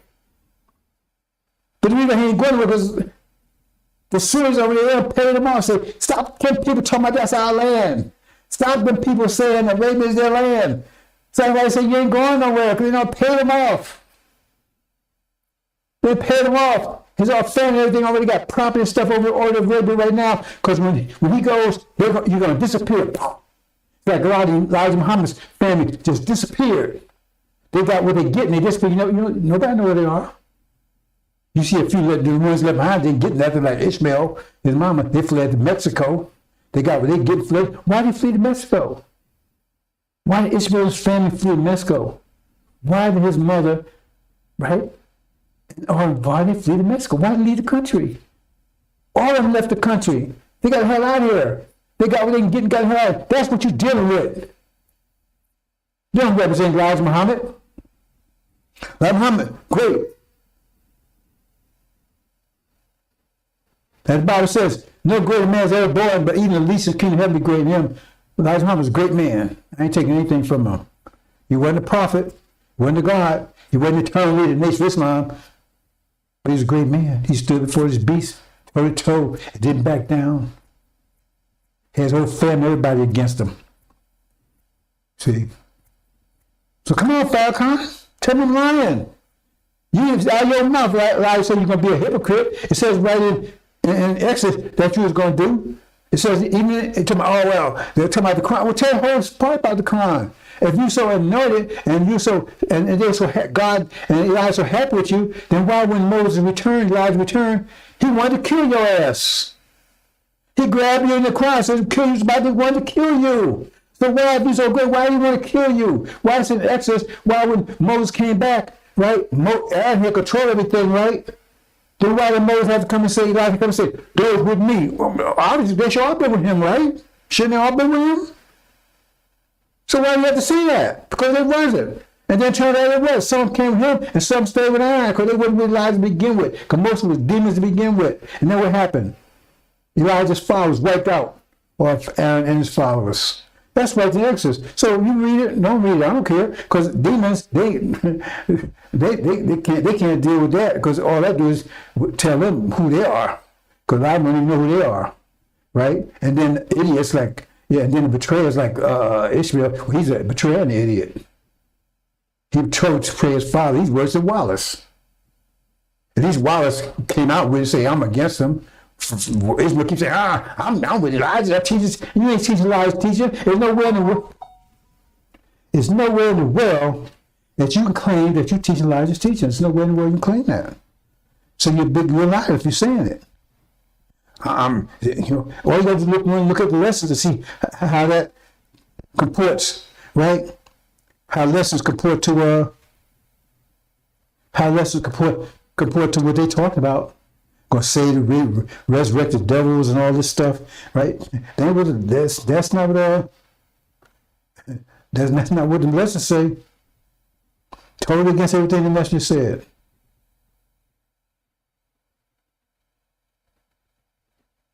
Totally against it.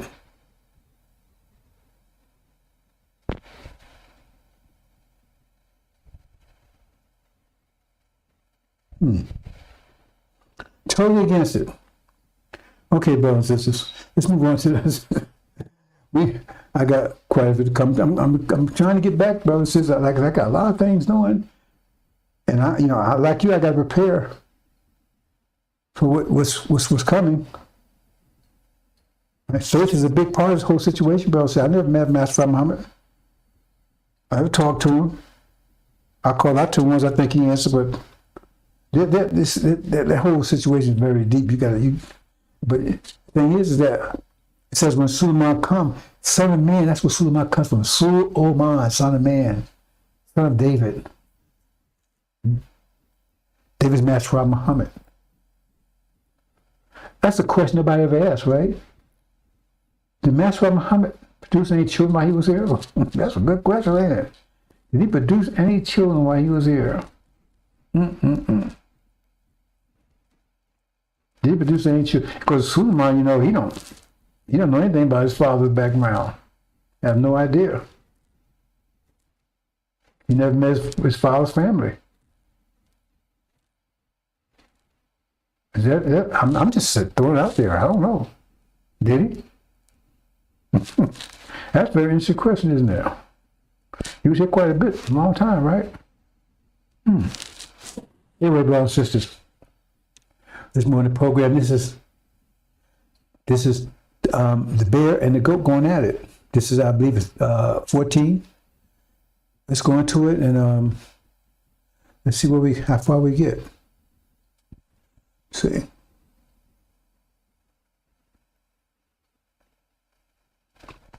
Apocalypse. See, the apocalypse is the whole. See, you're talking about Armageddon. First, he don't know what he's talking about. First of all, he does know what he's talking about. He has no idea what he's talking about. Right? And secondly, what my brother said, I got to try to get myself situated here. Secondly, Armageddon is not a universal war. He claims the war to end all wars. I mean, I can elaborate on that quite a bit. Because somebody tell you house on fire, right? House already on fire. First of all, if they prophet, they're supposed to tell you, hey man, there's going to be a fire. There could be a fire at that house, right? I mean, there's going to be a fire at that movie, right, tonight. Unless he's going to start the fire himself, right? He's a prophet. But they ain't with fire crimes. He tell you, whoa. Well, he didn't tell you, if Armageddon's already started, he's supposed to tell you it's going to start in 2023, but he didn't say that. He didn't say anything like that. But anyway, he's telling you now it started. So somebody tell you, hey, the house on fire. Well, if they say, hey, the movie's on fire, well, shouldn't they be telling you next word out of their mouth, here's the exit doors? What you should do about it? His solution is, hey, just believe in him. Well, first of all, you got your ass blown up by people you claim you're at war with. You claim you're at war with the synagogue of Satan. Apparently, they must be winning because you said they the ones blew your ass up. Put those radiated pills up your behind and blew it up. So obviously, they must be winning. So if that's your protection, and we supposed to listen to you, and you losing. So just have faith in you, and that's supposed to. That's enough? Really? And you buying that? You buying that because you're either an idiot or you're a demon? Either way, we don't want you. See? Idiot or demon or betrayer. Like Ishmael. He's an idiot too. See? So it shouldn't be telling you, if this is a world in all wars, that means it's going to be a nuclear war and everything else, right? That means nuclear bombs can be dropping any minute now. That means should be troop movements, right? Battles, not that little thing going on in Ukraine. Whole world should be up in arms, right? Countries mobilizing. People be on a nuclear alert. If this is Armageddon, like he says, it's really Armageddon. See the stupidity of it? And so we know that people buying that, we don't get upset people buying that because we know they just identify themselves as being demons or totally idiots. Or agents. So we say, yeah, good. You buying that, then that identify. See, you gotta understand, bro, since this is about exposing all, like Elijah Muhammad said, exposing all defects. So when you see a defect, then you don't say, hey man, you try to clean up the defect. The defect is revealed, so you get rid of it. Why you bring out defects and you want to keep the defects? You put iron, you put gold into the furnace to burn off all the impurities. So why are you going to put the purities back into the gold? What's the point of doing that if you're going to do that? You get the impurities, then you throw the impurities away. Unless you got some other use for them. So when you see people listen to that stuff and believe that stuff, then you know they're defects. You know, I call culling, the purging. So that means they manifest who they are. They're stupid, they're ignorant, idiots, demons, or whatever. So then you know. So therefore, you know, that's part of the group that's be flushed down the toilet. We don't want them to identify, because when the time comes, they're going to be asked, why, all this bull, and they don't have no answers. Why was you with Farrakhan? I mean, didn't you be exercised? Oh, I don't believe the Bible. Well, if you didn't believe the Bible, why you believe anything Farrakhan's saying? Oh, I think this part is right. Oh, he picks it? Okay. Then we're going to pick the part about your dumb ass being thrown into the lake of fire. We'll pick that part. How about that one? Think about it, brothers and sisters. Don't get upset when you see people, because that's the manifest. When you see, oh man, you put gold in and you put gold in there, and all of a sudden the gold gets smaller and smaller and smaller. It's just, you don't get upset about that. If that's your purpose, it purified it. Because why is it getting smaller? Because impurities are getting out of it. I mean, come on. Use your head for something. Oh man, my gold is this pure. Yes, this pure, because why you put it in there? Because you want to get the impurities out. Once the impurities go out, it means it's going to be way less. But it's going to be pure gold. So maybe half as much as it may went in there 20 pounds, it come out 10 pounds, but it went in there 20 pounds corrupt. It came out 5 pounds pure. That's 144,000. That's a small portion of the nation, small portion, but they're pure. They're foundation of a new kingdom that's going to last forever. That's why we put in the furnace of affliction, where it says Malachi to be tested as gold and silver. Purified. So if you're small in number, it says many went out, but only a few returned. Because went out, many went into the furnace, and only a few survived the process. Only a few survived the process. We look out there now, we see our people, some they overcome this gravitational vortex. They can't survive it. The devil's got them. They can't, they can't rise above the devil's wavelength. They love what the devil doing everything else. They have the ability to do it, but they don't, but they got them. Self-imposed anti-deprivation. We're gonna give them a chance to, we ain't gonna just abandon our people, because some of them, they got caught up. And so that's why we're doing what we're doing right now. Someone have to go to tribulation, right?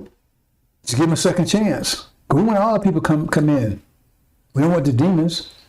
But we know the gravitational force of this is very strong in the condition our people are right now. If that people was in a condition they were 50,000 years ago, this wouldn't even affect them at all. But we're in a weaker situation. So you don't ban your people when they're weak.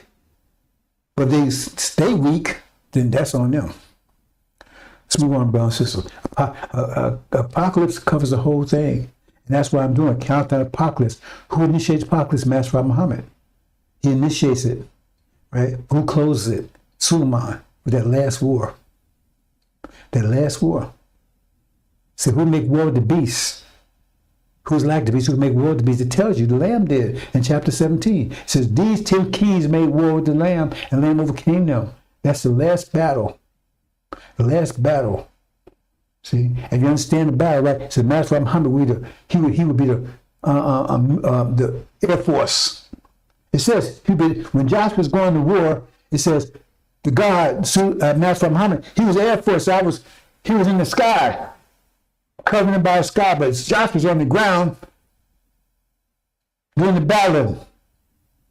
But God was covering from the sky. He was his Air Force. You better read it. This is apocalypse. Apocalypse. Go on, brothers and sisters. But this is a mercy to you, brothers and sisters. I'm telling you, get out. Get the hell out of here. This place is going to be, it says time unprecedented trouble. But where's the focus? What's the focus of that point? A time of unprecedented trouble. What's the focus of it? What's the focus of it? Where's the focal point? Where's the target of? Right here in America.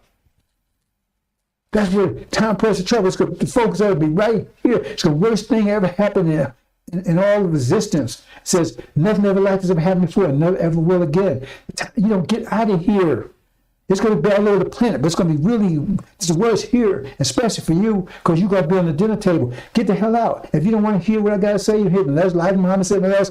If you got any sense at all, just get the hell out of here. Don't want to go to Europe. Get the hell out of here.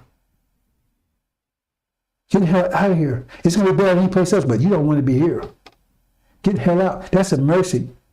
Because according to Injil, I'm not bound by Injil. Injil, you weren't supposed to get this message until Babylon fell. Read chapter 18. Then you get this message. I'm telling you, it's a mercy, brothers and sisters. Get your hell out of here. Because this thing is so close, it could blow up anytime. But Master Muhammad is the one to make that call. I don't make that call. He makes that call.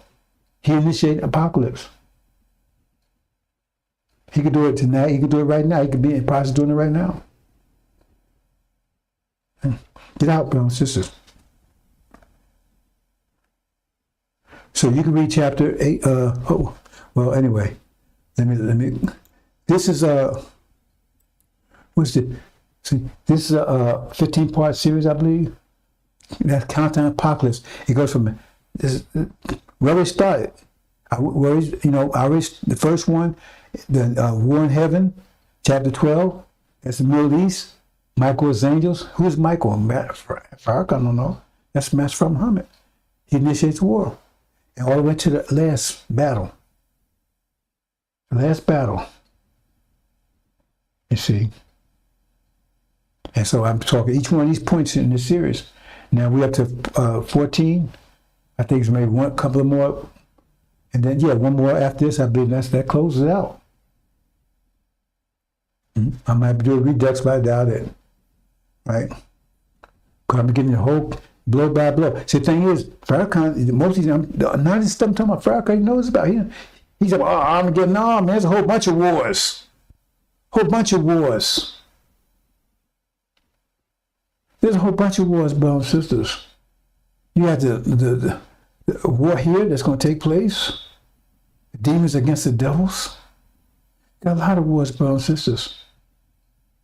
A lot of wars. It's not one. That's Armageddon east or west, Armageddon east. And the wars here is going to be vicious. Devils against the demons. And you're going to be caught in the middle if you don't be careful. And some of you are going to be caught whether you're careful or not. Because I told you to get the hell out of here.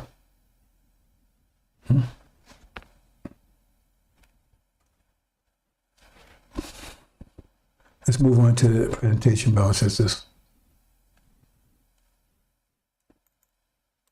And you can read chapter 18 on your own, brothers and sisters. See, they originally called it Revelation's Apocalypse. And during the Nicene Conference, they wanted to get rid of the book of Revelation altogether. They said it was just too anti-Christ, according to them. Right? Because they want brothers that Christ is loving person, love everybody, flower child. They wanted to get rid of it. They didn't understand it. But at that time, it was called Apocalypse. In fact, the Catholics still call it Apocalypse. I think some version of Apocalypse, but that's what they still call it. See? Then it got changed to Revelations because it's going to reveal everything. It's revealing everything. And I'm revealing everything. I'm revealing who everybody is, the demons are, jinn is, devils, Satan, Lucifer, Satan, not the same person. See, they got everything all messed up. So you can read it your own, but if you notice anyway, when you read it, you was told the message to come out was only given until after Babylon, of course, America, God fell. Then you was told to get out of here. No, I'm giving you mercy. Get the hell out, bro. It's going to be terrible. You don't want to be here. This is going to be a terrible place. Time unprecedented trouble. It's going to make your children gray-headed. Nothing in World War II made children gray-headed. It's going to be fierce more than you can imagine. Get the hell out of here. If you got any sense at all, right? If you stick, if you get out of here, but you help raise our people up, get out of here, or you can just if you can't handle that, just get the hell out of here. Let's go. It's a mercy for me, brothers and sisters. Okay.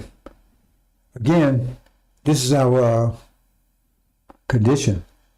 See, on the left, they took everything from us. Left us totally naked, put us on the cross 5 years. We got nothing of what all we got is just our bodies, and we don't have control of that. They took everything from us. They left us with nothing. That never happened to so-called false Israel. They had their language, they had their religion. They took everything from us. Our identity, they even took our identity. They got false Israel pretending they're us. They took everything, they left us with nothing. Not even control our own selves. Not control our own people.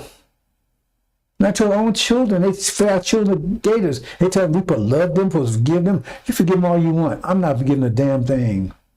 I'll make it strong. I'm not forgiving a goddamn thing. I ain't forgiving nothing. Or you say, well, look, I'm not forgiving nothing. See, if God was going to forgive everything, then why are you going to have a judgment? What's going to have a judgment if you're going to forgive everybody? No, judgment is because you're going to pay a consequence. And the consequence is here, the judge is here. I ain't forgiving nothing. What you did, in fact, chapter 18 says, do double than what you did to us. I don't know how it's possible to do double than what we did to us. I don't know how it's possible to do it, but that's what it says.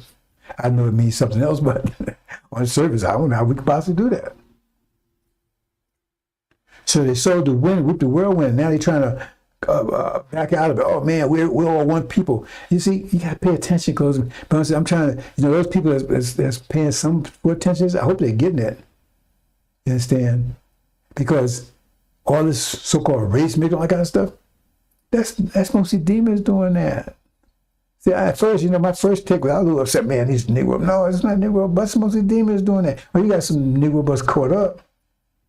And that's the problem with these demons, because they look like us. And so now they got us on TV and, we American dream and we married each other and everything else. No, that's devils marrying devils. Black-faced devils marrying white-faced devils. See, but it looks like it's us with them, and it ain't. Because our nature's totally, you're not going to find no cat, right, making love to a dog. It's just by nature. I don't care how stupid that cat is. You ain't gonna find no lamb making love with a wolf, no matter how dumb that lamb is. See, but you'll find a wolf in sheep clothing, right? Messing around with the lambs. You see that, right? See, because he's pretending. But they made him with wolves. Say, why the lamb is messing around with wolves? Because it's a wolf. It's a wolf in sheep clothing. And so once I got, my first reaction was, man. Then I said, oh no, well, that's again, like I pointed out, that's that defect showing up. See, and now everything is coming out. I'm gonna cut a couple of things. I'm gonna move on, brothers and sisters. But one reason, see, remember, Master Prophet Muhammad came here and he talked about nuclear weapons for the headed. And read that lesson about he broke a split atom into 16 million parts. I'm paraphrasing. He split an atom. They didn't know about splitting atoms back in 1920. He's talking about a nuclear bomb. We broke an atom in 16 million parts, I believe it is, right? So how much does a crack atom weigh?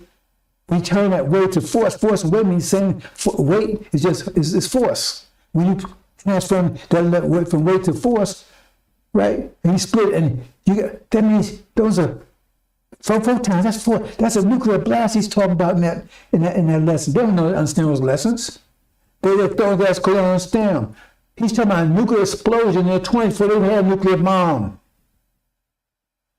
So the cracked atom was split into 16 million parts. How much does a cracked atom weigh? Another way to say, how much force does a cracked atom have?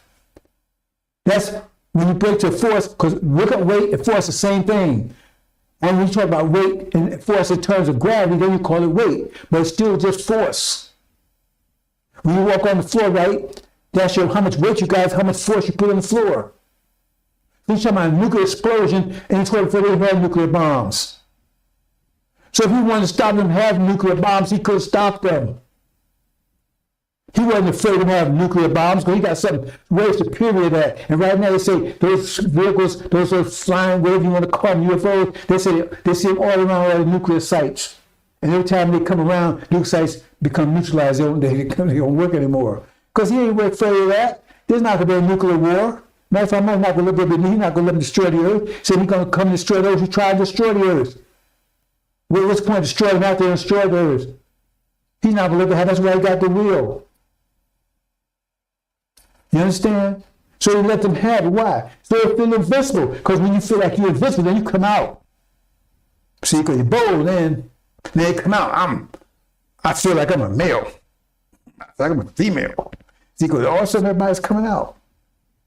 It was hard before, but everybody's coming out. And the reason why it's so pervasive right now, why do you think it's so pervasive right now? It's like everybody taking over. Because most of it was like that to begin with. It was hiding.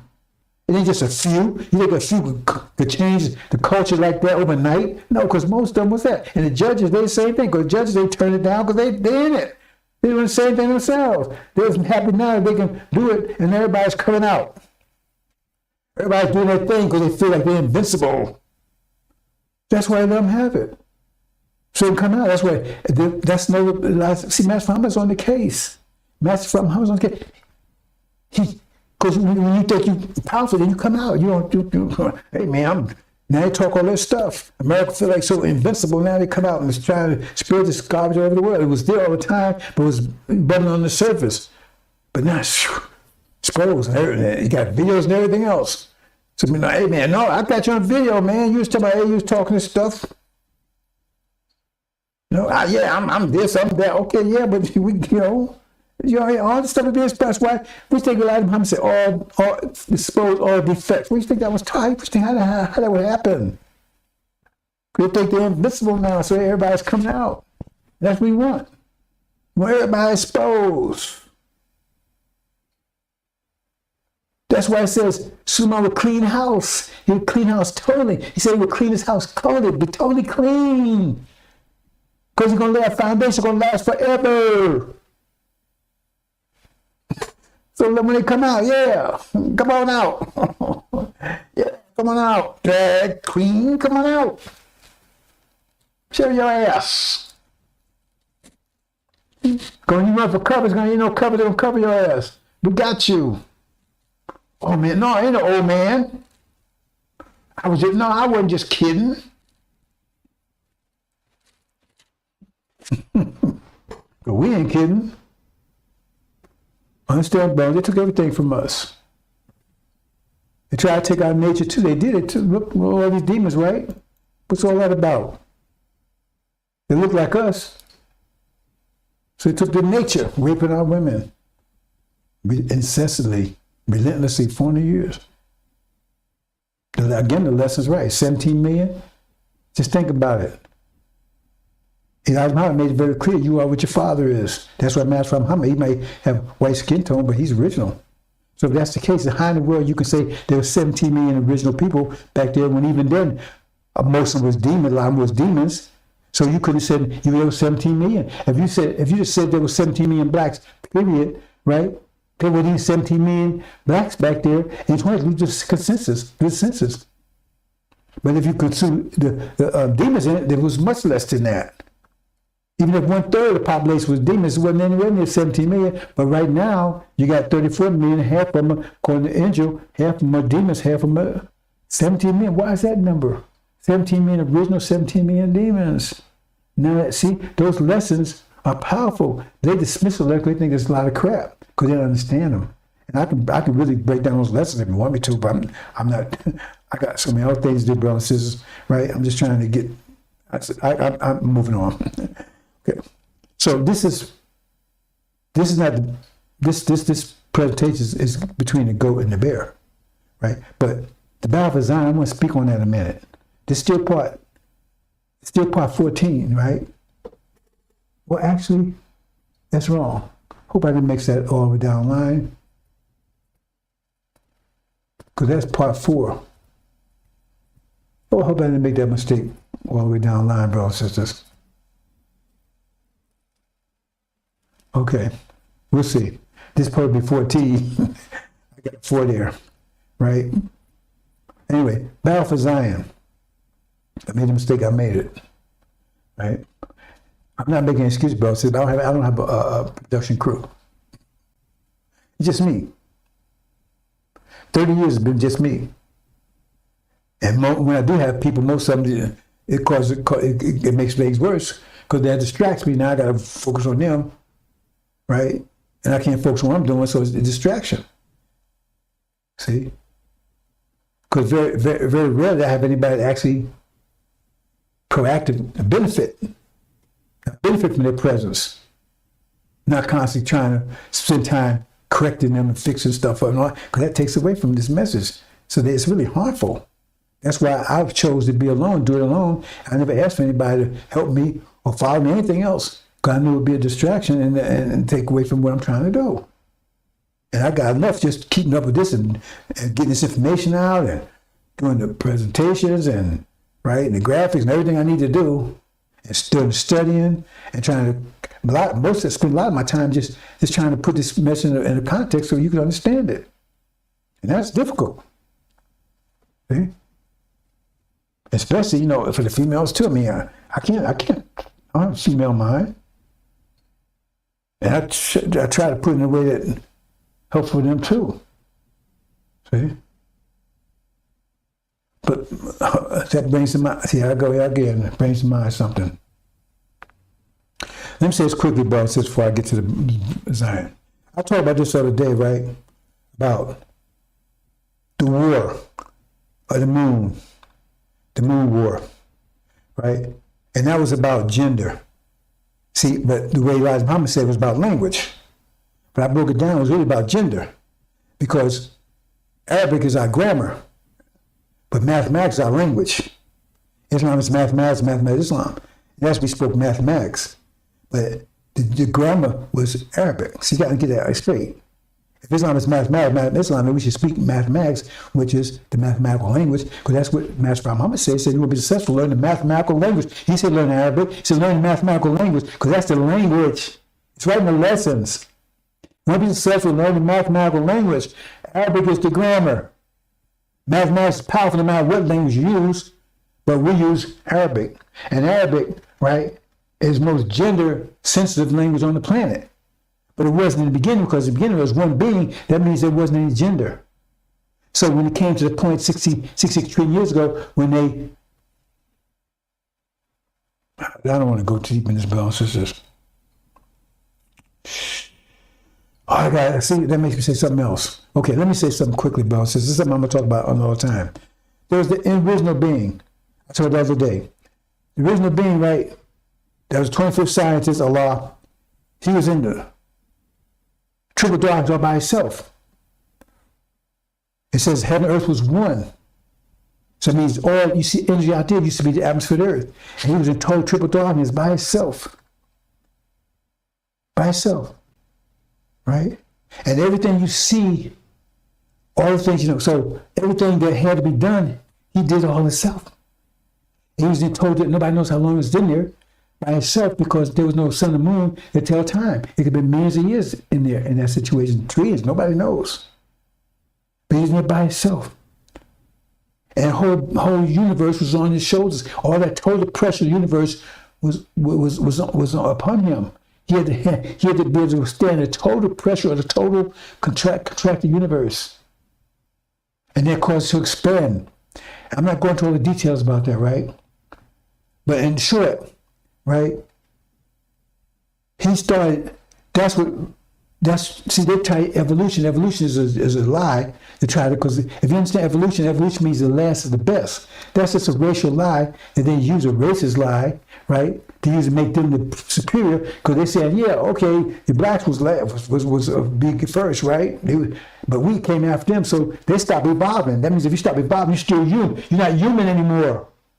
You're not human. That's why in the Constitution say 3/5 human, because the dogs stop evolving. That's why they're going to be dogs forever. They don't tell you the dogs will keep evolving, do they? They tell you the bears will keep evolving. They tell you owls will keep evolving. No, they keep evolving. So in other words, we were apes. Apes stopped evolving, right? We evolved, and then apes stopped. So they're going to stay apes forever. So apes evolved to us, according to them. And then we evolved to them, so now we're going to stay black, Negro, Butch, whatever, forever. And they moved on to the next level. And we're going to stay forever. It's like the apes going to stay forever. They don't tell you the apes going to be evolving anything else. They don't tell you that. That's the story. So it says, it means they're still evolving. That means we animals now. That's what animal is, something that's not evolving anymore. That's why in the Constitution say you're 3/5 human. Why are you going to pledge allegiance to the Constitution? Say you're 3/5 human, you got your children to pledge allegiance to that kind of thing? That's their lie. So they're still evolving. That means they're still human. We stop evolving. That's why we're still black. That's why apes still apes, because they stopped evolving. And we moved on to the next level, us. And then we stopped evolving because they moved on to the next level. We stay black. So we're not evolving anymore. So a million years from now, we'd be we lower than apes, because they'd be evolving to something way beyond, and we'd be in the zoo. We're practically in the zoo now. You understand? That's not the way it happened. What happened is that I explained about it. I'm not going into detail, right? But as the universe expanded, right, with tension, so we broke a little piece off. Microbes. They're more complicated until we got to the maximum expansion. We broke something off almost identical to us. That's the devils. That's the truth of it. Now the universe started contracting. The first thing we take out is the devils and start putting anything back. But the point I'm getting here is that all the things you see out there, the bees, the birds, the plants, everything, all that function they do, we was doing all of that. The original being was doing all of that. Because all was in him, he had all his attributes. As he started universe aspect, he started breaking the piece off and started getting that responsibility. Okay, the microbes, you handle this, right? The bees, you handle this. Out of himself. The plants, you handle this. All this stuff was in us. The clientele for one being came all right. Also, so we started getting responsibility. Then we came to the point, right, where we said, okay, we split ourselves into two parts, equal parts. And we gave the responsibility for childbirth to the female. I mean, it's kind of cold, but that's what we did. They got the beauty, but they got the responsibility of childbirth. We had that before. We didn't want it, so we gave it our second half, which is equal to us. Don't make no mistake. We don't oppress them. They're equal to us. They got the beauty, we got the strength. But we use our strength to, that's not happening anymore. We got strength to overcome them. And now they got a champion. And now once they understand the wisdom of it, pressure is greater than strength. So once they master pressure, our strength will not overpower them anymore. That's physical. Strength is physical. See? And they didn't have that knowledge before. For 72 trillion years, the females didn't have that knowledge. All they saw was the strength opposed to the beauty, and the strength can overcome beauty. They didn't have knowledge. That's why I said Suleiman would reveal all things and can last forever and total equality. That's why I met the flag Elijah Muhammad status, total freedom, justice, equality for all, not just some. So now the women are going to give that wisdom of pressure. And once they have that, then they have achieved total equality. Suleiman's going to give them that wisdom of pressure. Because before they had to do with strength. And the male had strength, so they overpowered them. That's why the Quran says the man was a degree above the female because of his strength. You see? But once they had knowledge of pressure, it stops. So that's what I was saying. I was trying to explain that how, we gave responsibility. Right? So at the last bit, we lost, because of energy deprivation, we lost power to maintain ourselves. We gave responsibility of civilization to the devils. The last thing that came out of us. But the first thing that we neutralized when we start gaining strength again, we start contracting. That's why I wanted to get that, brothers and sisters. I wanted to point that out there. So I'm teaching these sisters very thoroughly. Say, have thorough knowledge of self. That means just not the sisters, brothers too. Thorough knowledge of self. Once you have thorough knowledge of self, they will not, brother will not master you again unless you want to be mastered. Because it's about pressure, it's not about strength. For 72 years, 72 years was about strength. Now it's about pressure. I'm telling you, I'm saying reveal everything. Suleiman reveal everything. See? That's why Revelation reveal everything. So now sisters will not be under domination anymore once they have knowledge of pressure, unless they don't want it. Once they maintain it, and that's why I want them anyway. I want sisters to be equal. I love them. I want their beauty to come out. Because right now, the strength, we haven't really seen the real beauty of a female. Because we're suppressing them. We're suppressing their beauty with our strength. We don't realize we're doing that. So we're trying to make them cover them. I mean, it should be covered, but it should, because that's what they want. Not because we want it. We force them to do things, right, our way. But if they're going to be our way, then how? I mean, we don't have the beauty. We have some beauty. They have some strength. But we got to let the beauty come out. And we got to stop suppressing them so the all beauty come out. Because we haven't even seen the sisters like who they really should be. We haven't seen them yet. But we're going to see them because Suleiman going to release that energy, that beauty. That's what he's doing. And now you're going to see sisters more beautiful than you ever saw before. Even the Quran talks about that. Because you're going to see them in their beauty like you never seen before. Because now you're not suppressing anymore with your strength. Because now they can fight back with their pressure. And you better be careful, they might dominate your ass. Right? So, but the battle for Zion, brothers and sisters, we got to take back everything that's come back. See, I'm not going to point this out. I keep talking about battle for Zion. Zion, look at Zion, look at it backwards. What does Zion spell backwards? N-O-I. N-O-I-Z, what's the Z? That's Travis Shabazz. So I got a double Z there. You know why you got two Z's on Travis Shabazz? You need two Z's? Still, if you have one Z, it still spelled the same way. Travis Shabazz. Travis Shabazz. No, Travis. That's what it is.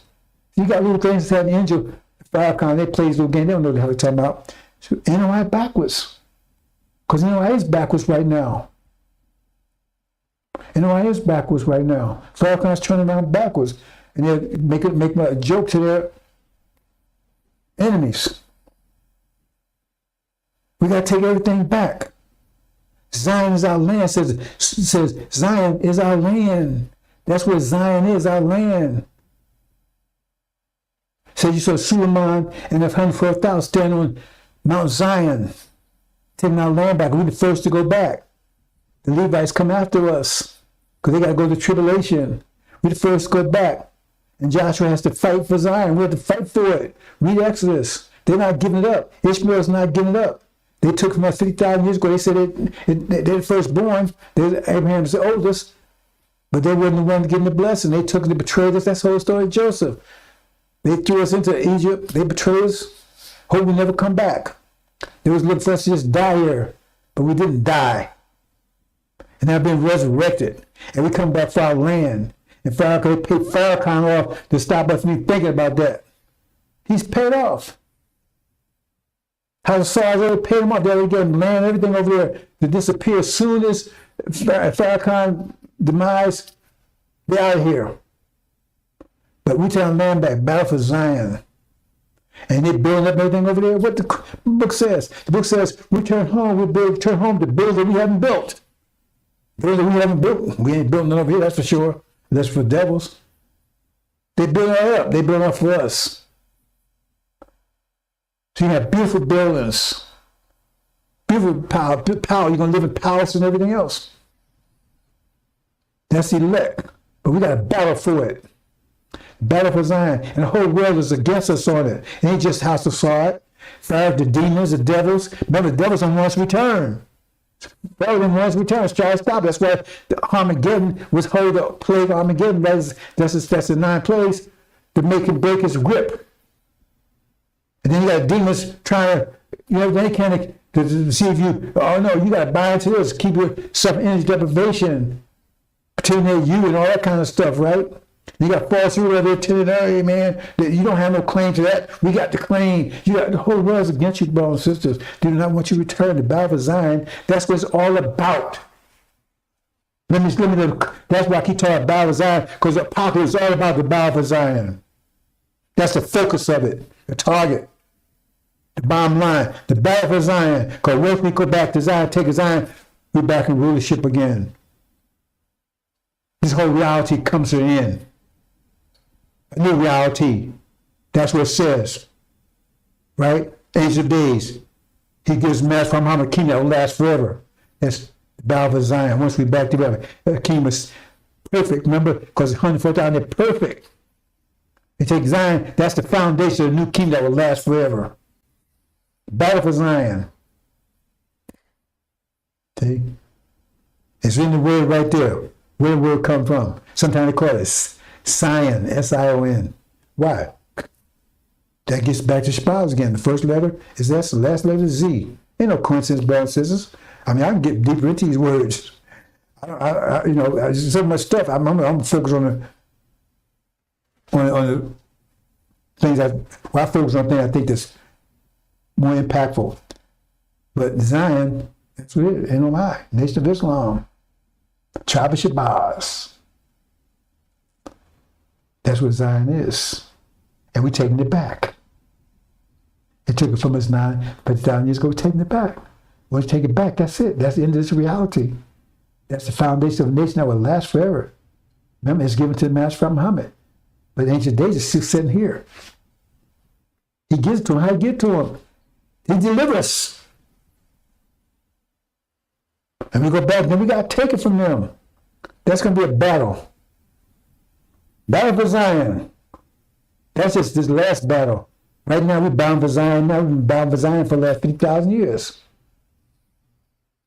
Who's going to get by Zion? At least for one Zion. That's the bear. We're going to talk about that in probably next segment. That's that final war. Everybody wants Zion. That means they want control, they want rulership. Master Muhammad is a God. He's going to rule it. Through the high priest. The battle for Zion. Battle for Zion, brothers and sisters. That's what Apocalypse is all about. Battle for Zion. Who's going to get Zion? After all is over, then there's the last battle between Esau and Jacob. Battle for Zion. We're going to talk about that's the bear and the lion. Let's move on, brothers and sisters. Battle for Zion.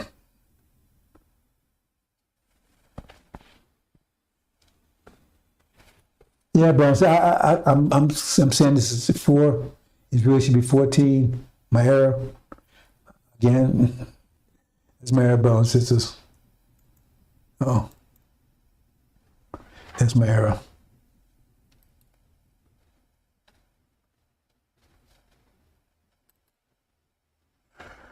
Okay, goat and the ram. That's leading to this. Now we talk about the goat and the ram, right? Now the goat, that represents China, India, right? That's the goat. That's the leopard that morphs into the goat. See, yellow with brown spots. Yellow dominates with brown spots. That's Orient and India, China, India. But it morphs to the goat, right? And it says it comes from the west, feeding our touched lands. I talk about those things. I'm not going to talk about it today. I talked about it in the previous one. I'm just laying the groundwork for what's going to happen here. So that's America when it goes to Armageddon.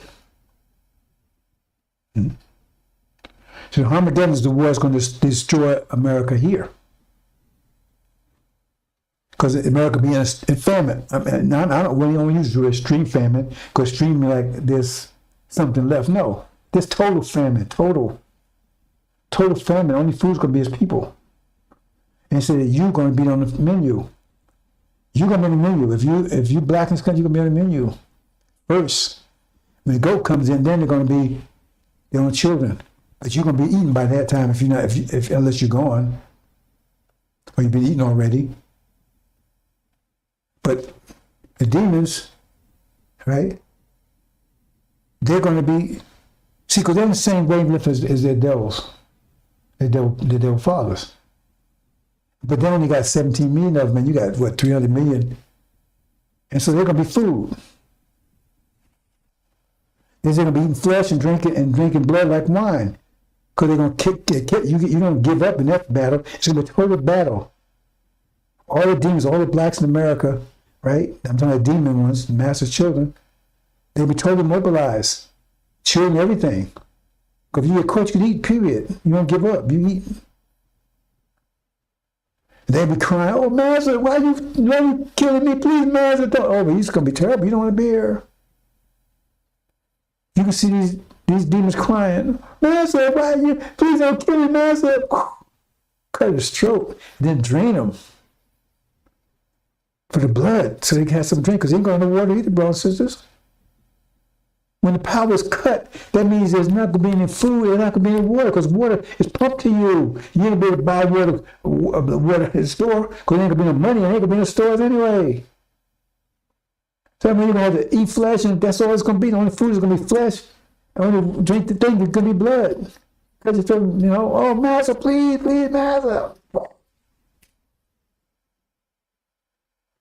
These so-called demons love them so much and everything else, and tend you, heart, and all these clowns, what? They have no idea what's about to hit them. That's a demon war between the devil and the demons. And demons have no choice because we don't want them. They got to fight. And they're going to destroy this country. That's Armageddon here in America. They're going to destroy this country. I ain't talking about riots. They're going to level the cities and everything else. That's going to be a war that you can't imagine. And America will be preoccupied because they're going to be a war in Armageddon East. That's over in Europe. I talked about that one. Because they're going to be totally cut. When matter of fact, it's going to cut off the oil. It's going to cause a famine. No food. And so you're going to have a cannibal war like you can't imagine here. And then after the demon war, that last 5 months, it's called the locust war. After they eat all of them, it says they're going to still be hungry. And that's when the goat rolls in. China and India rolls in on the West Coast. Feet not touching land. Only China and India can say that. Come across the whole earth, come across the ocean. And then they lay siege to America, and that caused the second phase of the famine. Because the first phase, there's 3 phases to it. First, eating the Levites. The demons and the devils were eating the Levites that was out in the suburbs with them. That was, undercover because it wasn't clear at that time. It was deceitful. There's a brief period of time when famine comes in where people are not going to really understand it, and they're going to be eating those Levites out there. And when Levites figure out, because they'll be warned, they realize what happened, then they won't go to war. So you have the demons at war, and you have the Levites at war. Who's the Levites? These are African immigrants and Haitians, all of them that's over here. They're going to unite. So you got them rocking America, and you got demons rocking it. The Levites is fighting both the demons and the devils. Right? And demons are focused on the devils. Okay? So you got that. And demons, they lose. They eaten. So that's phase 1, the Levites. Phase 2, the demons. And phase 3, right? First eating the Levites, then eating the demons. And some of you in phase 2. Some of the Negro buds in phase 2. And then phase 3, when they eat their own children. That's when the goat runs in, because all the Levites still fighting. The demons are gone. They're all eating. And when the goat rolls in, they're still hungry. And they have nothing to eat. And that's when the goat rolls in, they're going to lay seeds. And then they're going to have to eat their own children. That's what it says, eat their own children. Because the famine's not going to let up. Okay. So that's what's happening there. So the goat comes in. Now, when the goat comes in, right, the bear is with the goat. Now, they talk about the leopard. They talk about the leopard, and they're talking about this bear. It says this bear will pluck through it by the roots. The roots is the ram and the goat. See, because he helps the goat take out the ram. So Africa, non-Islamic Africa, is going to be with China when they come in and embark on the West Coast and take out the ram. Because Africa is another country that can come across, right? We're part. East Africa. Another part and come across without touching land. They're going to be with the goat. They're going to take it out. That's the bear. He devoured much flesh. He plucked up 3 by the roots. He means he takes out the goat and he takes out the ram too. The ram had 2 horns and the goat, that's 3 he takes out. They think it's part of the 3 10 horns there. They don't have any idea what they're talking about. Remember that. So now at this point, the ram is taken out, destroyed. And I show some geographic stuff where you see. Only to fit that, what this Daniel says, it has to be China, India, because the only ones come across the whole earth, it means come across the ocean, only one come across ocean, right, in America, without touching land. A 20 million man army, yellow and brown, right? But the ram came from the east. So they meet together somewhere in between. That's the only way to fit that category is America, this whole hemisphere. Because war will take place whole hemisphere. Oh, that's what I wanted to say, bro. Says, let me back for that point.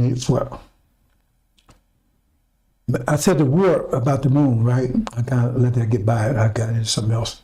About the moon. Okay. That was by language. Like Mom said, it was by language. But language was because when they separated the male and the female into 2 parts, right? Then you had gender, which you didn't have before in Arabic. Because it wasn't any gender. But remember, every life gave one being. That means that being was a so-called like a morphodite, had both functions. It had to be, there was only one being. Because even Elijah tell you, he's got it probably right, that the female came out of us. So I mean, they was in, it had to be in us. How did we reproduce? Before actually we did that, how did we reproduce? Because that was one being, and we had all both functions. And then we separated the functions, right? But the war was about language because by doing that, you changed the whole language. Arabic didn't have all. Arabic is very sensitive to gender. It didn't happen before because there wasn't any gender. And so a good large part of the planet resisted and it started a war. It would blow a large part of the planet away. Large part destroyed a large part of the planet. Blew it into it's inhabitable. No water or anything. That happened near the beginning of expansion. I mean, a contraction, right? I mean, expansion, right? Now we're starting the contraction phase. And we have the same thing kind of going on right now. What it's about now, gender, language. They're trying to change the language. Same thing back there. And why? Because of gender. They're trying to, I tell you, those lessons are prophetic. They're prophetic, and you think there's something that's history. They're prophetic, because that's what's happening right now. That's what's going to bring the war, because that brought a war that damn destroyed, right, a large part of Earth. And that whole hemisphere is going to be destroyed.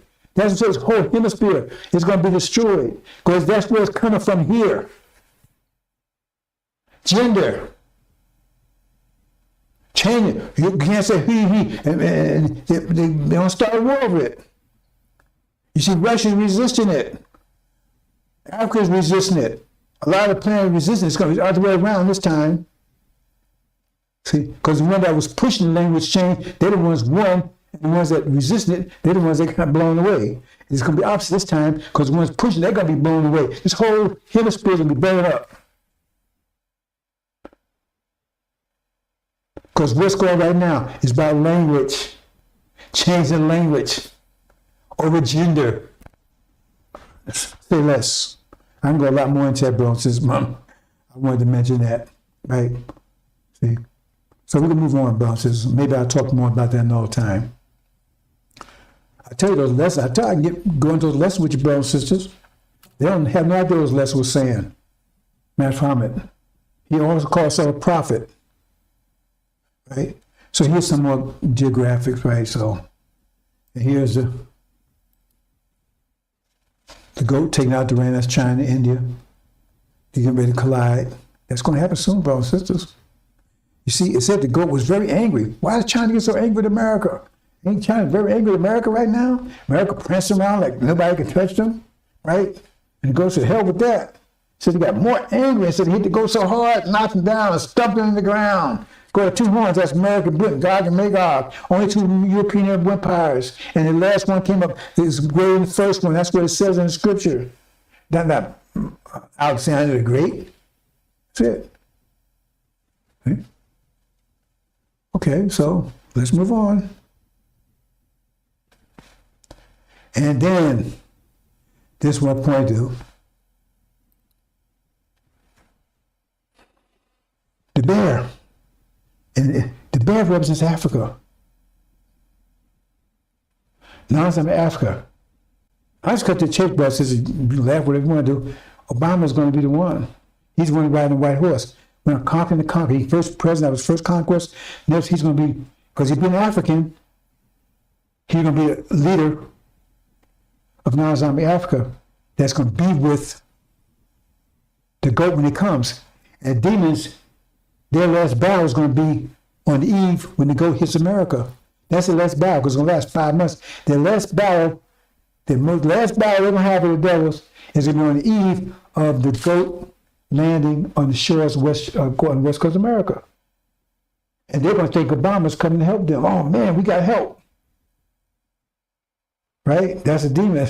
You know, that Farrakhan, because Farrakhan is going to be a spiritual leader of demons. He's not going to be a leader. I told you, he's going to be somebody like Martin Luther King on steroids. I got a good idea who it's going to be. But Farrakhan, he's going to be a spiritual leader. Yeah, we can do it. Same stuff he talking about right now. We ain't going nowhere. God's with us, all that kind of stuff. But they have most battle. See, nobody's telling you this kind of stuff. Nobody even talk about it. They don't know about it. The last battle will be eve of when they talk, right? And they know that China's coming. They're barking on the shores, right? The army, the Levites that went to the tribulation, they're escaping. That's what the Red Sea, remember, parted? And they was allowed to go through. Why was they allowed to go through? Read chapter 17. Why was the 10 kings? I see 10 kings to go. Why was they attacking the heart of America? Because it says, Master Muhammad got them to do it. He says he put in their minds to do it. He'll control them, all control them. Because where they depend, they totally depend upon oil in the Middle East. You want to keep doing oil, you got to do what we tell you to do. You got to take out the harlot. So they come. Right? But then they're told, right, you got to let, because remember, you know why? Nation of Islam under Elijah Muhammad, right? See? That's Master Muhammad's baby. He didn't want to set that up. You got to let them through. Part the Red Sea. Let them through. They let through. That's the deal. You got attacked, and plus, you got covered. They're not going to be able to use nuclear weapons against you. So you attack them. We got you covered. They're not being used nuclear weapons again. That's where they come. They come in and departs, right? They close ranks and they come in and they drown out Pharaoh's army. That's the ram. It's right there, brothers and sisters. See? And Africa's with them. They think, oh, that's the demons. Oh man, here comes China, India. Man, their last battle, we got some help, they're going to help us. That's their last battle. I'm going to come help them. Right? See, they're going to let the Levites that go through the tribulation go through. They ain't coming, and so they ain't going to have no help, and they're going to be defeated and eaten. That's their last battle, last meal these devils going to have. Last one. Because the goat is going to take and put a siege on them.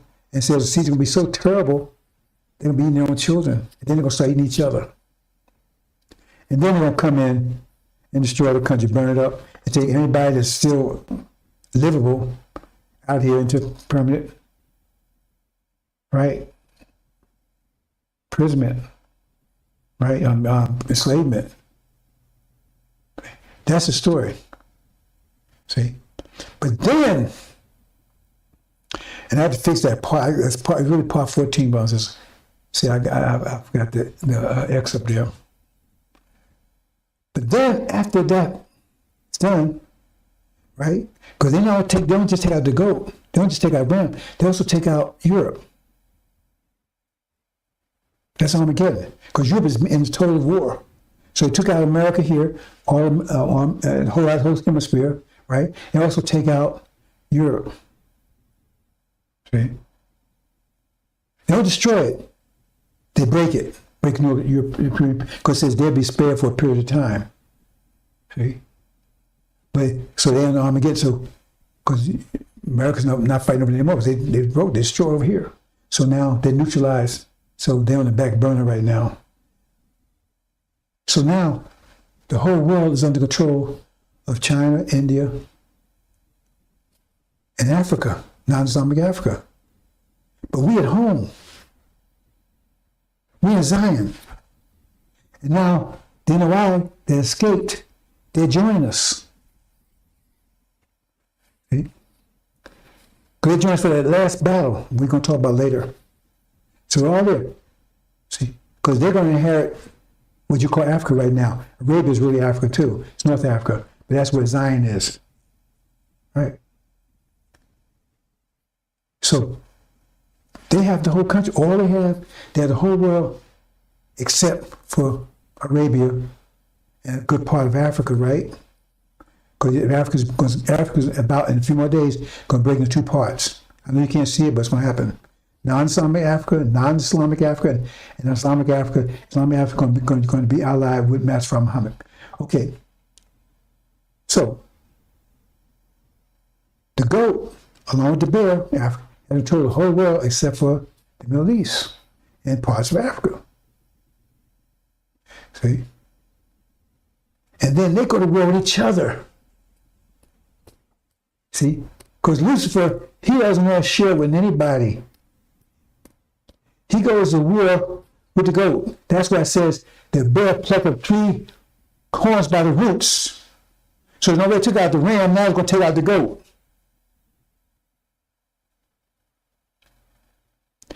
So you got non-Islamic Africa, because you got to understand, if Africa, the population of Africa is greater than the population of China. So they say China's, yeah, because Africa's divided. But we put all the population together, it's greater than the population of China and India.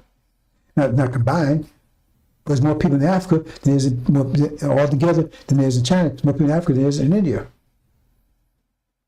So when it's divided into 2 parts, you have a significant population. And they've been a war footing for forever, ever since colonialism. So they go to war and they defeat the goat, defeat them. But now they have access to the goat's armies. They defeat the power structure of the goat, but they have access to the goat 200 million man army. That's Obama. Now he has control. He's Lucifer. Lucifer and Satan are the same person. He says, I'll make my throne, I'll be like the Most High. He's African. But remember, you have the battle between Esau and Jacob. Jacob represents us. Esau represents, right? Both Africa, it was twins. Right? Esau said, it belongs to me, because he was the oldest.